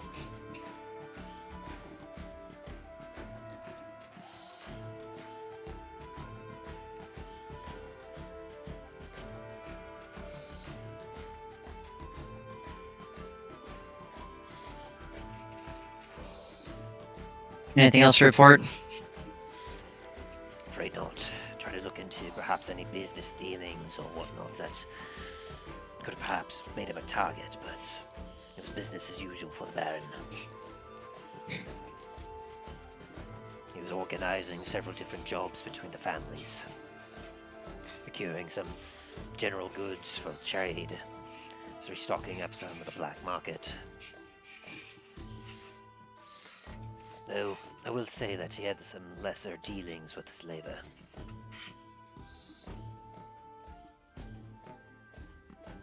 The witch. You know anything about those dealings by chance? Afraid not. Some of the paperwork that we went through seems as if that the Baron was a little distasteful of the witch. So I've heard. Though, for best of what we can find and understand, he still had dealings with her. I'm not much of a businessman myself, but I suppose it might have been one of those, if it's going to happen anyway, might as well have it controlled situations. I understand.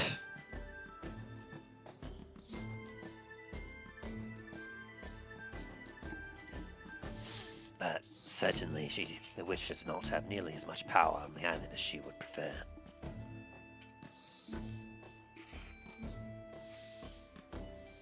I've had a few of my men sent her way to see if they can't spy on her, and see if they can't figure out if she might have had some ulterior motives.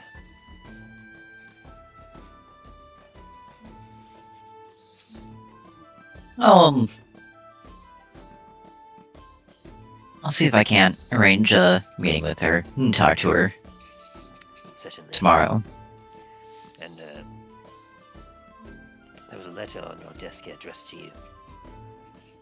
From? I believe it was your tavern keeper there. As I go ahead and take it, kind of open it up. As you look at the letter, you can see that on one side of it, it has to Milo, and on the other side is a little bit more proper writing. The one that says to Milo would seem to be more shorthand, whereas on the other side it seems more proper. It's like to Comet's landing, proprietor lure, and next at the bottom of it seems to be a drawing of some kind of sword. Except the sword doesn't have any handles or anything. It's got a really wide-looking blade.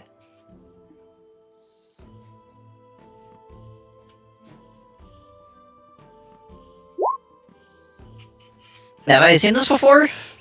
Yes. As you take a look at it from some of your previous studies, you recognize the symbol of machete. He's very direct with his symbol. Okay. And as you kind of open it up and have a quick read through it, you can see that essentially it's addressing a very, a very pleasant exchange where he was very pleased to see that someone was interested in kind of ramshackle warehouse located behind the Comet's Landing, and was more than happy to arrange a meeting to negotiate terms for purchase.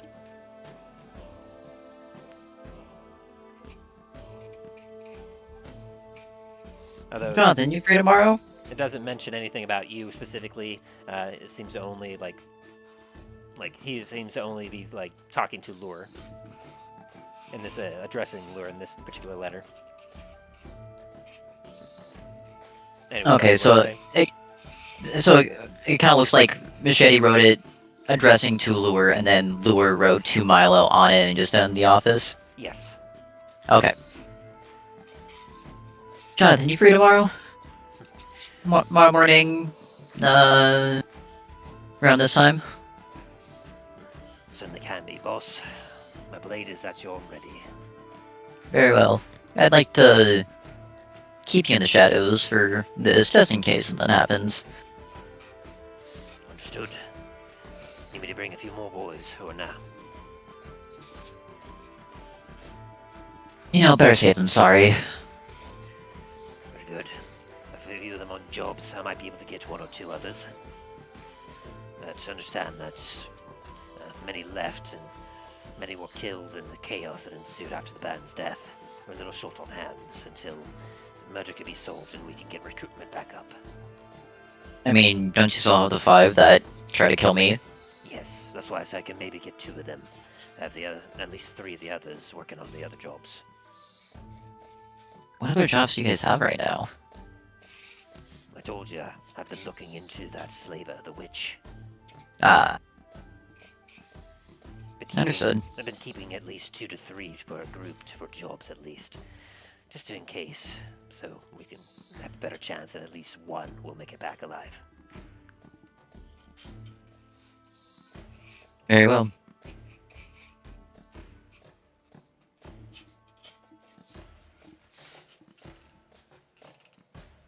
Anything else from you? Afraid that's it for now, boss. I'll see about Very well. rounding up my 2 men and meeting you here in the morning. Very well. I shall meet you here tomorrow. He kind of puts up his cloak and slips out the door to vanish out into the night, as you would expect.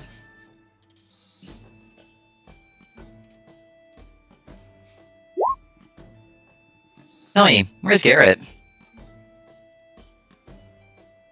Let's see. Steal.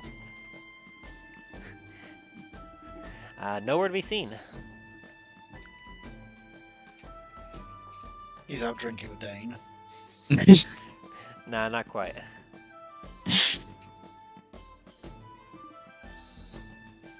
I know. I guess you take a look around and you look pretty good. You can't find any trace of him being there, ever. Hmm.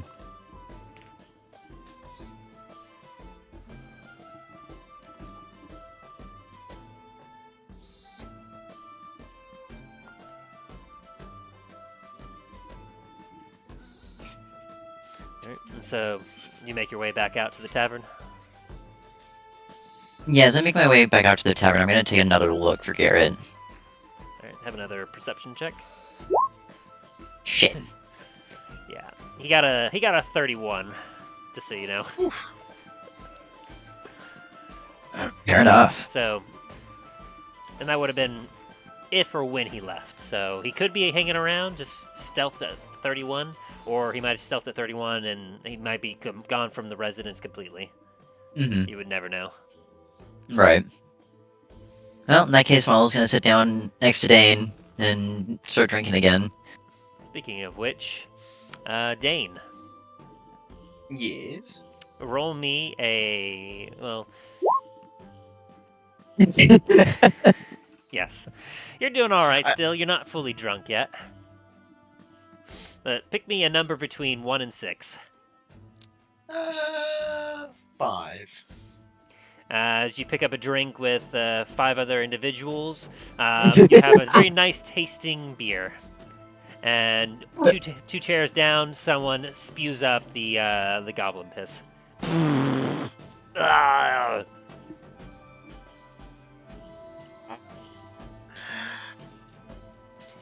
You're really good at dwarven roulette. See, lads, the trick is, even when you've got the piss, you don't show that you've got it. Oh, easy for you to say. You're a bleeding dwarf. Half your blood, I bet, is alcohol. I'd say more like 75% at this point. Ah! The table laughs. Nah, Dan's right, you know. You just gotta drink it, act like nothing's going on. Well, Hey, why don't now, you here's join the table? Let's see how you do. The champion right here. Very well, I will. As Milo just walks over toward the guy who drank the goblin piss, I pick it up and take a swig. Oh, you just go for the one that was confirmed? I just go for it. Alright, give me a Constitution saving throw. Ooh. Yeah, with Dain next to me, how we looking?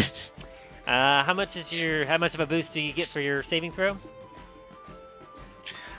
With Dain, it is Plus 1? +2? +2. Plus 2! That gets you So up to an 11. Mm-hmm. So, you put up a very good face thanks to Dain being there, but you start to look a little green as the guys go, Oh, wait, sorry, performance, not deception. And so what are you doing as this quick performance to kind of play off the fact that you're looking a little green from drinking this? You're not spewing it, but this is a rancid taste in your mouth. The combination of urine, like nasty urine as it would be, and beer is just absolutely foul. Milo's gonna make it look like he's swallowing it. Yeah, Milo's just gonna make it look like he's swallowing it, and as he is coming down with the mug after drinking it, he's going to spit it back into the mug. Fair enough, fair enough. Let me do a general check from them. Oh, they're drunk, yeah, they're like, whoa, and as they go, aye, lad, you're right. I guess he is a master of it. And so the other one goes, how in the nine hills were you able to down that without spewing? That's some rancid shite. Hey, like I said, lads, this one here's a true champion. I was gonna lightly clap Milo on the shoulder. Don't do that too hard, Dain. What Dain thinks is light at this current moment. Drunken light. Yes. Milo kind of has to stop himself from puking.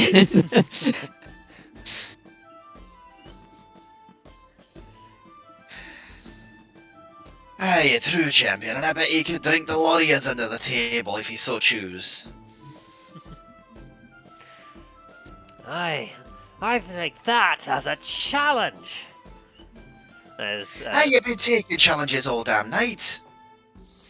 Aye, where'd you put your money where your mouth is? As some gold gets slammed on the table. What do you think I've been doing all night? As I just raise the tankard. But aye, you want to put gold down? I'll match ya. Nah, what the hell? It's been a good night. As Milo sits down as well and matches. Alrighty. God. As you all go for another round, each of you, both of you roll me an initiative roll just to see who gets the first guess. 23. So Milo, pick a number between 1 and 6, and then Dain, you will pick after, but excluding the number he picks. So Milo, what do you got? I got a 6. Alrighty, so Dain, between 1 and 5, what do you pick? Alright.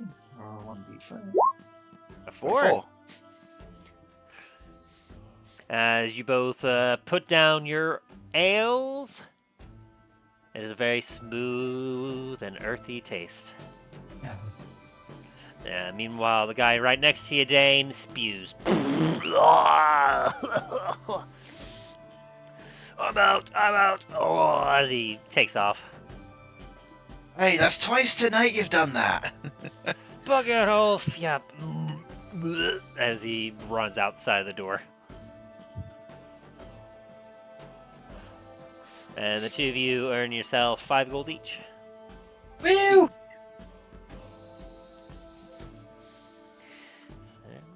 So, is there anything else each of you would do before you go to bed for the night? I was gonna ask Dain if he's seen Garret or not.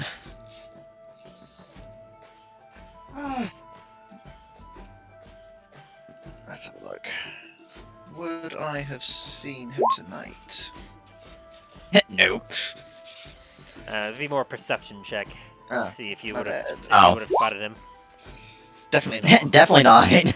Yeah, so you definitely remember you have not seen him. I haven't seen him in a few hours now, I'd wager. Very well.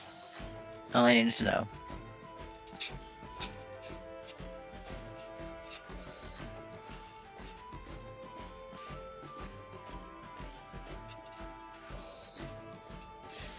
Alright, and so, as you two head to bed, you all benefit from a long rest.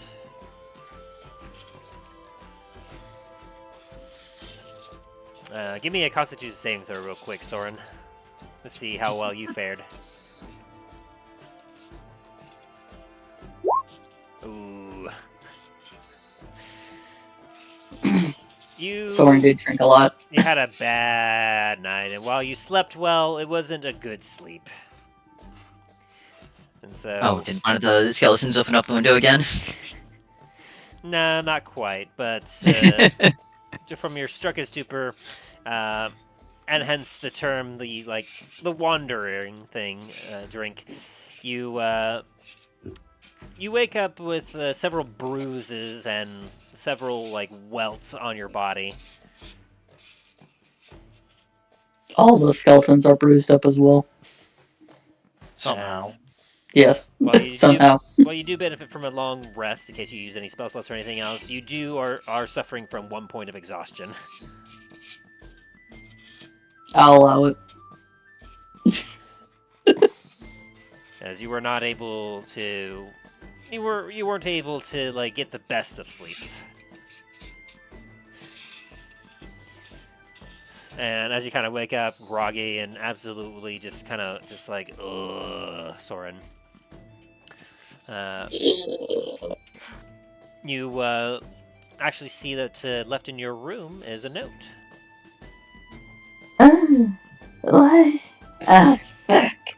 Agreed. Alright. Soren picks it up and tries to read it. Dear Soren, you owe X amount of gold and child support. You've been served. My wife's found me. Nah, Soren rips out the papers. As you look at the letter left behind, you see that it says, "Glad to see you're relatively safe. You bumped into me a few times. I kind of had to force you into bed. Hope you're feeling all right in the morning. Going back to the manor. Might do some more investigating, but should be there at the manor at some point if you need me. G."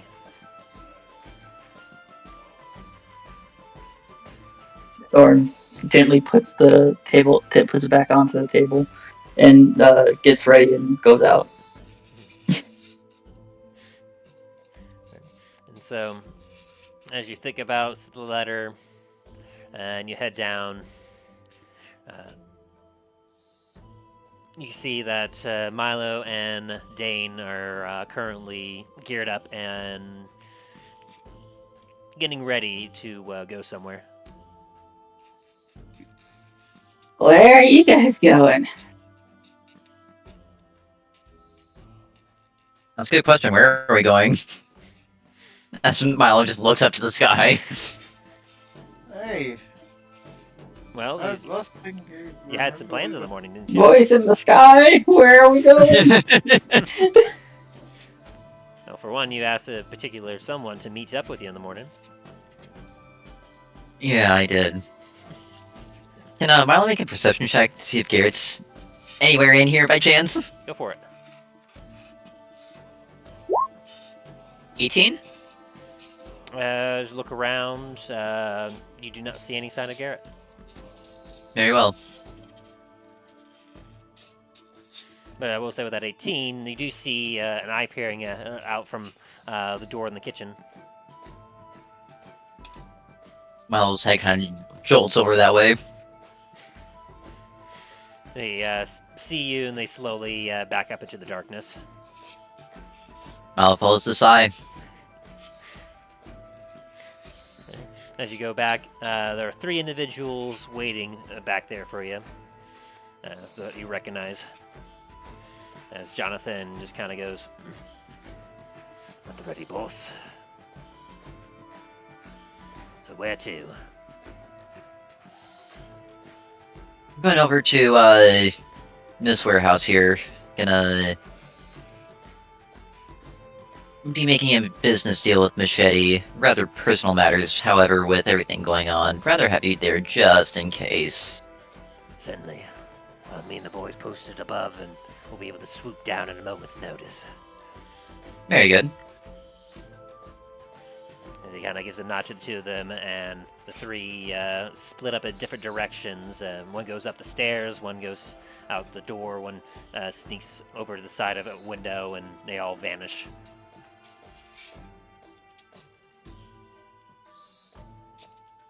We'll head out back to Dain and Soren.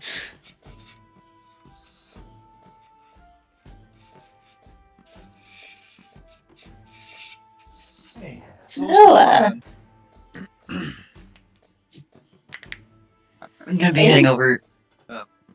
What's up, Soren? I mean, I was planning on going over to the mansion. That's where Garrett's supposed to be. Well, do you want to go over to the mansion, or do you want to go secure your warehouse for brewing? Soren looks at you with hangover in his eyes. Sure. You know, nothing's happened with this business deal yet. We can always cancel it. Soren pulls out just alcohol. Starts drinking it. Let's go. Has Soren become an alcoholic? No, he pulls out one of his Molotov cocktails and pulls out the rag and just starts drinking the goblin piss. Oh.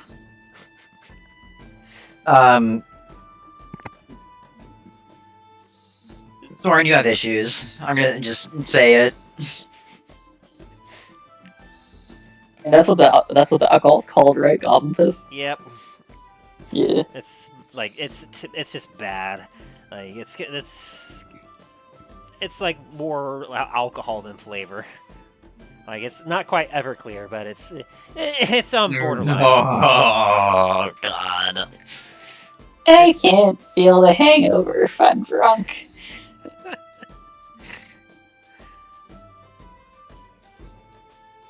Let's go. All right. Lord.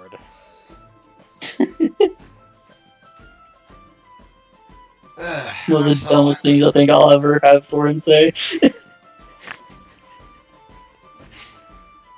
Oh boy.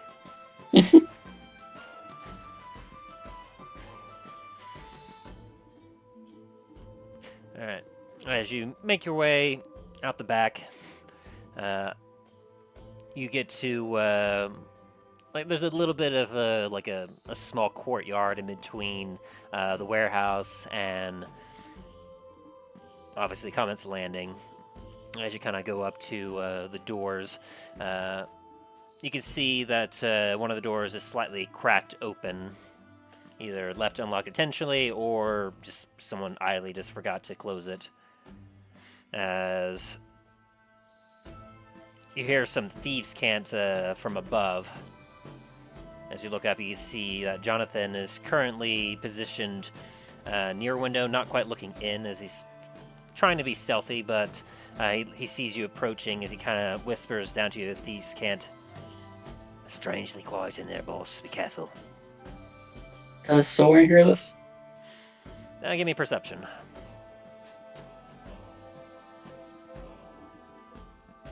Where's it? Oh yeah, give me a Constitution saving throw for the booze earlier. Fuck. Okay, A so 3. you are afflicted by the poison condition, Yes. like meaning you are drunk, Ah, a bad drunk. Like you're very numb, like you're not feeling really the hangover anymore, but you're not feeling good about it.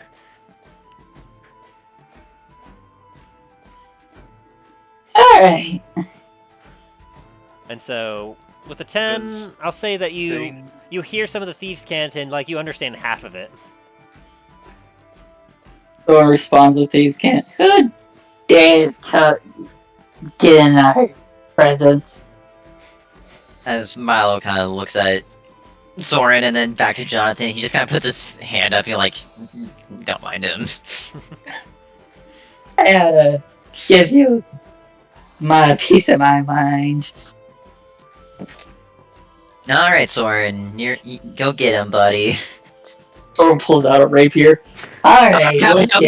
let's not go get them. Jonathan's eyes widen a little bit. Soren, buddy, if we're gonna be doing business, you can't act like this, like, this is unprofessional. You're not gonna be doing business with me. You'll be doing business with Big Bro. Soren, take 5. I'm gonna pat him on the shoulder and use lay on hands to cure the poison effect. Alright, you take 5 points of your lay on hands, and you are no longer drunk, Milo. Or Soren. I was gonna say, I hope I'm not drunk. I'm not. Still You suffering don't from drink. exhaustion, though, so you still have 1 point of exhaustion. Which means your ability checks will still be with disadvantage. How do I turn? Oh, there we go.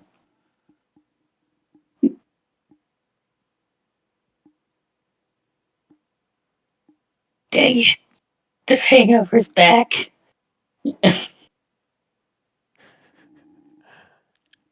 Soren, please, for the love of God, do not start drinking again. Alright, let's get going. Why do I have this rapier in my hand? Because you are ready to fight Dorlane or die trying right now. Oh, that would be a bad fight. I'd be. What would I even be stabbing? Would I be stabbing the ground? What? Soren kind of pokes the ground, like, Oh, wait, I'm sorry, Dorlane. I'm sorry. puts his rapier back.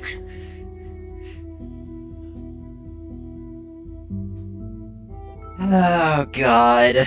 As Milo walks in the door. Might have been best actually just to leave him drunk. Alright, let's get going. Someone walks over, trying not to bump into anything. As you walk into the doorway, the warehouse before you, you can see several shelving units here and there, a few crates lined up onto the wall, a few crates on some of these like metal fixtures. You can see just barely through some of the inner workings of this warehouse. You can see a set of double doors on the other side that you can assume probably lead to the other side of the building or the docks side. You can see that there's several windows spread out over the top to provide a little bit of light into this kind of dark warehouse, but for the most part, especially from what you can see, Soren, you can know that those windows could easily be covered up to prevent light from entering, to help with the brewing process. You also notice that from inside, it's got a bit of a musty smell to it, dusty, if you will. And it doesn't seem to have been used for quite a while. If you three want to give me a perception check. Perception. 16, 12, and a 6. I thought I got the natural one. Like, Nah, 'tis me. You sneeze My as you luck enter, catch- Dain. Ugh. It does Soren- that, isn't it? Soren's gonna put a wrap around his mouth so he doesn't have to breathe in any of the dust. You can be getting either natural 20s or 16s with your rolls. Have you noticed that, Milo? No, I got an 18 before this one. I suppose that's fair. He's been getting high rolls. But in any case, with that 16, as you're taking a look around, you get a whiff of salt water and blood.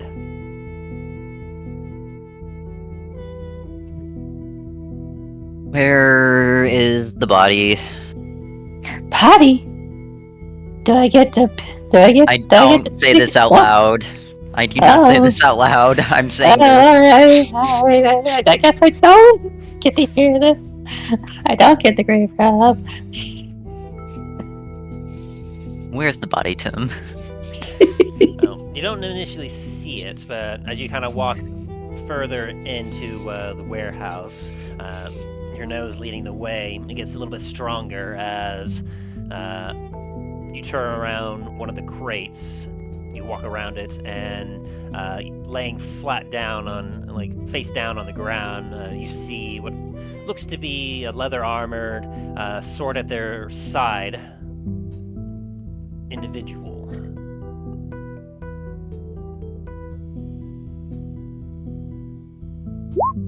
Do I know who this person is? You recognize this, from their garb and everything else, that this seems to be a goon of Machete's. Jeez, another nat 20. What is with you tonight? Milo wants to become the fucking Baron of Antiva, goddammit, and nothing in his will stop him from achieving that goddamn goal. I'll say I do another perception check. Oh yeah, because as he goes around, you would see this body as well. With a 6, you are having a killer of a hangover right now, buddy.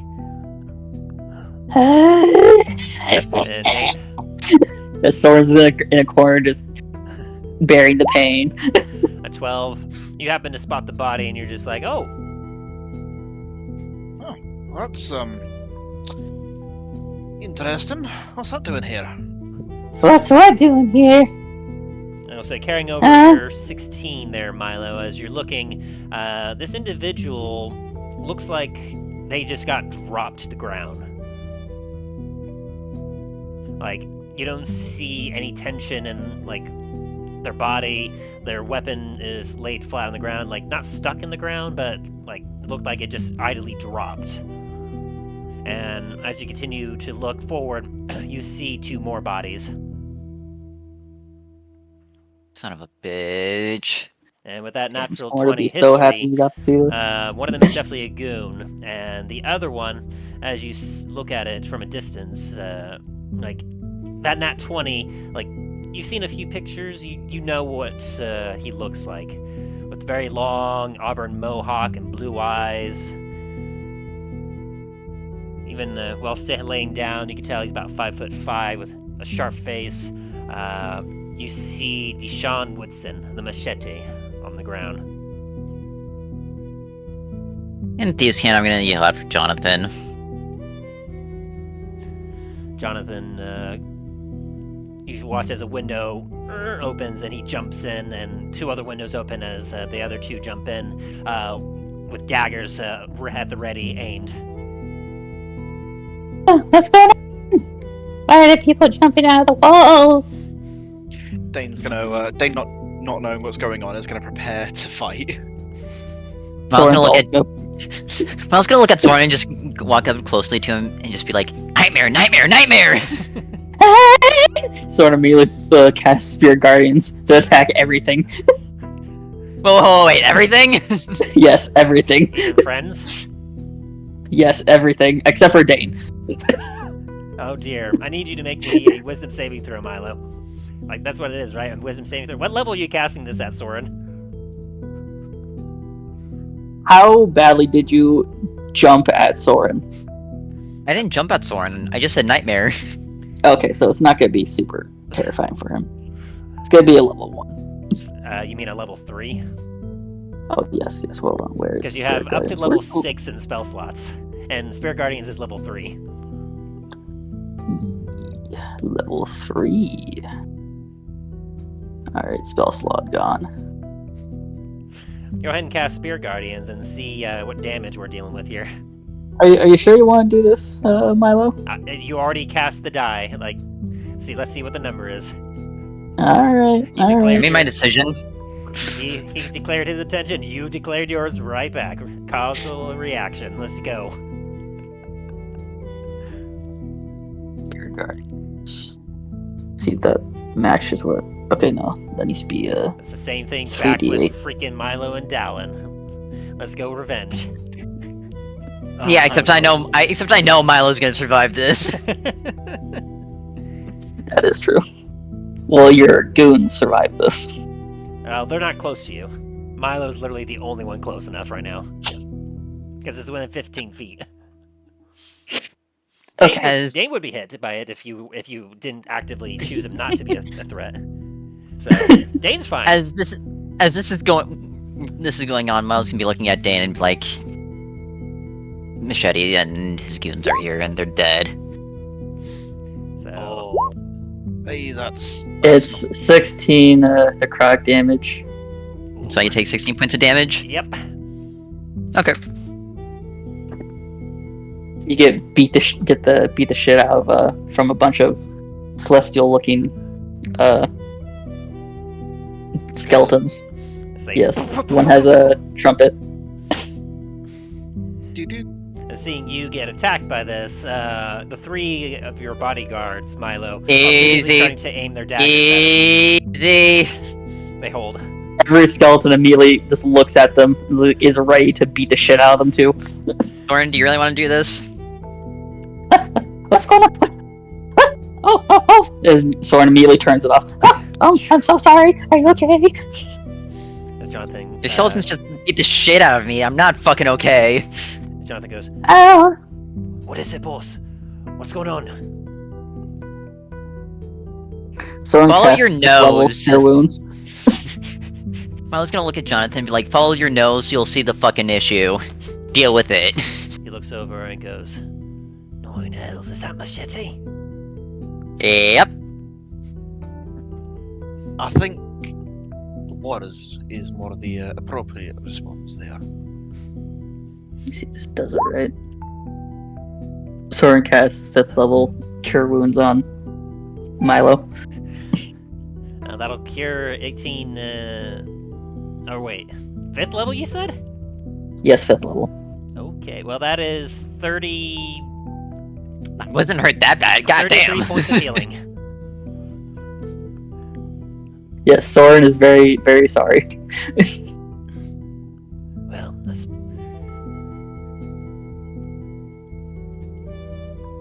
What I can see from here, I don't know if it was that long ago. Come on, boys, let's find out. Let's see if they're nearby. As Jonathan and his 2 guys will go back through the windows and back outside. Milo's gonna flip over the body of Machete and take a look at his wounds. As you do, go ahead and roll me a medicine. Hey Soren, you wanna come over here and flip over the body and look at these wounds for me? What? Hey. 19. As he flips over the body, and you immediately hop over and start to investigate Soren. God Good damn it. lord, both of you got 19. Or wait, I have plus 14 as well. 17 from you, Soren, but 19 from Milo. As you begin to take a look over, you can see like blood pooling up underneath them, and you see some familiar-looking necrotic scarring and blast marks. As suddenly a hand whips up and grabs you, as eyes wide open for Machete, as blood spews from his mouth. Soren, kill him now. Soren smacks him with a shovel. No, I said don't fucking kill him! Never mind. No. I said fucking Heal. heal him! Heal! Oh, okay. Got it. Roll the hit. I heard kill. Roll the hit with advantage. No, I'm not hitting. Kill him, Soren, kill him! But I heard. So sort of like bet. I was like, wait a minute. Why are you telling me to kill this guy? Or you have a vendetta? Bet.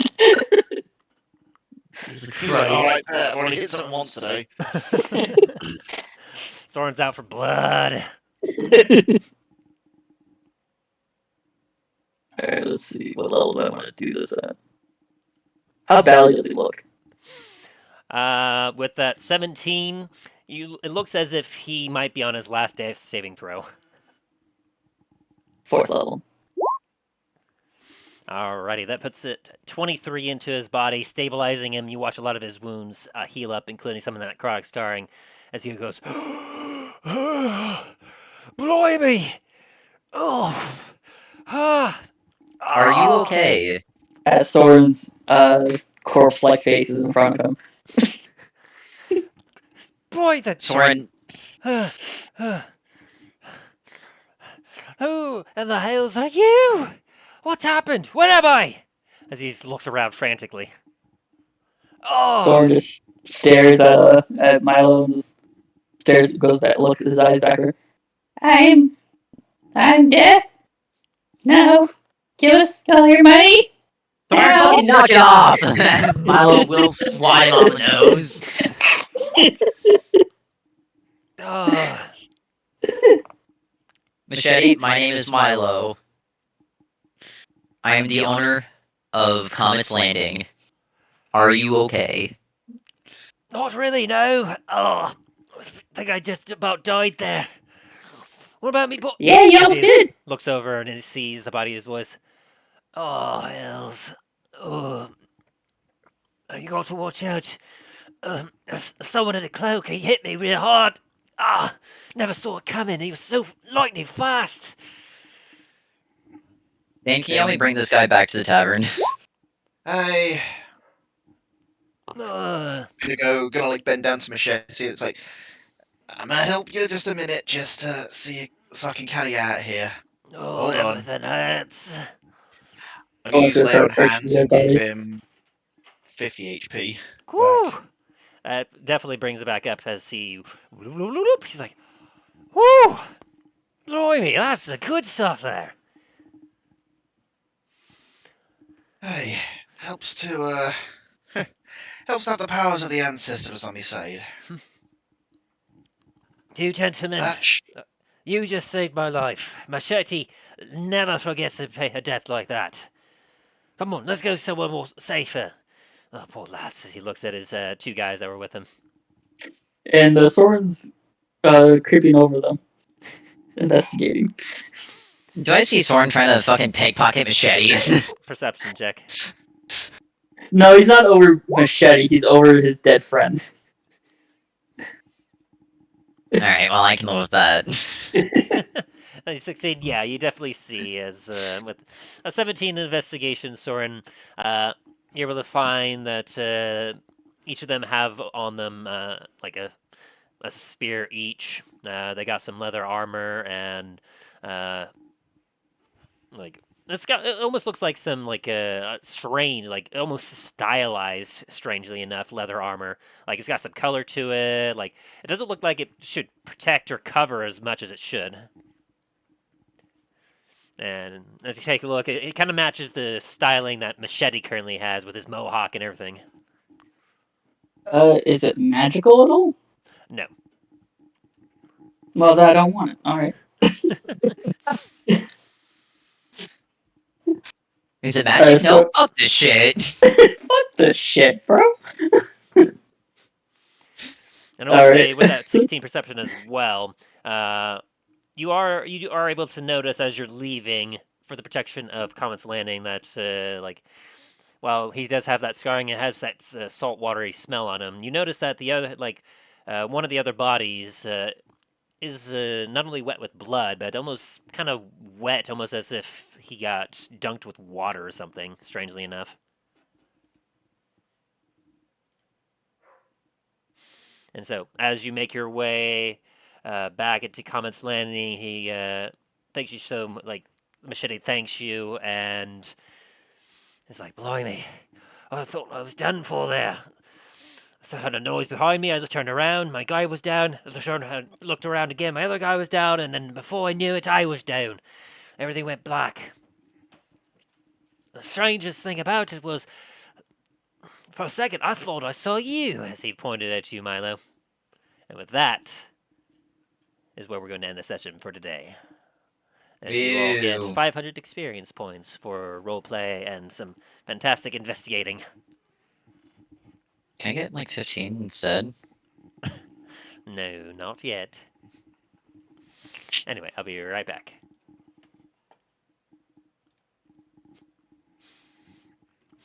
As our heroes have come to the rescue of Machete, one of the heads of the families of Antiva.